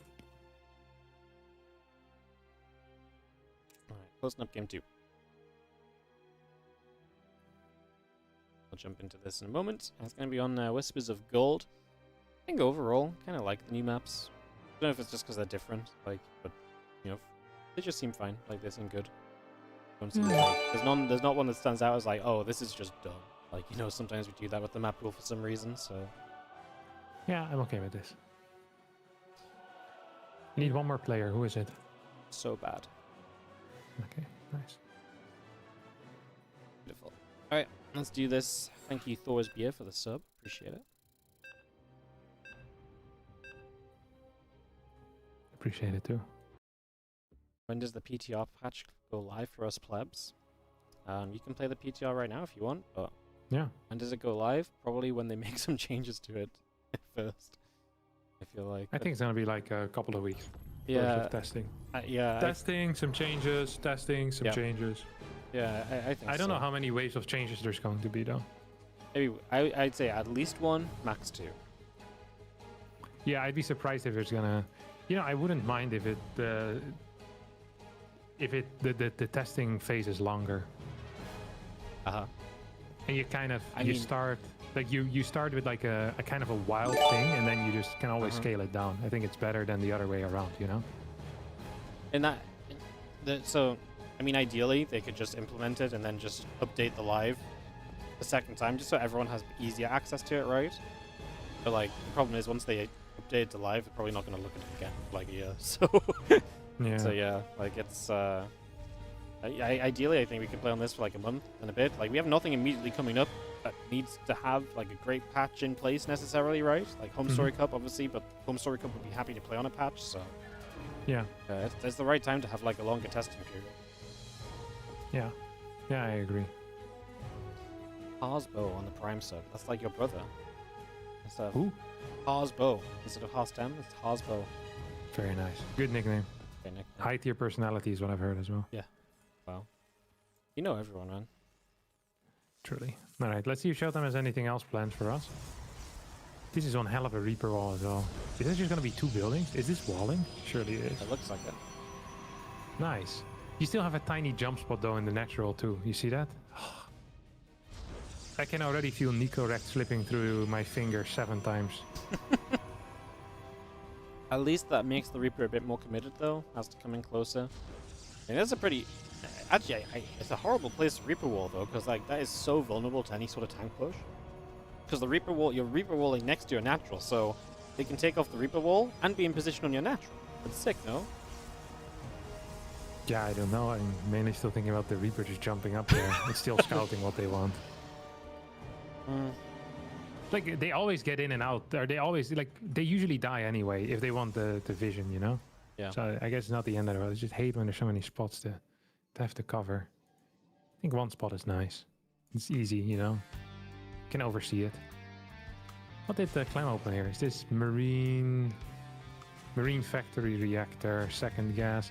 So probably leaning more towards a mine drop than a cyclone push. Last game really was kind of was a mine drop as well, right? There was a Hellion with it too, which felt weird, but tried doing something in the natural and didn't do anything. It always feels with Clem, you're playing a game of like whack-a-mole of stuff that can kill you, you know? Have you ever played the actual whack-a-mole? Yeah. So you get a hammer and like little moles pop out that you actually have to... It's like an arcade game, basically. Yeah, I know. Yeah, but maybe some people in your chat don't. Nah, they don't matter. It's talking to me. Okay, but instead of the moles just going under quickly if you don't hit them or if you do hit them, they bite you. They shoot you with a gun. And that's what it feels like playing with Clem. It's like if you hit him on the head, it's like, oh no, I'll go under for a little bit. And then like 2 seconds later, he pops up like that, like shoot you in the face. It's like you don't pay attention for like 2.5 seconds, you're freaking dead. It's like, Jesus Christ. It's very frustrating. Well, hallucination. We had a great time playing arcade at TSL. You remember that? Yeah, the arcade was great. Great arcade. That was a good arcade. We went back another time after as well. Yeah? Like Irene and I. Yeah. Phenomenal stuff. Yeah. There was this game where you were shooting bottles with a gun. You loved that one. You were there for like an hour. Yeah, well, I was... Dude, I spent like $50 there, and at the end I had enough tickets to buy 2 beer. Now, some might just say that's scandalous, but I mean, you just weren't very good at shooting the things. Yeah. I bought the two beers. They were the best beers because they were earned. Actually, I also had like a small card game that I got from it. It was really fun. Then we played the questions. We played the question game, yeah. Yeah, dude, it was a great investment. It was a great day overall. TSL was a great day. Great event. That was so much fun. Yeah, very good. Showtime just attacked his own rocks, by the way. This is basically the same build, but with better eco for Clem. Hallucination is going to force this mine to unburrow, and he's gonna piss off. Clem is really good at not overstaying his welcome against Blink. Like he knows the timing so well. Like, how long can I stay? What can I do? Didn't do a whole lot. Now he's gonna go in with the Liberator because he knows that it ebbs and it... What's the other one? It flows? Ebbs and flows, yeah. Yeah.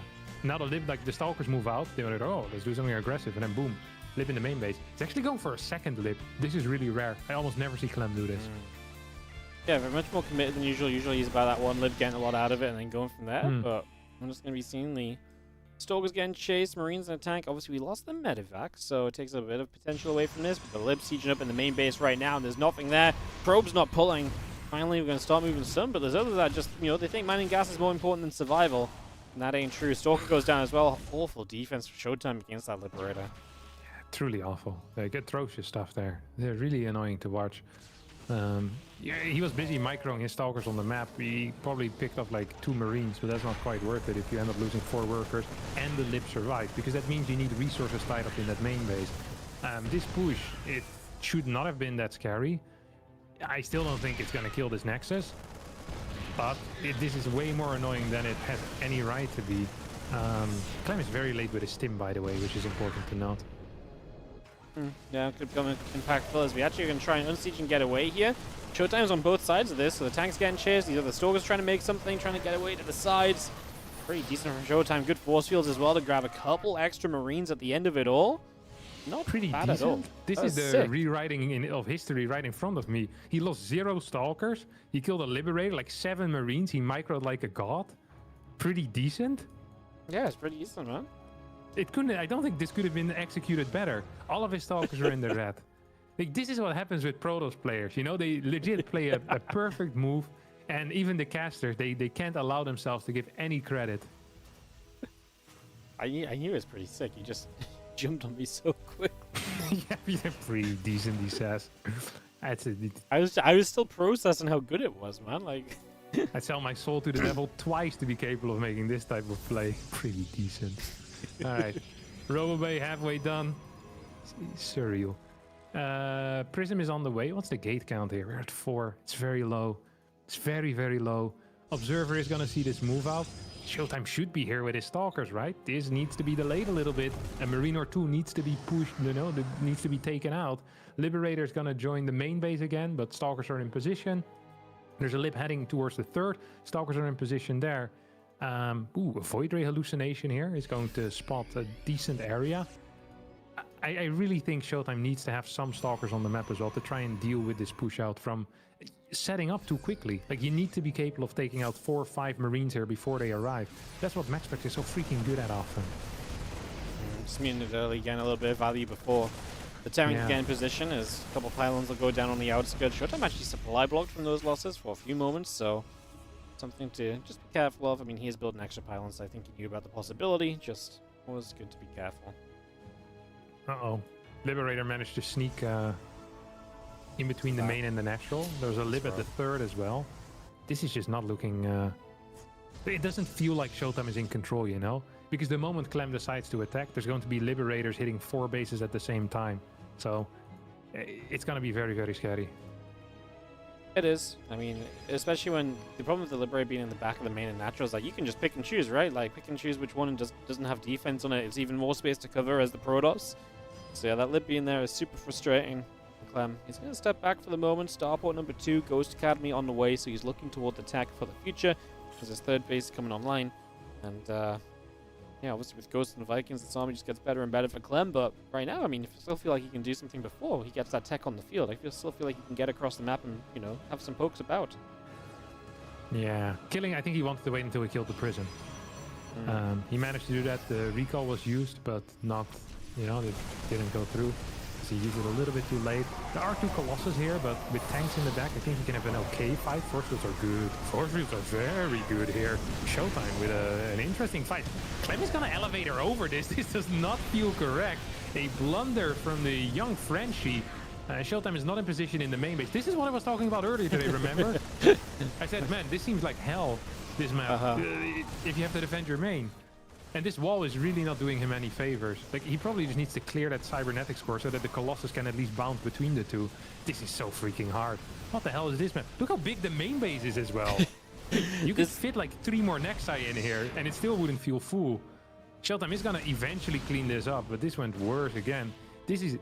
that main base is so large, Wardy. Man, it's just so far, like, I know it's not in the middle of the map, but like, it feels like it is. It almost reminds me of like Antigua, GG.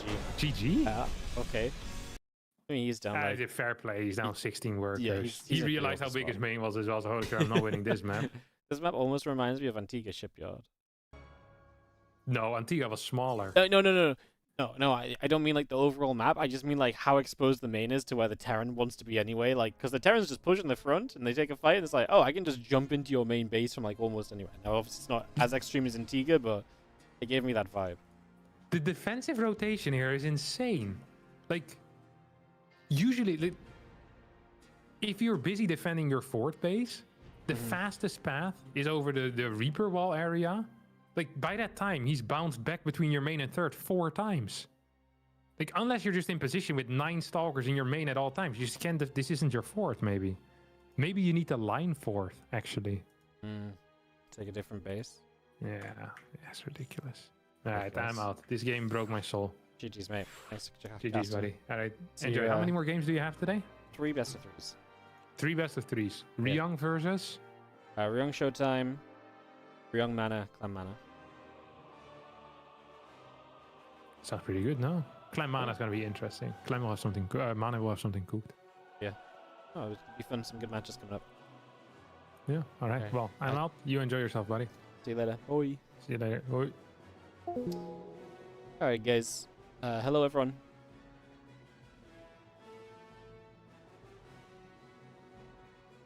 Sorry, just read a message or two. Hello, everyone. How are we doing? Again, I don't usually do much talking to chat during the codecasting and stuff, but if you have been enjoying, then hello. Thank you so much, Harswell, for that Prime sub. Thought it was BF for the fresh sub as well. Old Boy, 37-month resub too. Appreciate it, guys. Thank you so much for supporting the channel. Obviously, we've started to drop off some of the subs from the beautiful period that was September. So if you are feeling generous, if you're feeling like you're enjoying the stream, do consider subscribing on the Twitch channel. Goal to get back to 1,000 will be there. Gonna be tough, but it's not impossible as we get ready for this next matchup, which is going to be Showtime versus Ryung, and then we do have Clem versus Ryung and Clem versus Mana to go. Clem obviously 3-0 in the group right now, very good position for him to be in. This is going to be Showtime's last matchup, so Showtime wins this. He could be 3-1, which is a very good place to be. Could potentially just guarantee, well, would probably guarantee second place in the group. If Ryung and Mana lose, then unfortunately the Ryung Mana is going to be kind of the bottom of the group bowl, but that might, you know, that's still meaningful because bottom of the group does have a difference in prize money, so there is some value to be noted there as well. So there's definitely reasons to keep on playing and everything as we get ready to rumble. Pieman Jr., thank you so much for the 23-month resub on the Prime. The Item 9 coming in with the 3-month resub on the Prime. Thank you so much. Keep it coming, guys. We appreciate the support. We love running these events for you guys. We love running these games. It's not possible without your support, so do keep on supporting as we go into our next match. I'm going to keep the games rolling because we're 4 hours deep already. We've got 3 best of 3s left to go and a sponsorship to crank on to the end. Let's keep it going. Repo Man OG with the gifted sub to Drip King K. Thank you so much for the generosity of a gifted sub. Some Wardy hypers in the chat, some Wardy bombs. The subs just keep on coming slowly with the 76-month resub as well. The sub choo-choo train is on the move, guys. One more to kick us off into the official hype train. Yes, you know it, you love it. Hype train available. All we need is one more sub. Any one sub out there, anywhere. On YouTube, I'm so watching YouTube. You guys don't get involved in hype trains, but that's okay. You guys can just listen to me talk about it. If we even get there, we might not. Let's actually do some intros, though. Top right-hand side of the map, our blue Terran player is going to be Ryung. Taking on our red Protoss in the bottom left corner of the map. It is Showtime. Thank you, TKL, for the raid. Welcome, everyone. I'm not even going to try and do any French. My French is horrendous, so hello, welcome. Obviously, we're going to follow through the rest of these games that we have remaining today. 3 best of 3s are left in this Group A. We do have Group B coming up on Friday and playoffs on Sunday, so if you're enjoying what you're seeing today, we're going to have more of the same across Friday and Sunday as well. And then next week, we're actually working on a little bit of a bigger tournament. Next week, not announced yet, but I think unless the PTR gets some updates, we'll probably just run qualifiers for a bigger tournament to run out throughout the rest of November. Probably like we're talking like $3,000-4,000, I think. It's been a little while since we've run a bigger event, so I think it's time we kind of get towards that. So that's what is going on. That's what's happening. Thank you, Gnoy, O, gifting a sub out to TKL. Thank you so much for the generosity. Alrighty, guys, we have ourselves the command center and the reactor building up. Nexus and the Cybercore coming through. We do have one probe out into the map. It was harassing the SCV on the natural. It's now heading home. It's Showtime. Yeah, I mean, you have Showtime against Ryung here. Ryung can be very good, especially in PvT or TvP. I think Ryung can always be a very scary player. I think Ryung has always got that potential to be, yeah, like I say, scary. A very capable player in this match. I mean, Ryung's worst matchup is definitely TVZ. So you throw him into a TvP. I mean, we already saw his TvT looked reasonable against Clem earlier. This is a guy that I think can pull off an upset. You know, I love Showtime coming into this group. The fact he beat Solo already, to me, that says that Showtime should get second place. But Ryung's the kind of guy that might be able to cause a bit of an upset on that one. So let's see. He can totally Ryung your day. Ryung, yeah, it's not quite there, but I saw what you're trying to do. I see it. Adept shades up. Now we're going to see a few Marines are going to come out, hit that Adept a little bit, and that Adept is going to get chased out over towards the bottom right, so Adept will just shade out of trouble for the moment. Still got the Twilight Council about to finish. Gateway coming up, Stalker and the probes in production. All of that continues through. Blink is just going to start as well from Showtime.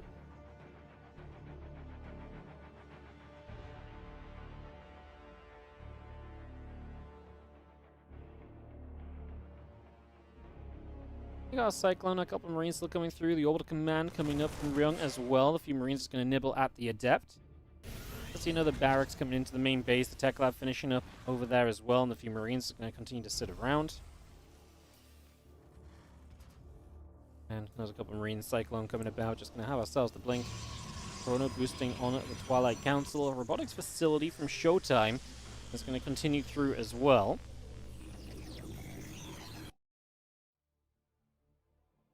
So yeah, that Robo coming up, the extra gates and the Blink continuing by also.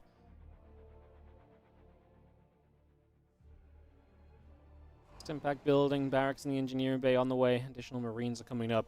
We do just have our Cyclone coming back over towards the natural. Just going to be sitting out over there.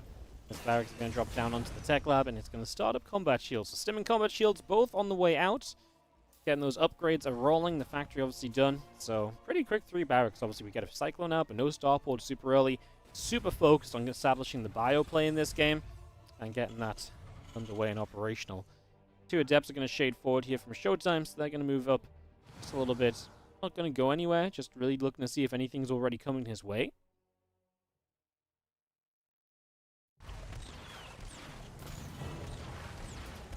Now Blink completes from Showtime. So with Blink done, obviously the Stalkers can get a little bit more of a step out onto the map. The biggest danger here for Showtime is if you step onto the map with all these units and like the drop hits you at the same time, but having not seen any kind of drop or potential of that until now, you're fairly safe, I think, to make a move like this. I think it's a good assumption.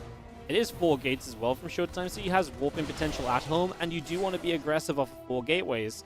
This is a map that has that potential to actually hit a low ground natural that has no ramp up into it, and also swing across into a Blink into the main. So you've got a really good potential to attack here. 4-gate Blink should be pretty good on Snowpiercer, as that bunker does not have the repairs necessary to keep it going, so the bunker will go down. A couple of SCVs drop as well. Marauders, Cyclone trying to step up. I think I'm going to see another Marauder going down. The SCVs are being picked away at. Orbital Command taking damage also. Another SCV. We blink back a couple of times with those Stalkers. Marine Marauder going to keep stimming in. Cyclone locks on, but the Blink control so far has been beautiful. Only 2 Stalkers lost up until this point as Showtime keeps the pressure coming. Stalkers on the natural will hit some SCVs down. Biofor will take a step forward. The Cyclone coming through too. Plus 1 attack not far from being done. We actually have a great lift up there with the Prism. We're going to lose maybe a couple Stalkers as they get low here. Still great micro out of Showtime, to be fair. 13 SCVs killed. Ryung down in the work account. And Showtime, I mean, he was committed here, right? 4 gates were invested into. The 3rd base is later than it might usually be. He definitely wants to keep this Stalker pressure going, and that's exactly what he continues to go for right now. In a game where back at home he never had to build any batteries or anything, so he was able to put full investment into this Stalker pressure, and that's why he gets so much value. These SCVs pull very far away from the natural, so you're losing so much mining time here. Every second that this is the case, Showtime is just smiling. It's like, yeah, okay, please bleed out your economy by just pulling so far forward. The rest of the Stalkers come back over, the charges coming up, the additional gateways coming by, Forge building. The Stalkers going to get into the mineral line there, just going to pick off 1 more SCV. The rest of the bio coming back over. So we keep on pushing. Again, the armor upgrade coming through, Marine Marauder still coming out. The Stalkers continue to blink back down the bottom side. Just for the moment. So great pressure from Showtime. I think he really did achieve a lot with this. But the game will settle now for at least a moment or two. do take a second to sit back and chill out following all of this.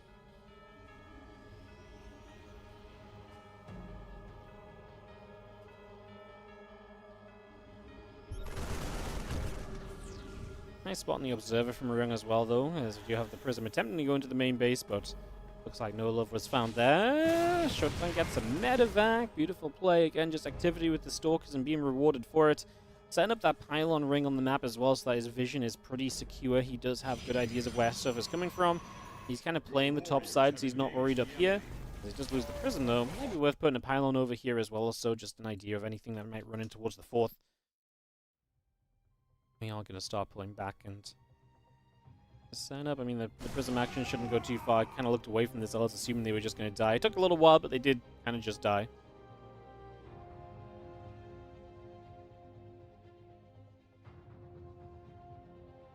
It's a group of Zealots that actually peel off from the pack, and they're going to go out across the bottom side, head around the far right as well. Meanwhile, it is Ryung still coming through the middle here. Bio, mines, medevacs. All coming straight through. The few probes hallucinated, a move that Showtime likes a lot. Basically designed to go and get you more map control, right? Patrol them in a couple different places and keep information and vision going. You already had some hallucinated probes around. This time he already sees where the army is. Good couple of force fields. Immortals are going to be great against the Marauders out here as well. The question mark is going to be how do you set off those Widow Mines effectively without letting them do too much splash damage, as we do have the Zealots that we talked about being peeled away from the army before. Now arriving to the other side of the map, and that's going to be SCVs getting absolutely slaughtered. 7 workers going down, make it 8, 9, 10.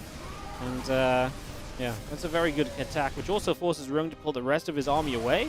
So it gives you, as Showtime, even more time to set up into your tech units. Colossus production is Corona boosting, and the more Colossus and the close to the extended thermal lance we get, the better off Showtime's going to be in this game in general. So it does feel as though Showtime puts himself into a very good place. Going to be up a game if this continues, I think, because yeah, he's just doing a very good job of establishing a good position on this map, getting us some good places, and he's been taking great trades as well. I think it's really got to be said. Showtime has just through and through played a very solid game of SC2 so far. Gonna see if you can keep that up as another round of Zealots get warped in. Colossus producing an extended thermal lens popping, +2 attack on the Forge.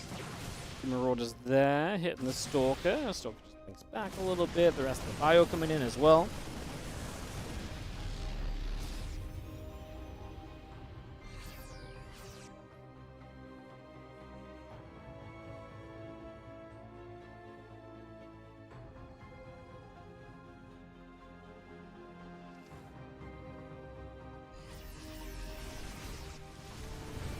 Well, Showtime is on the map with his Colossus now. I mean, still up 30 suppliers, so his army really is looking great. Cannot stress that enough so far.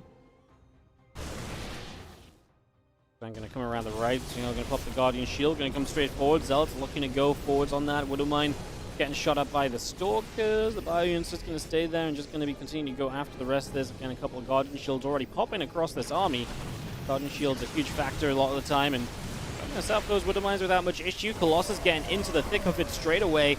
And I mean, the only anti-Colossus units, the Vikings, go down almost immediately. So Colossus will own this fight unless Ryung can find some way to kind of close the gap on them and start targeting them down. It just isn't looking likely. There's so much support for these Colossus. New Vikings show up, they die immediately. Widow Mine's dead. Ryung dead, I think, in this game number 1 in Showtime. Like I say, looking pretty and looking good. Definitely a very convincing first game from him. Opened with those Stalkers, kept the pressure up throughout. Yeah, really took control of this game and kept control of this game throughout, I think is really a very fair way to say it. Showtime making sure he gets into good positions and, like I say, stays in good positions as well. Alright, we'll head into a game 2 here in just a second, guys. It's going to be on Ley Lines for our second map of this best of 3. And a couple of best of 3 still to go after this one as well, guys. So that's all continuing to come your way today. So I'll just throw the invites out and get this all set up. Got a multitask.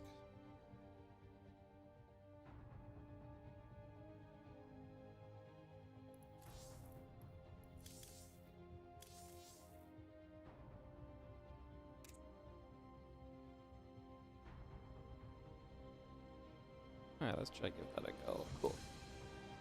Alright guys, game number 2 coming up in just a moment. Get this set. So we do go into ley lines. 1, 2, 3, 4, 5, 6, 7 casters. We need 8, and there is number 8. It's going to allow us to get straight into this. Again, thank you so much for joining us today. We'll just quickly mention on the Twitch stream, we do have a sponsor today, Capitalism Craft, which is a game we're going to be playing a little bit later on when the StarCraft 2 wraps up. These guys are a group of StarCraft 2 fans that are now developing a game. It's pretty fun. We're super excited to actually try it for like an hour or so later and actually like really sink my teeth in it. I think it's going to be a lot of fun. There's a lot of clicking. There's a lot of like kind of macro elements to it. Like it's very similar to StarCraft. They're big fans of the stream. They're super excited to be able to support the stream with this sponsorship as well. We're super excited to have them. So do check it out. !Capitalism in the Twitch chat. We'll give you the link to their Steam page. There's a free demo available for the game right now if you want to check it out. Whether that's now or check it out later if it looks interesting to you when we play it. And you can also wishlist it on Steam. Wishlisting is one of the best things you can do to support anyone trying to do anything on Steam. So even if you're maybe not super interested in the game, but you want to just support them because they're supporting us, wishlist the game. Wishlisting is one of the best things you can do. It is free to do. They are sponsoring us today. They are helping to make this tournament possible. So thank you so much to Capitalism Craft. Super excited to play that when we get to the end of the stream, StarCraft 2-wise, a little bit later on.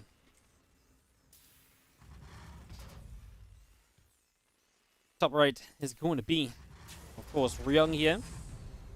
And the bottom left, our red Protoss is going to be Showtime.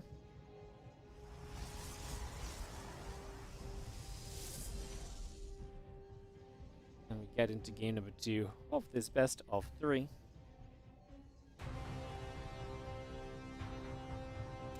Ley lines our map. As the probe comes across the map. This probe comes up, nibbles at the SCV, a little bit of damage being done right away.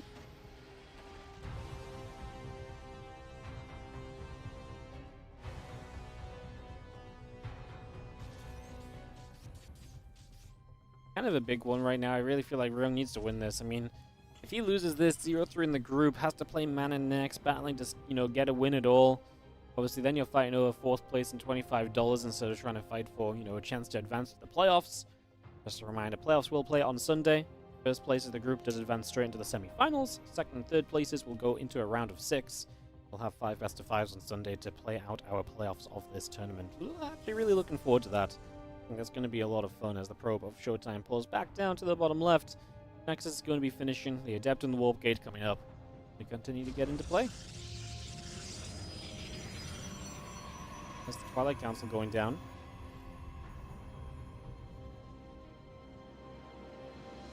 Is it the other half of Battle Aces? All management and no unit micro? That's funny.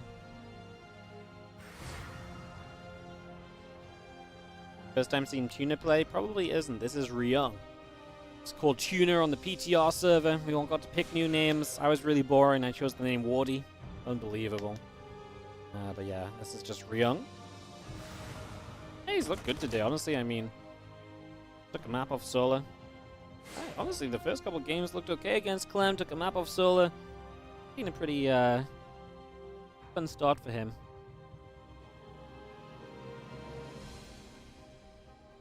So we have ourselves the Adept continuing over, just going to shade about. Cyclone Marines all on the way through, the Gateway coming up as well in this natural, and a few Marines continue to move back home.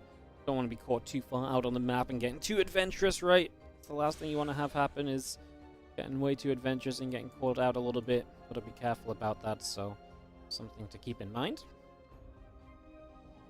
Blink the Warp Gate coming through, the Sentry is still coming up, the Marines.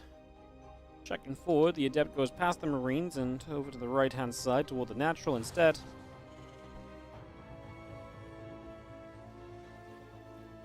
Is the new patch live? No. Still just PTR. Probably going to be PTR for at least a couple of weeks, I would guess. Hey, what's up, DPSI? Big fan. Thank you for the contribution to the SCT community. Absolutely no worries. Thank you so much for coming in and watching it. I mean, you know, I talk about subscribing and this and that and whatever, but honestly, as always, if you guys just come in and watch, that is such a big, you know, amount of support as well. I can do so much with that. Yeah, I'm probably going to shove ads down your throat.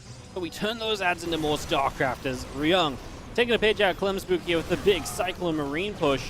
Nice tackle on in, no battery here at all just yet, so what do you want to do? Guardian Shield doesn't last too long either, and these Marines and Cyclones, again, a very good set of trades to begin with. There is the battery about to finish. Is it enough? Because obviously now you do not have an overcharge available. This is not just going to keep every single unit alive. It's going to delay your units dying, but you lost so much in the process. That battery being laid initially is so costly. If the battery is up from the start, I actually think this is pretty okay for you as Showtime, because it's very difficult for the Terran to justify taking down the first 2 or 3 Stalkers when that healing is there, making it take so much longer, right? The problem comes when you get rid of the first 2 or 3 Stalkers, then you can take your time against the next Stalkers in battery range because the Protoss doesn't have as much damage output available, right? As 6 probes go down, you'll see tank and a few Marines gathering up. Refineries will set up on the natural as well. Engineering bay completing in the back of this natural. Starport going to be hanging around there. We just have ourselves the couple of refineries, the barracks, the stim, all of that continuing up. Third Nexus is about to finish as well here from Showtime.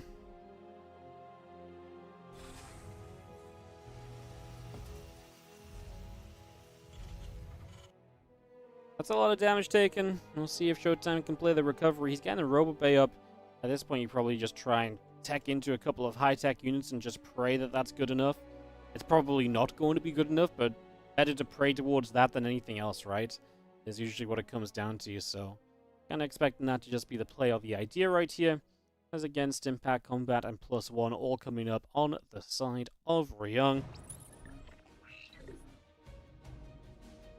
Observer just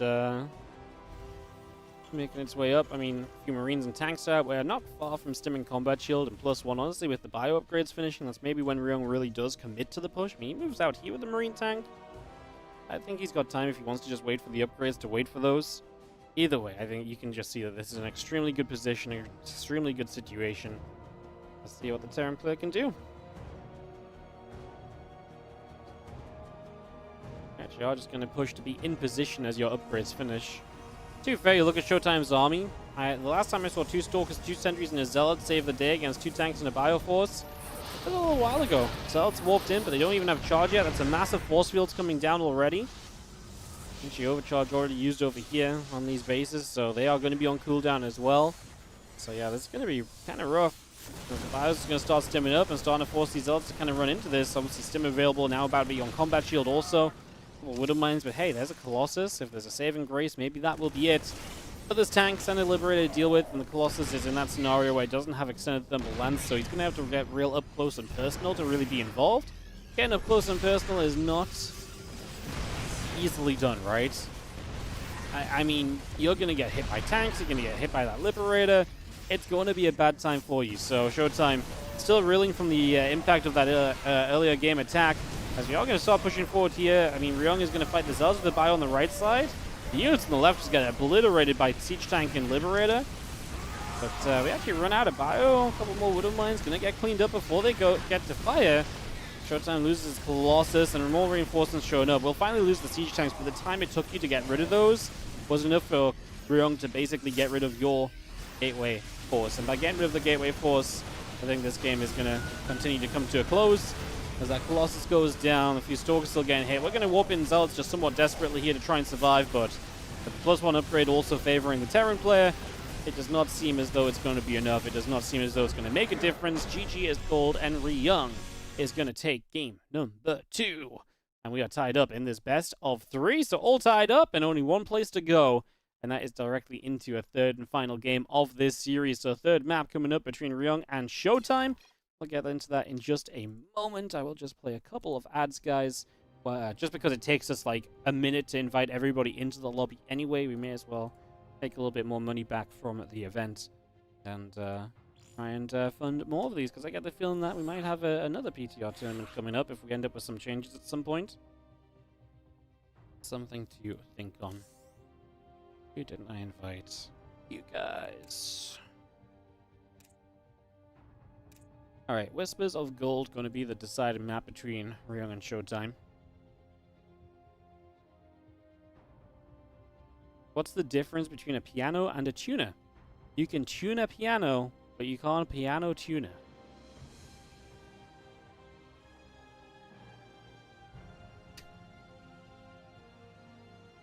You don't piano your tuner? Weird.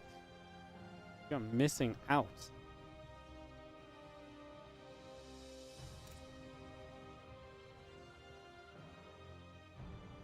You just eat it unpianoed. I just got dad joke live on stream. I liked it. That's why I read it out. That bad thing. I liked it enough to read it out after reading it the first time. Alright, game number 3 coming up.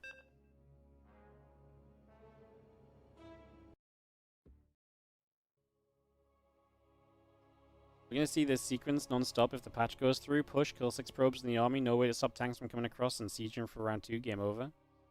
Or, hear me out. Or, we build the battery 10 seconds earlier. Don't lose the probes in the army and play a completely different game. Thoughts?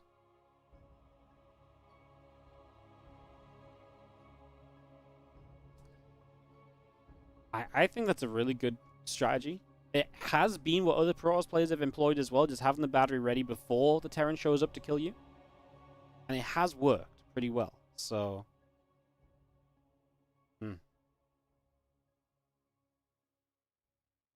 Honestly, out of all the PvT we've seen,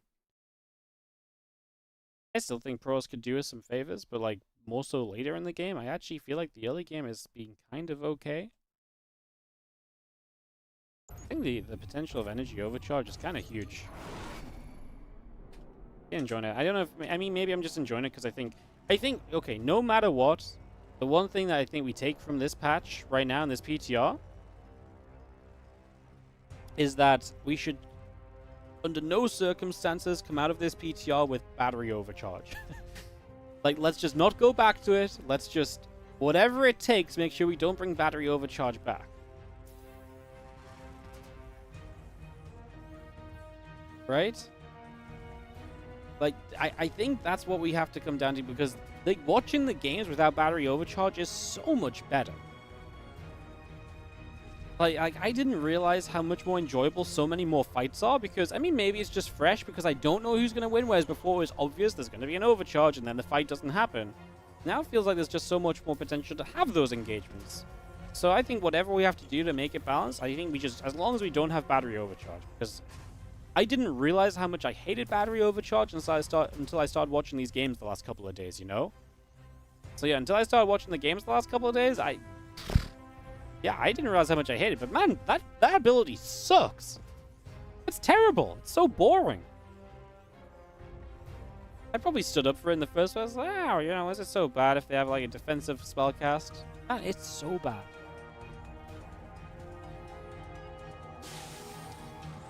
Ryung top left, Showtime bottom right.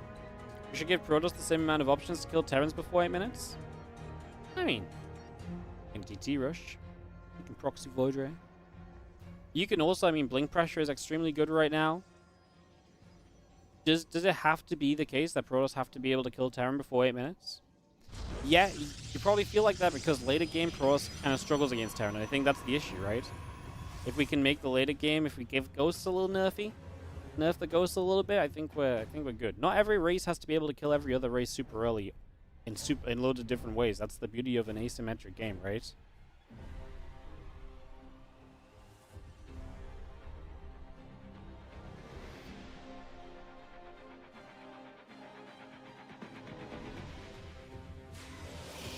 Step coming about, shading forwards. I like, honestly, I will double down on just how much I love energy overcharge as well. Man, I made the mistake of going to all StarCraft when the patch notes came out, and I actually looked at the comments before I properly delved into the patch notes, and people were furious. Energy overcharge, they said? What's the point in that? Lol, no one will ever cast this. The amount of hate on energy overcharge was incredible. And it's so freaking cool, and it's so good. Like, genuinely. So good.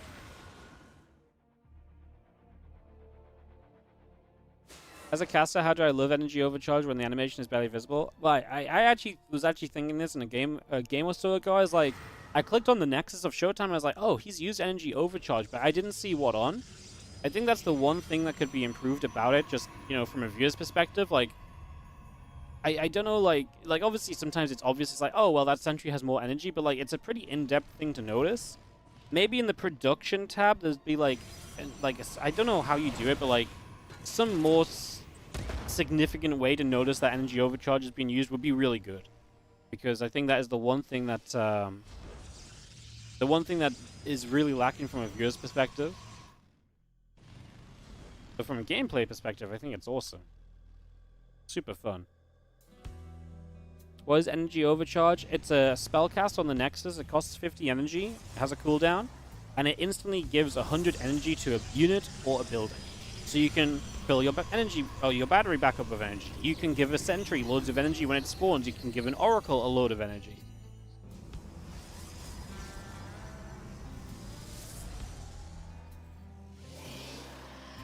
So yeah, TLDR. Let's give Protoss something a little extra. Maybe nerf Terran a little bit later game. But otherwise, I really do like a lot of the directions that this patch is taking, honestly. I know that's maybe somewhat controversial in the community, but it ain't perfect. But with a few changes, I think it could be a really good patch. It's been fun.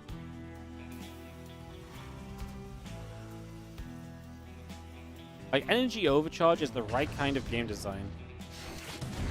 How many did this go? 0. Okay, good defense from Showtime. It's the right kind of game design. It's the sort of thing that gives you different opportunities. It's not just like a be-all and end-all kind of cast. Like, there's lots of different ways to utilize it. Yes, there's probably going to be more effective ways to utilize it, but there's lots of variable ways of using it. I think that's always going to be good. Showtime with the 4 gates. I mean, he probably loads into this map after playing against Clem. He's like, well, you know what this map's great for? The massive main base. Let's abuse that with the Blink Stalkers, and that's exactly what he's going to do here. As he jumps straight in. No defense in the main base currently, and he is going to have a siege tank popping in a second. Ryung pulls that back. I mean, Stim just started here, but still nice to get rid of the tech lab, right? As we'll get rid of the depot on the edge as well. We do have the Hellions trying to poke the front, but that won't go far. And then the Raven to harass into the natural is going to be the next thing that Ryung tries to get done. Showtime got to decide if he wants to make a dive into the base, and he is going to do it. He's going to get rid of the tank. This is where the Prism has to lift up some of these Stalkers as they get hurt initially. There's plenty of Marines behind, and there is going to be the second siege tank there too, actually. So I actually didn't see that at first. That's pretty well hidden behind the orbital. But that obviously hurts a lot. But I think this is still okay. Showtime gets in, gets rid of one tank, and keep on warping Stalkers in here. The order turret across the map is going to end up getting 4 kills, so Raven does very well. But now we're killing the factory. I mean, this is a serious issue. This factory's going to have to lift off before this tank gets out, no? Do we have enough? Yeah. He wanted the tank to finish. He didn't want to cancel it, but then if you don't lift the factory, the SCVs can't get in good enough surround. Well, that's really bad, because now Showtime just keeps warping in Stalkers. You never stop, because there's only one tank and no more tanks on the way. That is huge.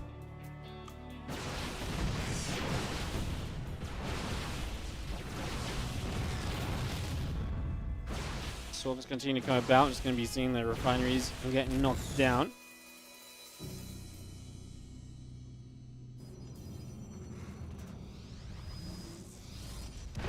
Stalkers coming over, just going to be blinking up, just going to be going after the siege tank there. We will be getting the siege tank.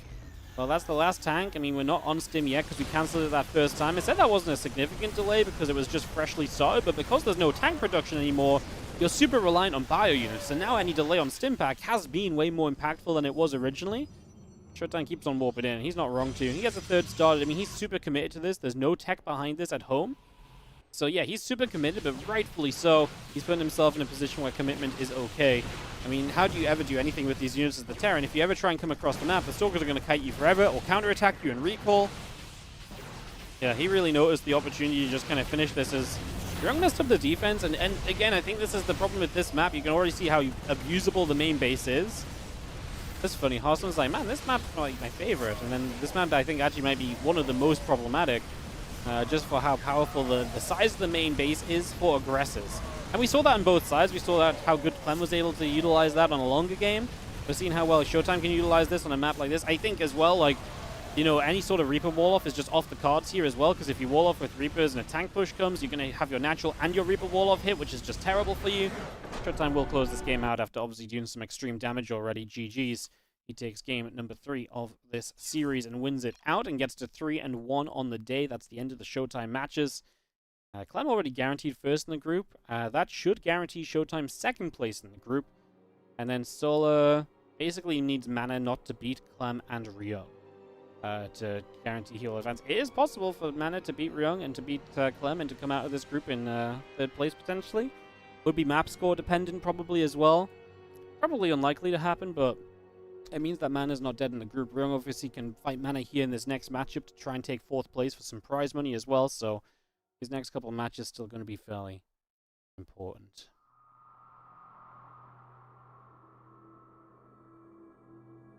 Yeah, cool games. I know I ranted on a little bit about what I like about this patch, but I just feel like this patch got so much negativity, but if you look past some of the pods which may be a little bit weirder and a little bit stranger, like, and like it wasn't perfect straight away, sure, but like, I actually think like, if you look past some of that, there's some very good stuff. I will really stand by it. I like this patch a lot more than I thought I was going to. Like I say, if they do a couple things, if they switch up a couple things in the right directions, I think this could be a really good patch for the game. Which is exciting. It's very exciting. I'm usually like really against change and stuff as well, but man, this patch has been fun. What race do I play? I mean, I don't really play much at all anymore. But I mean, I always mained Terran. Nowadays, my Terran / Zerg are probably fairly similar levels. My Protoss was the one I played the least. What does PTR mean? PTR means Public Test Realm. It's kind of like a WoW term, I guess. Whereas like you talk about a realm instead of a server, but basically it's just a testing server. So basically we're playing on the patch.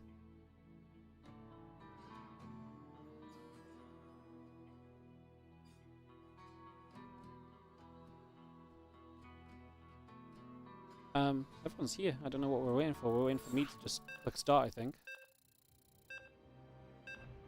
Let's jump into Snowpiercer. Mana versus Ryung. 2 matches left up, and then we're going to have our sponsorship of Capitalism Craft afterward as well. Keep checking that link out in the chat. Check out their Steam page. Thank you so much to them for supporting today.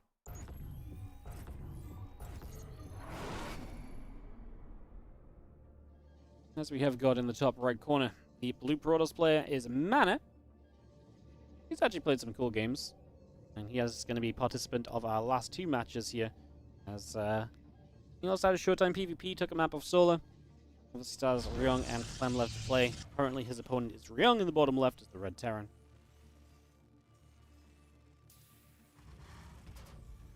Get this on the way. You expect we'll see many tank pushes in this matchup from now on? Didn't we already see many tank pushes in this matchup though? Like that was already a thing. Do you think we'll see more tank pushes? Does this patch encourage more tank pushes?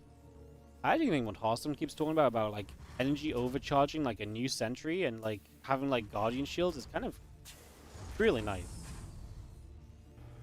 Love that. Against a tank push, maybe not so much, but just thinking about that.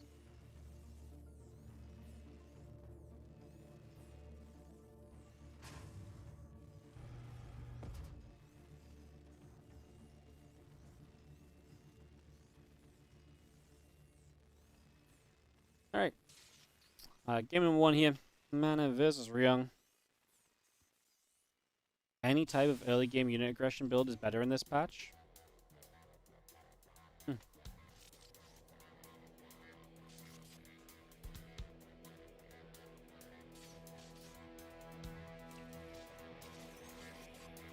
Well, as if he's going to nibble, Probe is going to be taking some shots. CC going down.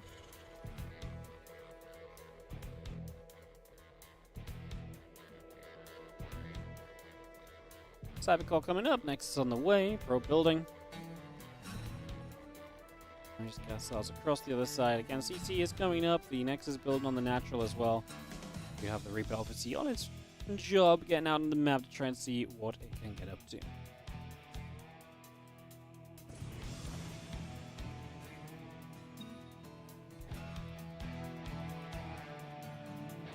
Mana basically needs to win 2-0 and another 2-0 to advance. Yeah, I was thinking this when I was looking at the group.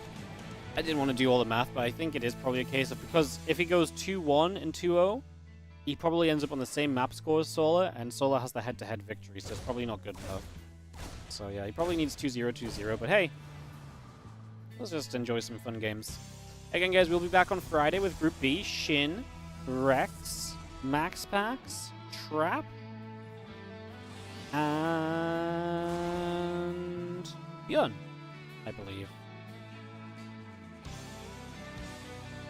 We know that Reaper's going to jump up. Attempt to hit the Reaper again. And Warp Gate going through. Blink is on the way. Couple probes coming about. Cyclone building on the factory. There's the few Marines continue to gather up for the moment. Yeah, Engineering Bay and the racks continue up. The SCV's coming by. Cyclone about to finish. Warp Gate building. Blink. Chrono boosting.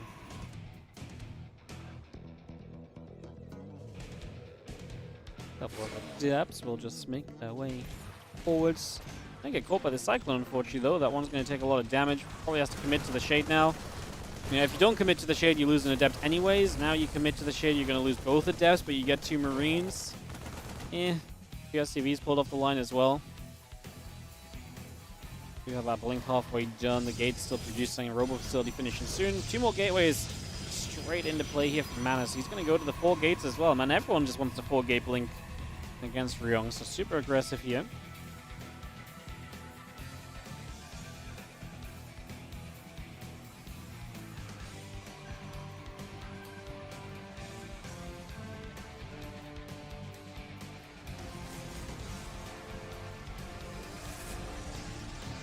Keep moving. The Observer is going to be sending down against him. Combat +1 all coming up. Starport still coming into play. The reactor on the way on the factory.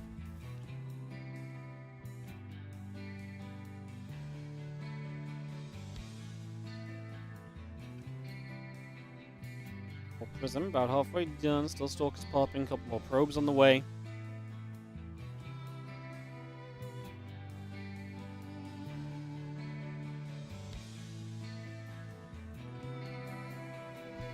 Prism is about to finish, and that means that Mana can get onto the map with all those 4 gateways of Blink Stalkers. So across the map we go. Warpins will be starting shortly. Heading straight down to the bottom left here. Stalkers gathering up. Again, +1 attack, combat shield. Continuing in for now. Our Stalkers continue. The Prism sets up a few Stalkers of Warpin as well.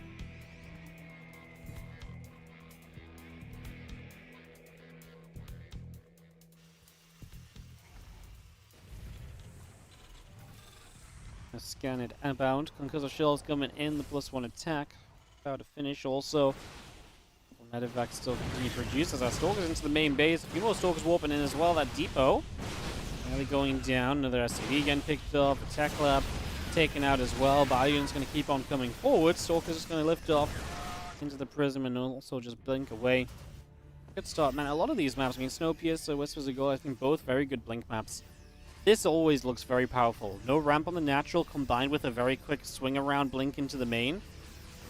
It kind of, where do you put your tank defensively? If you put it here to kind of cover main and front, it's too exposed, right? So it's just a very difficult position to rotate around defensively as the Terran, while the Protoss can have good options moving around.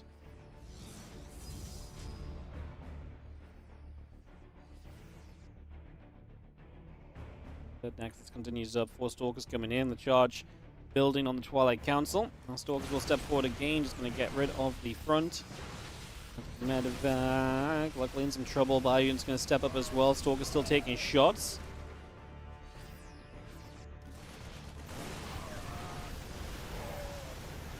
Well, these Stalkers taking a lot of damage actually, and that's just a straight up fight that maybe isn't as good for Mana as he thinks it is. Ryung gets a lot of the Stalkers that I do not think Mana should have been looking to fight as straight up as that, and Ryung has found a defense here. Mana getting the 3rd base going. This is the problem. If those Stalkers don't do well enough, Ryung's going to hit like a little power point in this game, where he's now going to have a very strong army that can move across the map and be effective, whereas Mana is still kind of stuck on Stalkers because he's pretty heavily committed. I mean, he's on his way to extra gates and charge right now, but there's no other upgrades. And this is another fight where he's just going to end up fighting for too long. So many Stalkers going down. We've lost 20 Stalkers in this game. Resources lost will favor Ryung in a big way, and that tells you pretty much all you need to know. Because if Ryung wins this first game, I think Mana's already out of the group, and then this becomes the 4th place showdown. The winner of this would likely take 4th in the group and win some prize money. We'll have Mana CLEM at the end of the day as well, but that might not be super meaningful by the time we get there. It's one of the benefits of actually having the group play out the way we do. Again, when we play 5 matches live at the start of the day, these other 5 matches play at the same time.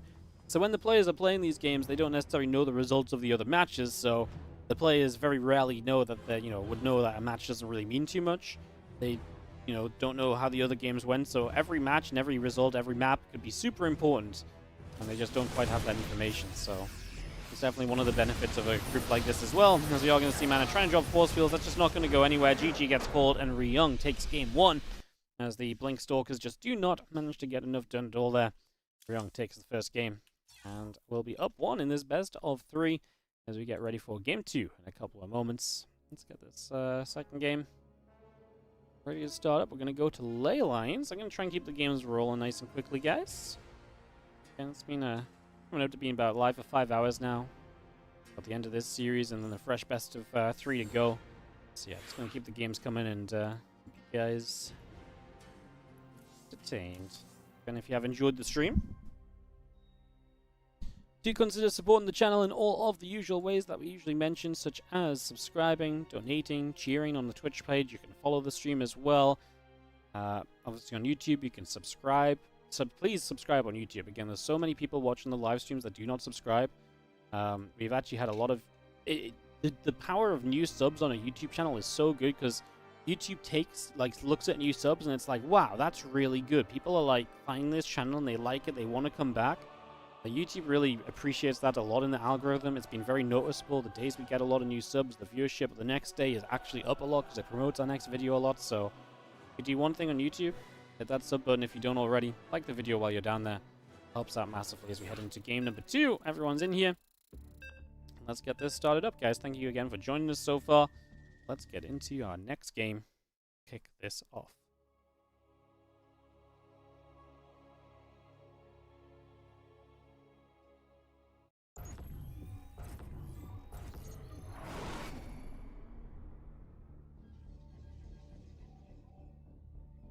All right, let's jump into game number 3. Not 3, game number 2. I'm getting ahead of myself, apparently. I believe Mana's going to make a comeback. All right, bottom left, our Blue Pros player is Mana.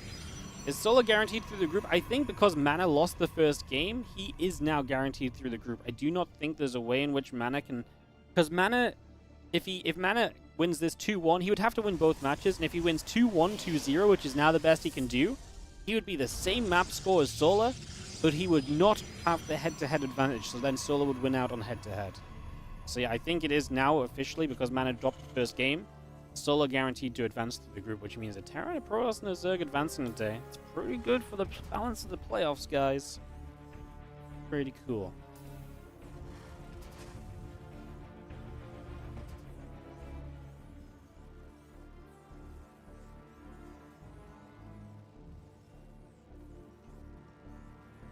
Alright, game 2. As we set up. Fireworks going off outside, guys. Let me close the window.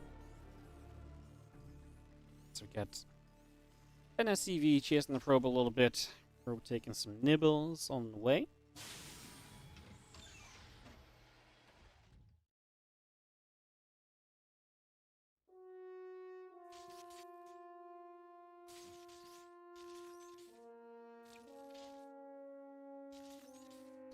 Well, SCV is just nibbling. CC gets placed. Orbital reactor coming about.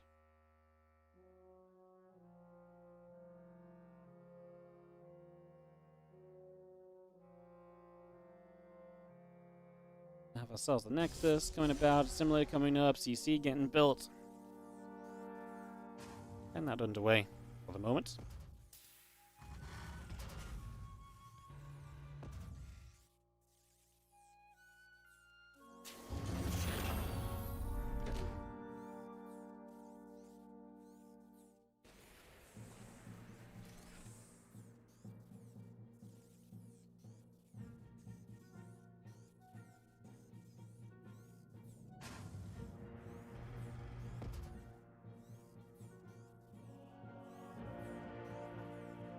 CC finishing short. You're just going to see the Deb continue to move about a little bit.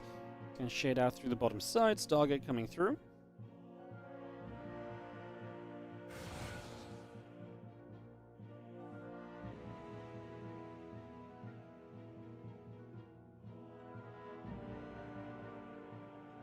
That Stargate completed next couple of moments.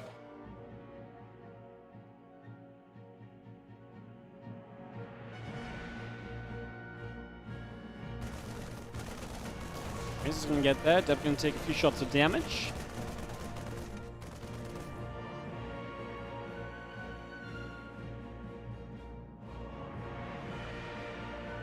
Kept coming back over. Obviously, the few Marines helping with that. Flight Council getting set.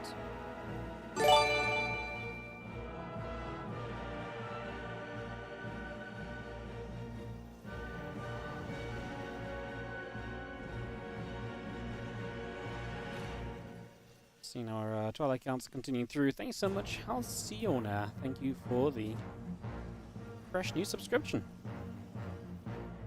Appreciate it. As I'm missing the Oracle and Adepts combining to get rid of a few Marines here. So Mana with a little bit of a push back continues to chase. Cyclone locks onto the Oracle.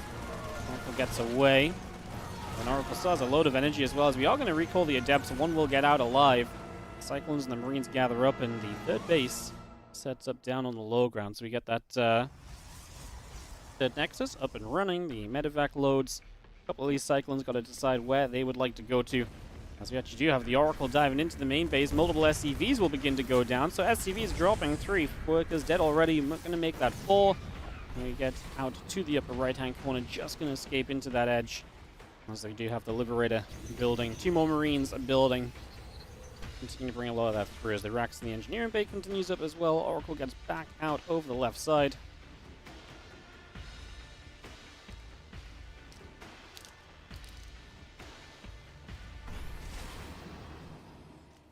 The Cyclones definitely very dangerous.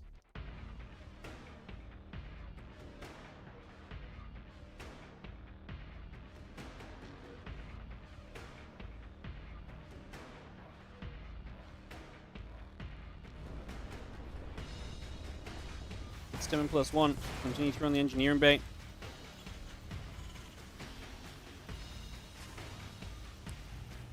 Clen coming through. Forge coming up. Oracle on the top left. The Phoenix gathering together.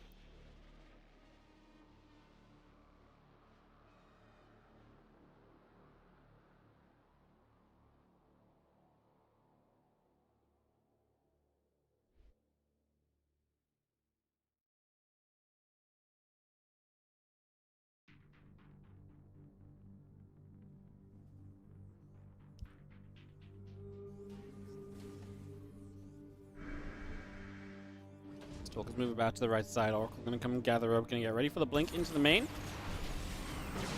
First Cyclone goes down. Second Cyclone. Doesn't quite go down just yet. The medevac goes down, though. As these Stalkers show up, and they're going to get the Marauders, too. So nice damage. Has a blink out now. Very good damage done here by Mana.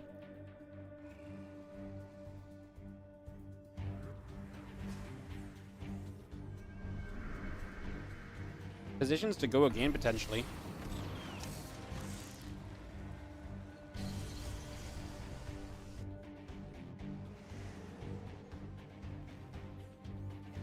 Phoenix gonna go lift the Widow Mine so we can get rid of that. That's a nice start. And this time Cyclone number 2 will go down.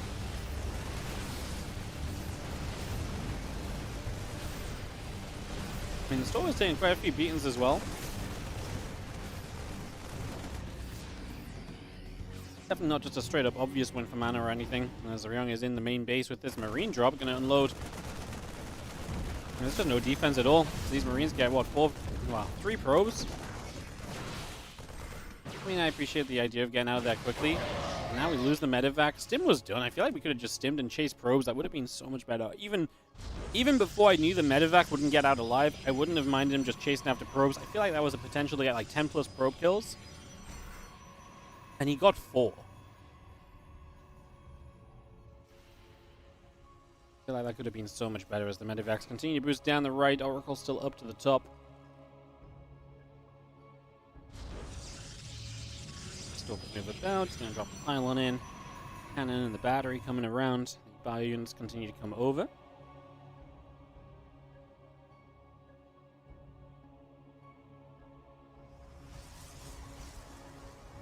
And Zembla Archives is going to be finishing again with +2 attack. And the Storm coming in. I will unload. A pylon on the bottom side. Going to get picked off as well. So just going to clean that up.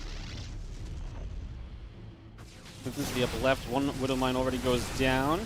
So the Widow Mine's getting jumped on, bang bang, and Zealot's going to take a whole bunch of splash, and these Marauders just getting cleaned up. Great fight for mana. There's a little bit of bio up in the center. I'm not sure that's going to be scary enough to do anything here. Already getting turned away, and the rest of this Protoss force going to come a chasing. Widow Mine gets knocked down. The Zealot Stalker stepping up. The bio units are going to be there. Revelation goes down as well. And then we continue with that +2 and that Storm. Zealots are going to come charging through immediately. A couple of Stalkers firing away. The bio unit's taking some damage. Marauders getting shot down. Medevac goes down as well. Continue to chase right here as a couple of Widow Mines will burrow up. And then +2 attack and Storm both coming in. Concussive Shells building from Ryung.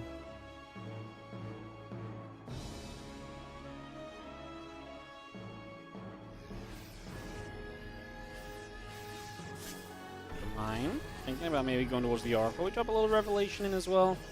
So I've got the Storm finishing, +2 attack, a couple of Archons all coming about here.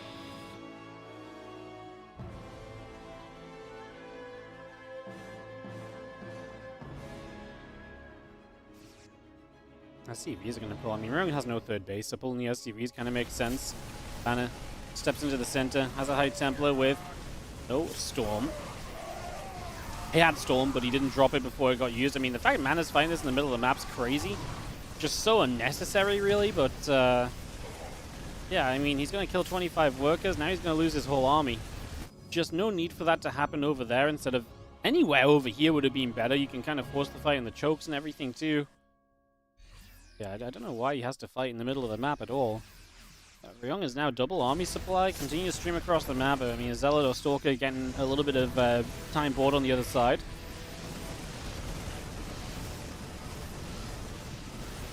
Two units keep on warping in. Another Storm drops onto that Bioforce. A couple of Zealots charge up. Widow Mine will blow up onto one of those Zealots already. The Stalkers and Zealots still chasing.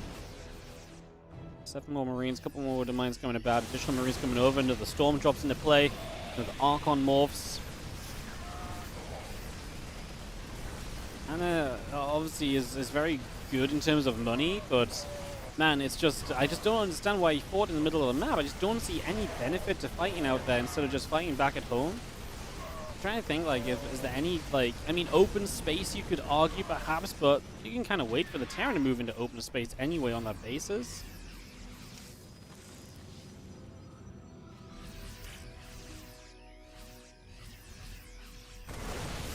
Yeah, Stalker's blinking. That is going to be a dead Medevac. Another Medevac going down, but still just trouble. You can see the Zealots can't quite do enough just yet. And Ryung will continue forward still, what, 40 to 15 army supply right now. Another Storm comes in. Ryung is, again, it's just the money of money. He has 73 probes. I mean, the Zealot weapons you're seeing are obviously absolutely huge. It would be amazing if we could get rid of a couple of these Widow Mines. I'm just going to type GG. He's actually still had an army supply, but you just can't bring units across the map quickly enough to be meaningful. And Mana is going to tie this series up 1-1 in the best of 3. And we get ready for a final map here between these two.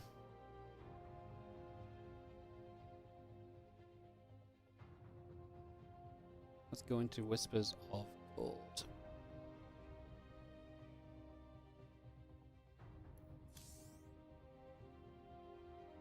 Well, at least we were going to go into Whispers of Gold.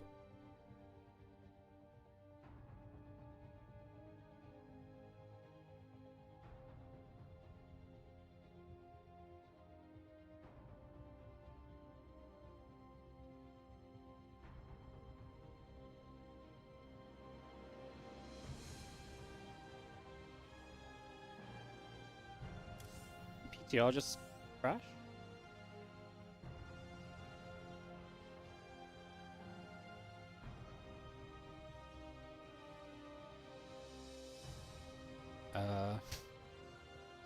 Okay, hang on.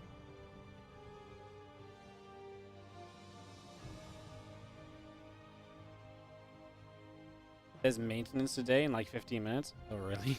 That's not good.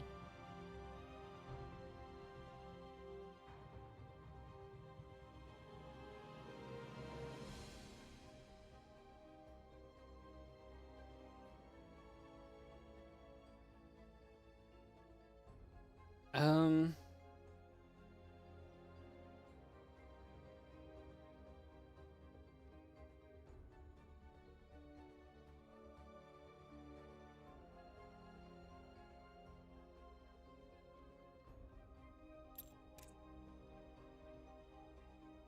I guess I just give you guys...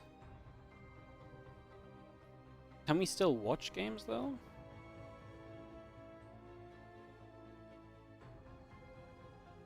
I think we can still watch.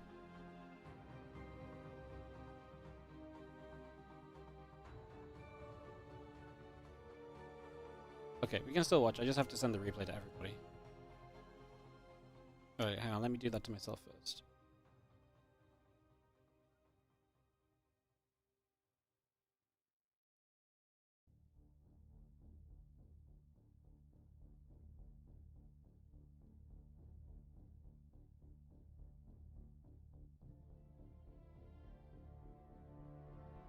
I think I can just send the replay to everyone. You can just watch it like that, but... Let me figure this out, guys. I think I can just do this. We're gonna give it a go, at least.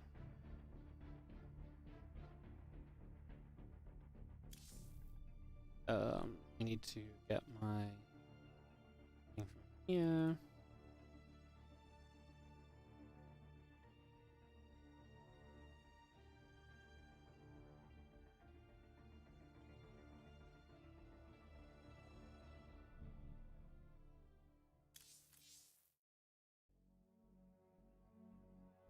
I'm trying to think who else was casting. I'm gonna start it up first, guys.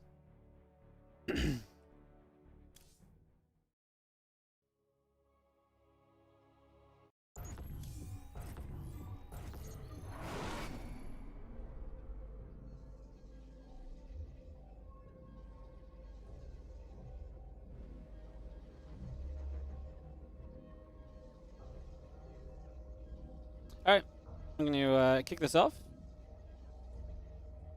And let's jump into our game 3 here, guys. We can at least jump into this. I still have the PTR open, so that works.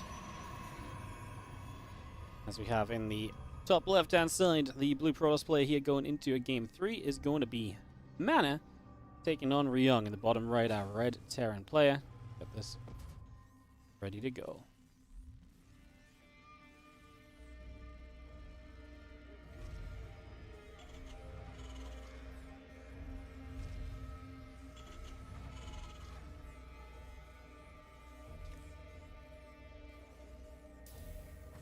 Alright, so yeah, sorry guys. Basically the PTR, I guess, is getting shut off for maintenance. Not exactly ideal, but we're still playing the tournament. But that's you know, these things happen. You know, at the end of the day, these things kind of happen sometimes. So we've got this matchup. I hope we can still do the Clem Mana series as well. At any point, though, whenever we finish the StarCraft, we will be going into the sponsored section of the stream after with Capitalism Craft. Look forward to that, guys, as we get ready to go. Are they nerfing Ghost? I hope they do. But no news just yet. No news just yet.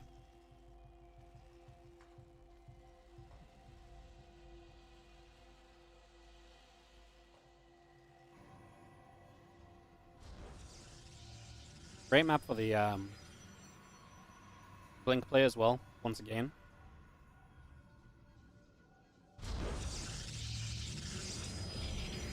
Very likely a factor.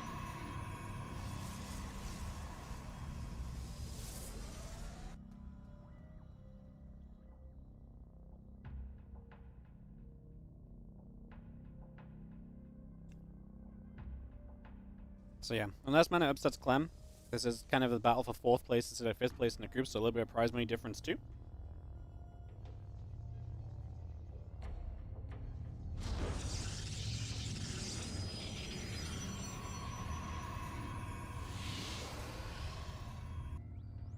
Let's drop that Stargate down. Let me settle into this. Yes, hee-ho. Thank you so much, I was a fat kid. 500 bits, let's celebrate upcoming Terran nerfs. We'll see if we get any upcoming Terran nerfs, I guess. I really think they'll change the Ghost a bit. How could they not, you know?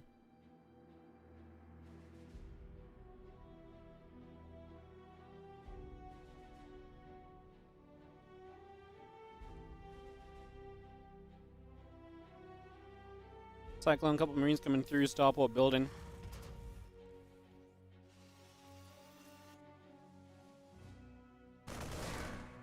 The Marines are going to step forward and chase that Adept away.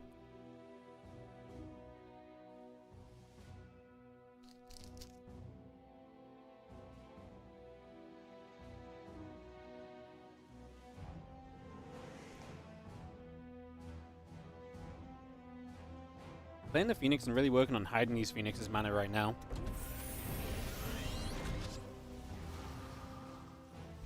As we try to move up in toward the main base and just have ourselves the scouting being done. Continue to move this Adept around, maybe trying to grab a Marine here, but unlikely to be able to get that much done.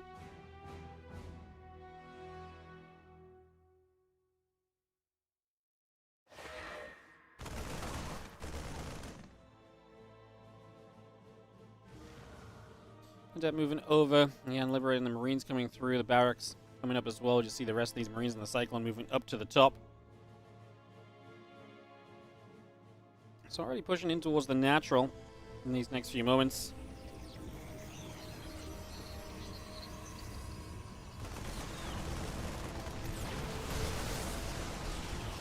These shots coming about, the Phoenix and the Stalkers, the Adept as well, going to fire it up. Marines and Cyclones together, we've seen how powerful this can be, but the Phoenix are going to be a big part of turning this around apparently. So far, we're going to be holding this off. Marines and the Cyclones do get turned the other way.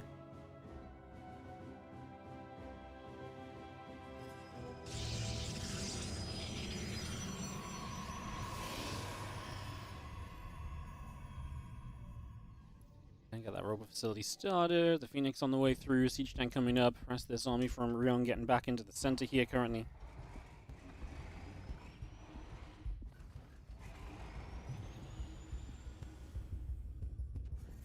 In Cyclones. Liberator tank moving up to the top. You see the Stalker and the Adepts gathering together as well.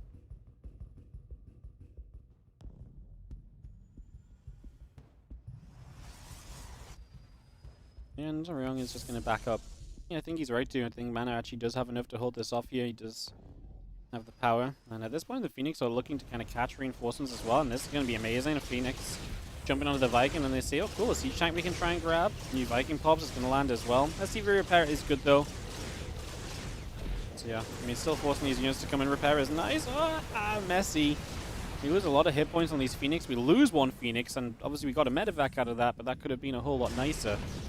So that should have been a little bit of a neater situation for sure there. Let's just have ourselves the couple Phoenix still flying back over in this direction, back to the front. A couple Vikings and the Lib are going to be there. Tank, Viking, Stimpack all coming up. Have ourselves the Robo Bay coming up now from Mana as well. So again, that Robo Bay on the way. Next is coming through. Immortal starting. I mean, it's a lot of Vikings. Haas was telling me yesterday he loves it when people just play Vikings against the Phoenix, and that's exactly what Ryung is doing. As we are going to start pushing onto the map just a little bit further once more.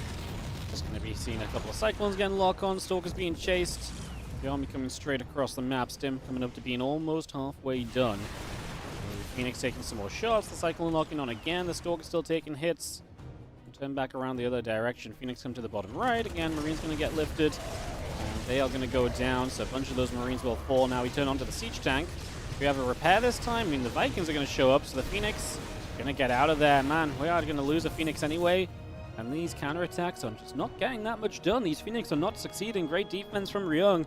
Is doing a very good job of holding this back and holding this off, so great effort there. Like I say, fantastic job thus far in this game. Phoenix pull all the way back to the top. As we resettle ourselves now.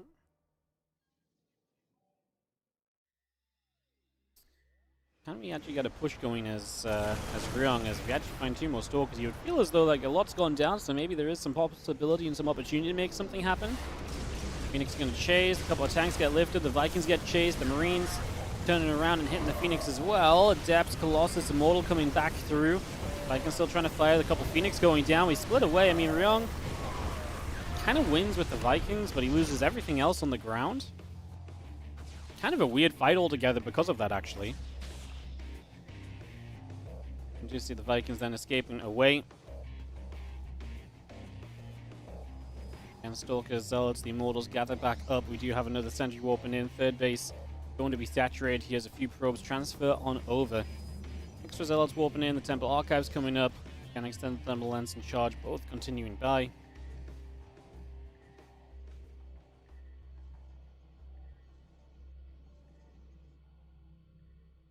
Zealots, the Immortals, gathering back together again. Reload a few of those units into the Prism already.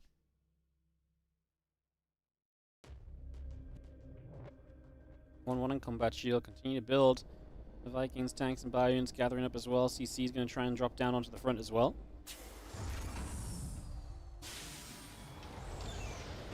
Just a couple of gases just going to drop into the front, and we are going to see the hallucination getting dropped down as well, so that will also get picked away at. We do still see Storm, Charge, continuing to produce for the moment. This army of Ryung gets back out into the middle of the map. Away we go. 1-1 upgrades coming through. The Storm +1, Charge coming about as well. We're going to get straight up towards this 4th base.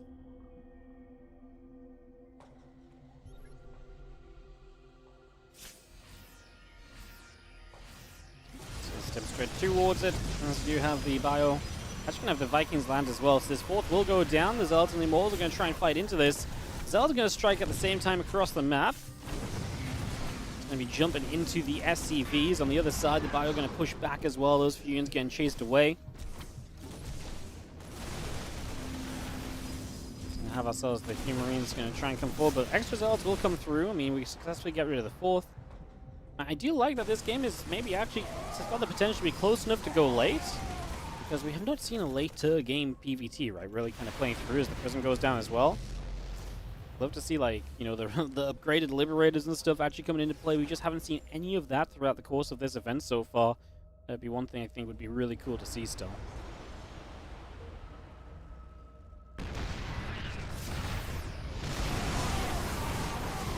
Now the Storm comes down. Vikings getting hit. More bio units taking hits. Immortals coming through. The Siege Tank goes down. A few more shots coming over there as we do continue this press forwards. Another Storm and the Immortals helping as Mana.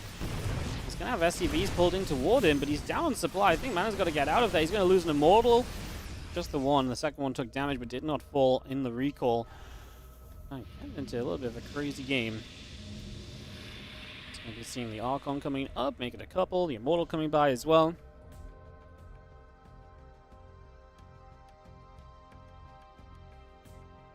And the Immortal coming through, the Forge and the Gateway coming online. Extra gates continue through, the Widow Mines building on the factory.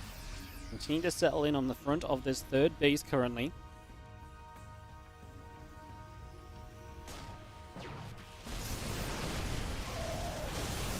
Nice Storm hitting a few of those Marines. 11 minutes in on Whispers of Gold. Mana getting that 4th base back up. Ryung still sitting on the 3 bases, not being able to establish a 4th, and that lack in economy is probably going to hurt him eventually. Right now his army's competitive, but if this position sticks around for too long, it's going to become very tough.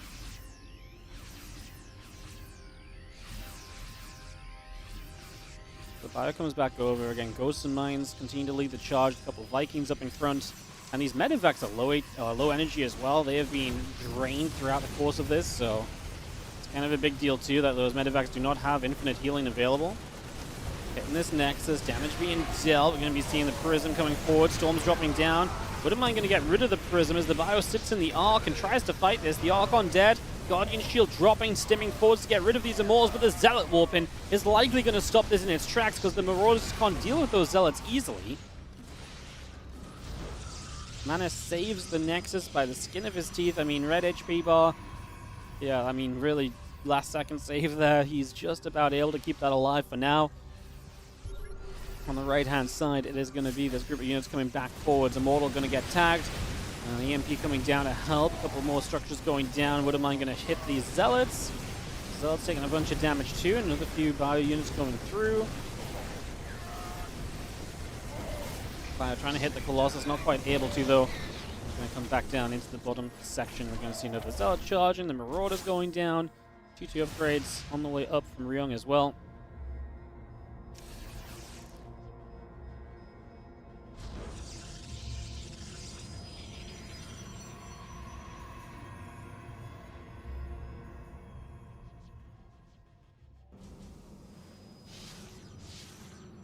More High Templars get warped in on that upper right-hand side. Just going to have ourselves 2-2 ship weapons coming through on the side of Ryung.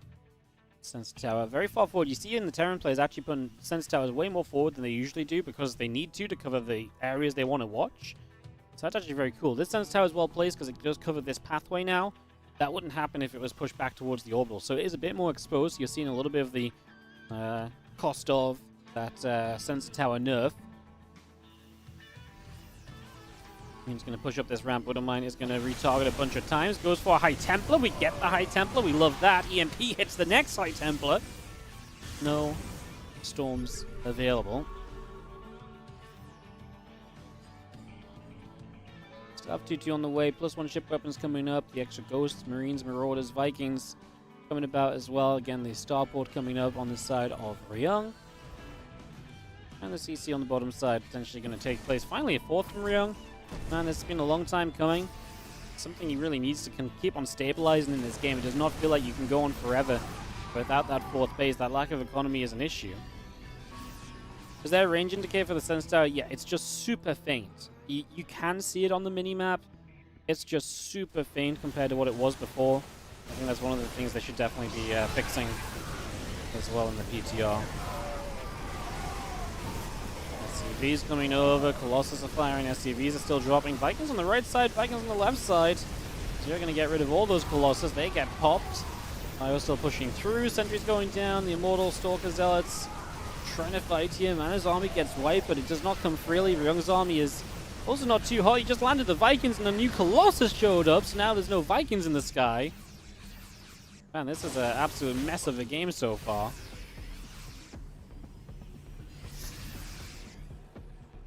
It's just a scrappy back and forth game. I said, oh, maybe we'll see some later game and getting ourselves maybe some of those lib changes and so on seen, but actually, I don't think there's a chance of us getting there with the way that this has been going, to be honest.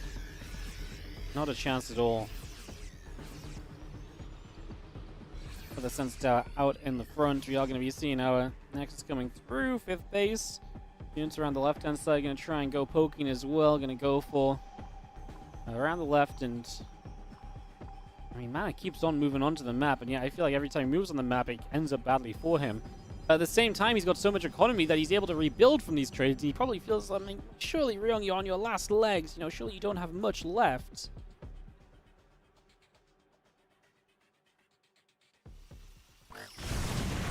Widowmine's going to fire, Colossus taking some shots, Planetary Fortress going to be under fire as well. That's a storm onto those SCVs, and a storm onto the bio units as well. Ghost getting caught in amongst that. Colossus going to hit onto the Planetary Fortress here just for a couple of moments. Archon going to take some shots as well. Io Viking coming back around.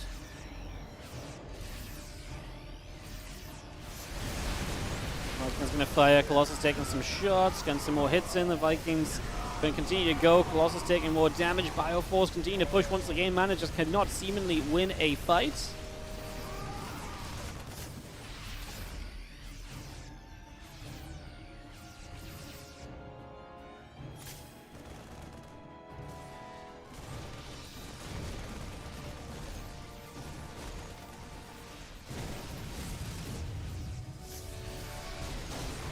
Storm continuing through, just going to be seeing the Vikings, the bio units pushing all the way across the other side.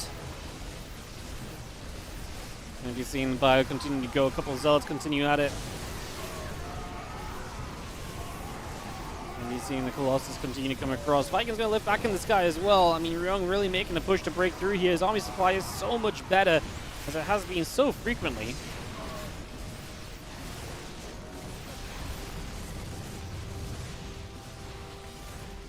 Colossus just about escaping away. Can Mana scrap together a defense here once again?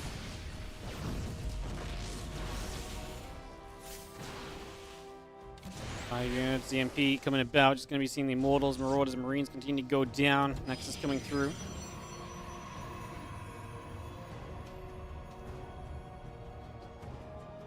Nexus comes about. Bio coming in.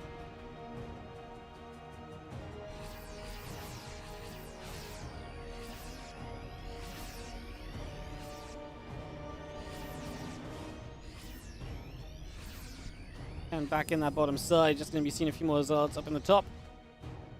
Everything else gathering. One Zealot comes through. Couple Prisms on the way. I love double Prism from Mana, man. This game getting crazy. 18 minutes deep. Ghost, Viking, Medevac all coming through. The Prism coming about. 5 more Stalkers on the way in as well.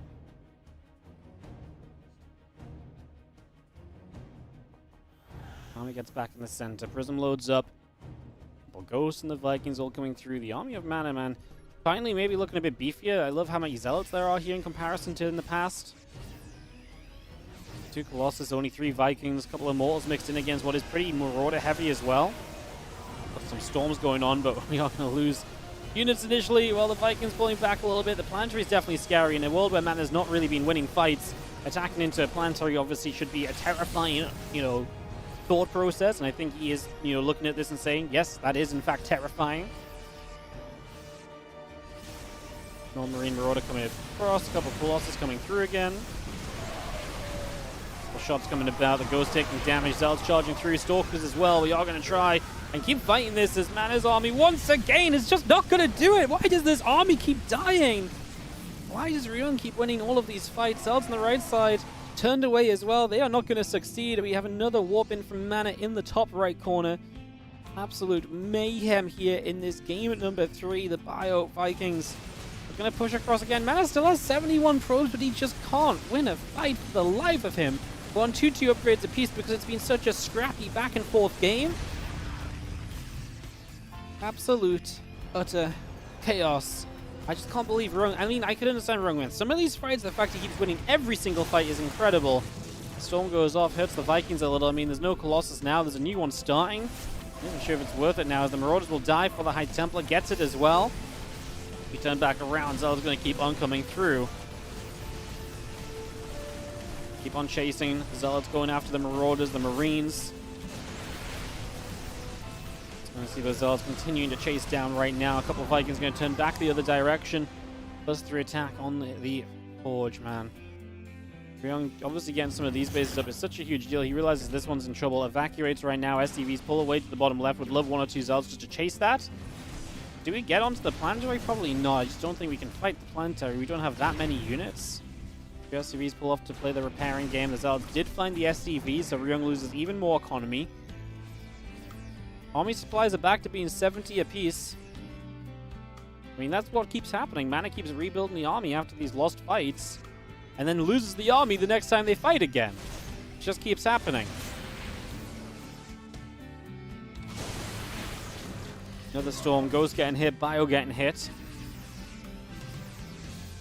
+3 attack. Immortals and the Zealots all continuing through. We will see a few extra SCVs moving about. The orbital command will land down onto the bottom left corner.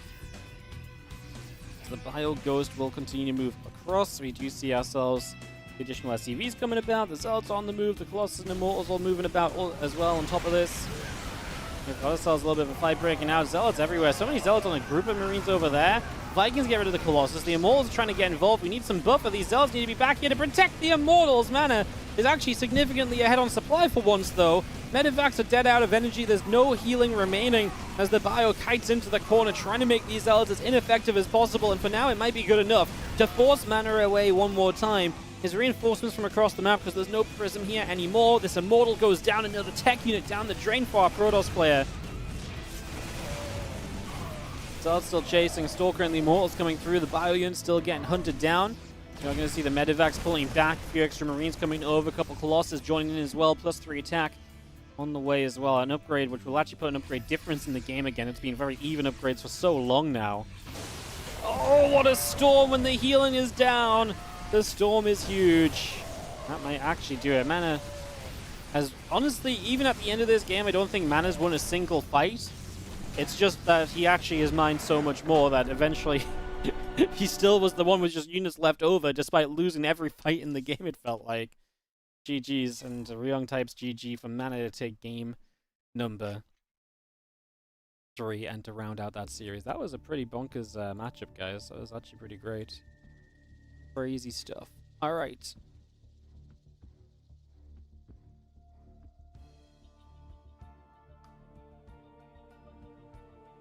I'm gonna have to send replays to a bunch of people.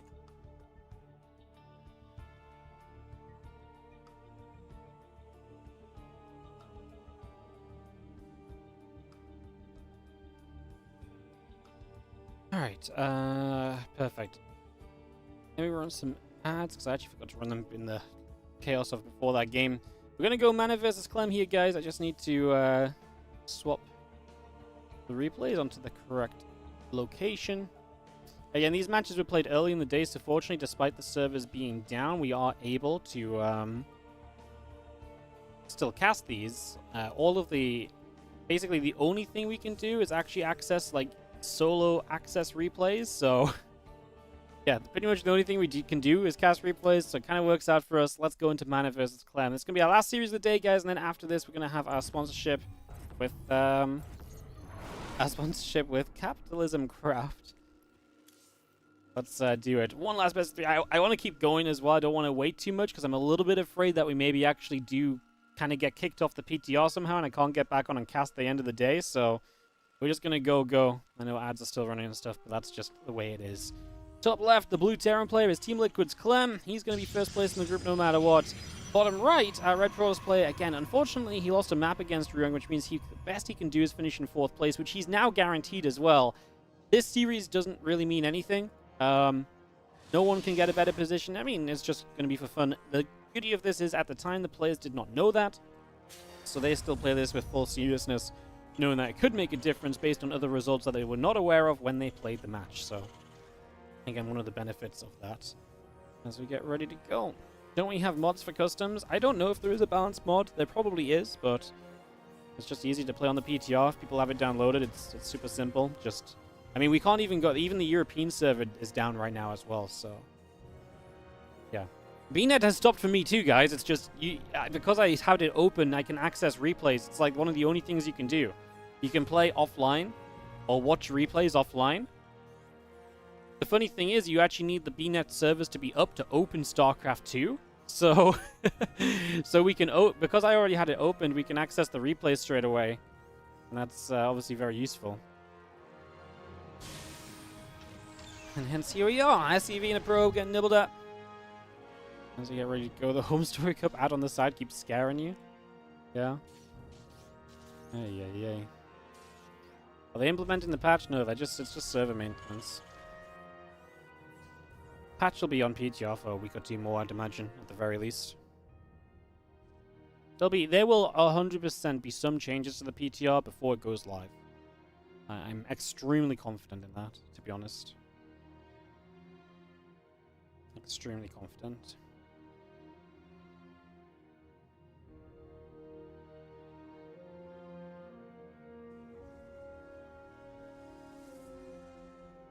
Probe comes down. I'm just going to be seeing our warp gate coming up. The sentry on the way. Nexus building. Is PTR really available to all players? Yep. You just click on your StarCraft 2 game. On the Battle.net launcher, there's like above play, there's like selection, and you can click StarCraft 2 and change it to public test realm. And you can just install it.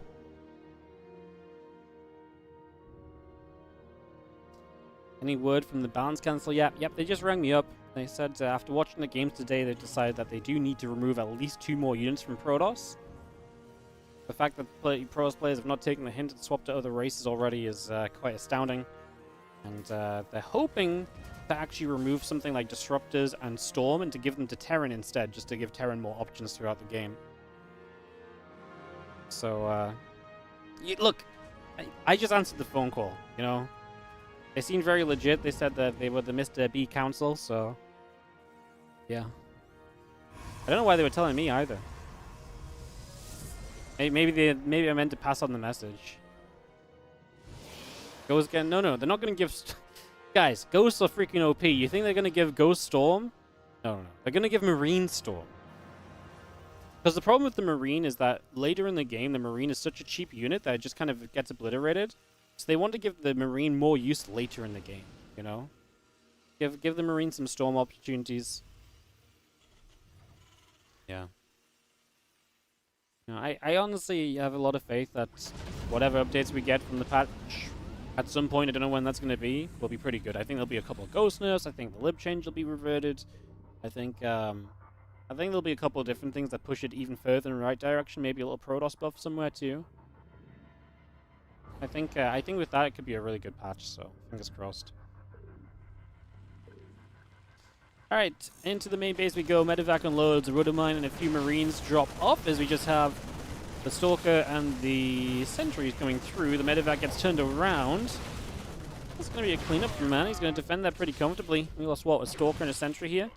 Not bad. Medevac gets out alive, which is nice, but that's about it.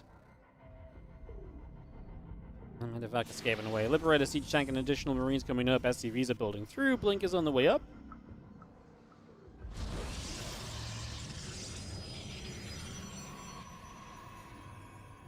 Again, Blink is about to complete, and that's game number 1. Looking reasonable for Clem here initially. Siege Tank going to get sieged again.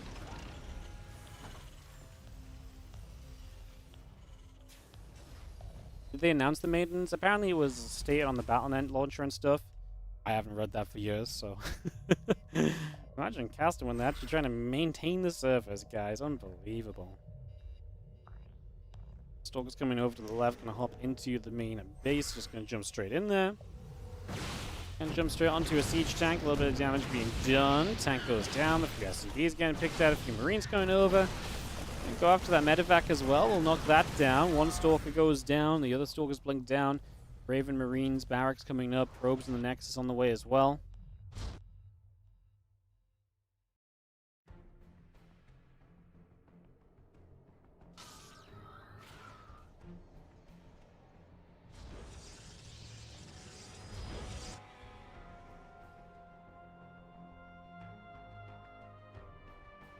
Stalker's back to the upper left. Hallucination on the way over.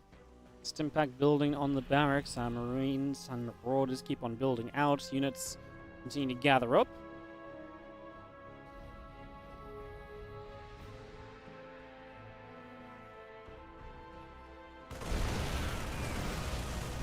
He's going to jump onto this. Double bunker is nice, but we do get the siege tank behind us, so that's a nice catch.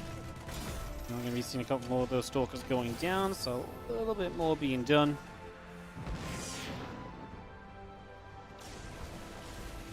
We have him a bio on the main base trying to move about a little bit as well. Stimpack, combat shield +1. Still coming up. Marine Marauder on the way. 1-1 upgrades and charge coming about as well. Third Nexus still Corona boosting. Focus just hanging around. The Observer coming up. Temple Archives and additional gateways all going down.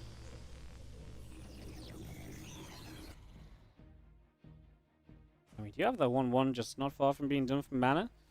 As Clem's going to hit all of his bio upgrades very shortly, so that's going to be a big power spike for him in the game.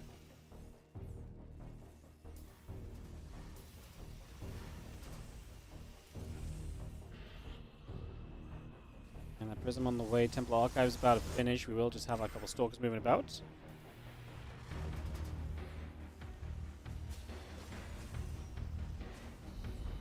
Storm, Chrono boosting on the Templar Archives.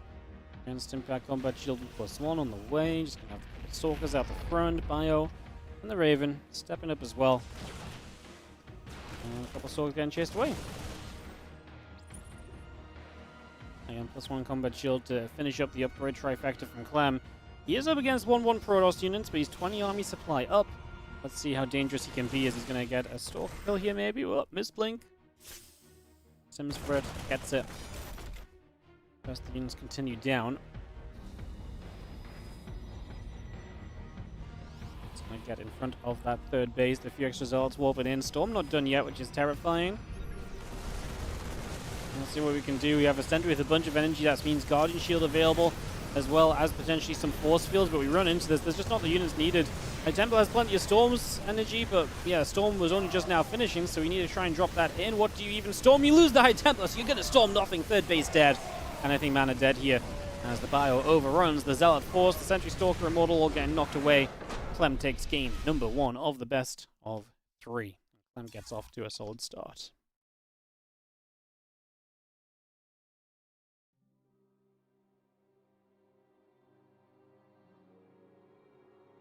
Alright, game number 2. And we go into ley lines, as this could be our last StarCraft 2 game of the day, guys. Like I say, we do have some sponsored content after on the Twitch stream. But yeah, this could be our last StarCraft 2 game of the day, so let's hope for a good one. Let's hope Mana and Clem give us a little bit of action here. And let's hope it's going to be enjoyable. A little bit funky at the end, getting the servers kicked offline, but we found a way to make it work. Again, we will be back on Friday for Group B, Shin, Rex, Trap, Max, Pax, Beyond, and on Sunday for the playoffs featuring Solar, Clem, and Showtime, as well as whoever advances from that Group B on Friday.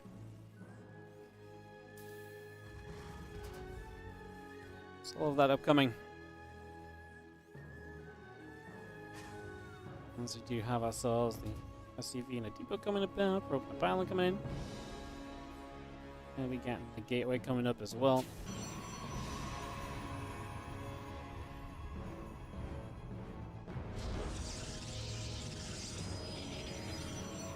How's the tournament going if the server's offline? Well, I rang up Blizzard and I said, look, listen here. You cannot possibly turn the servers off while we have an amazing StarCraft 2 tournament going on. This is the esport of your esports right now. I'm going to need you to give us one server. And Blizzard said, you know what, Wardy, you're right. You may have one server to cast the games on, so they opened the WTR, the Wardy Test Realm, so we could cast these final couple of games. Slash, I was very lucky. I did not turn my client off. When I realized that stuff was going wrong, I didn't turn the client off, so we set the client open, and then we can just import the replays and cast the replays. But we can't cast them with other people, so I had to send all the replays out separately, and if people had turned the PTR server off, then unlucky for them. I mean, I prefer the story where I rang up Blizzard and they were like, yeah, okay, you'll give you your own server and they cancel maintenance and stuff. But, you know. Wardy's salty? Why would I be salty? Well, what about that made me sound salty? I don't care if they turn the server off. I don't care if they do maintenance. Like, that's on me for not checking when maintenance was. Like, I'm very happy that we were able to make it work anyways. If we couldn't cast the final couple of maps, like, oh no, I would have had to finish the day a little bit earlier. What a shame. I would have, my work day got cut slightly shorter. Oh no. I would have been sad, but it wouldn't be in the end of the world. We saw, I think, most of the best matches. Although, to be fair, that game 3 of Mana Ryung was really good as well, so I'm glad we got to see that.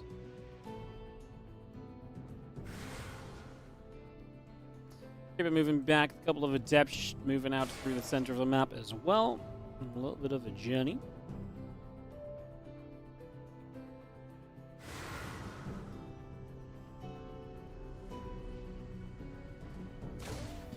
Cyclone the Marine coming up, the command center building bunker coming through. The Adepts will go shading backwards as the SCV jumps off the bunker and the CC, so these a couple of Adepts going to try and put some pressure on. The Reaper's Marine and the Hellion will fight. The Adepts taking some damage, coming back over. Marine is going to go down. The Reaper and the Hellion still fighting against the Adept.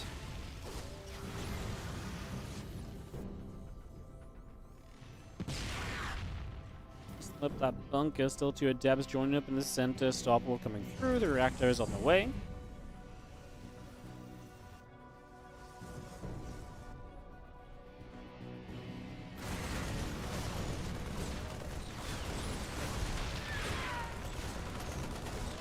Adepts will die here, which I feel like was probably not quite worthwhile. Okay, and the free probes transferring back into the natural for a couple of moments. The gateways are going to set up as well. All of that on the go. Blink coming up here on the Twilight Council. 2 of these additional gateways just finishing. And we'll see how well this blink pressure can do for mana here. 3 gates. Here on the ley lines.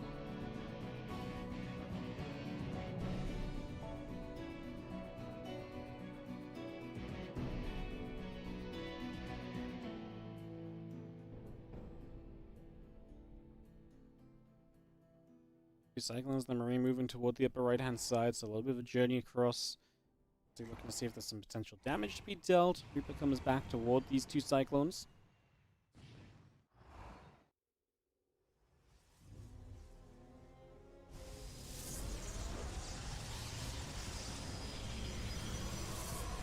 Anyway, morphs into the warp cave. Couple Cyclones gathering up. Reaper and the Marine gonna step forward. Medevac there as well. We'll be unloading. A couple of those units popping out as we do move forward.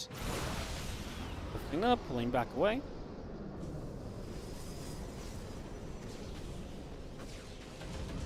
Folks getting chased. Cyclones lifting back up. Sentry morphs into, or gets a Guardian Shield going as well.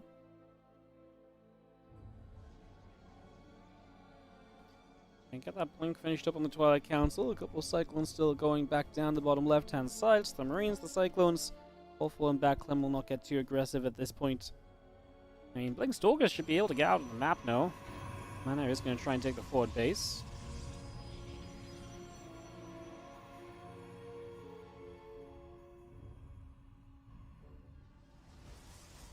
Hobo getting settled. Just going to see the refinery still coming up.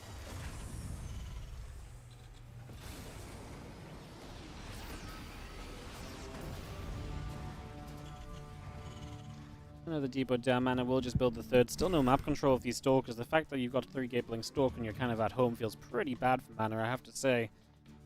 Doesn't really feel ideal. Stalkers make their way to the bottom left. So off onto a bit of a journey.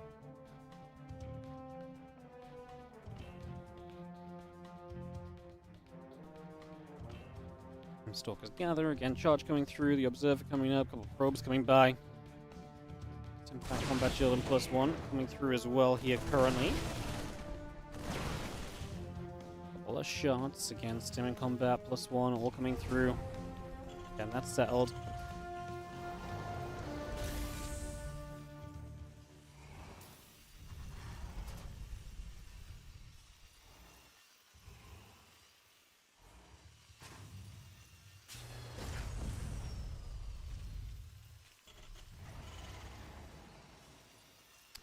Mana now going to camp out the front here with these Stalkers. It's going to be hanging around as the Bayon's going to step up. A couple Cyclones going to move forward as well. Stalkers will take some damage. His army starting to get a little bit bigger and better.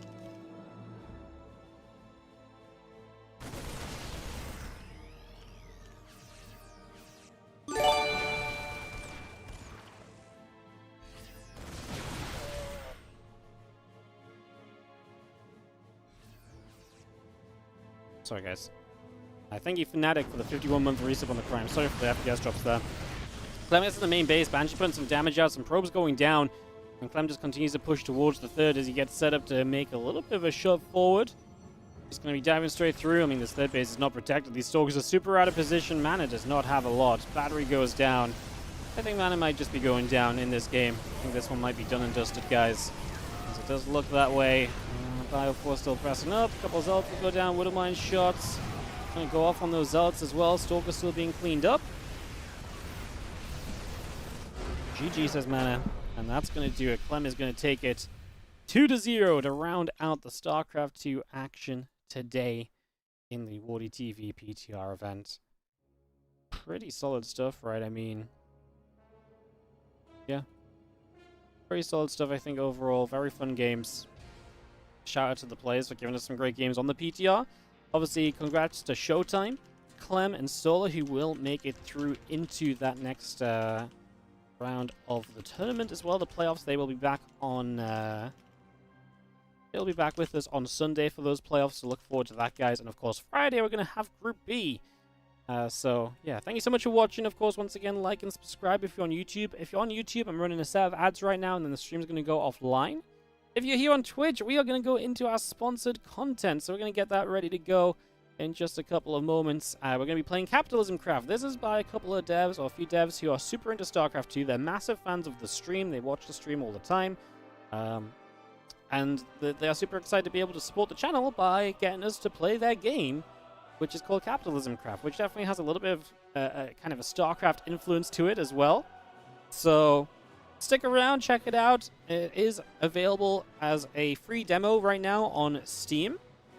So you can wishlist it on Steam for free, or you can check out the demo. Do those things for free. Support our sponsor that's supporting us. Supporting us means that we get to obviously, run more events and all of that wonderful stuff as well. So yeah, support them for supporting us. We really appreciate it.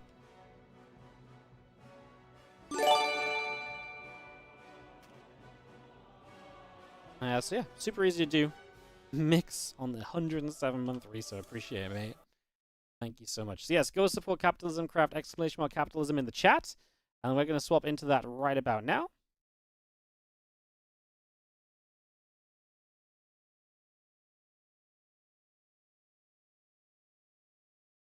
So, yeah. Alright, I'm going to turn YouTube off. Bye, YouTube. Bye. Let me turn my game on there and YouTube go offline.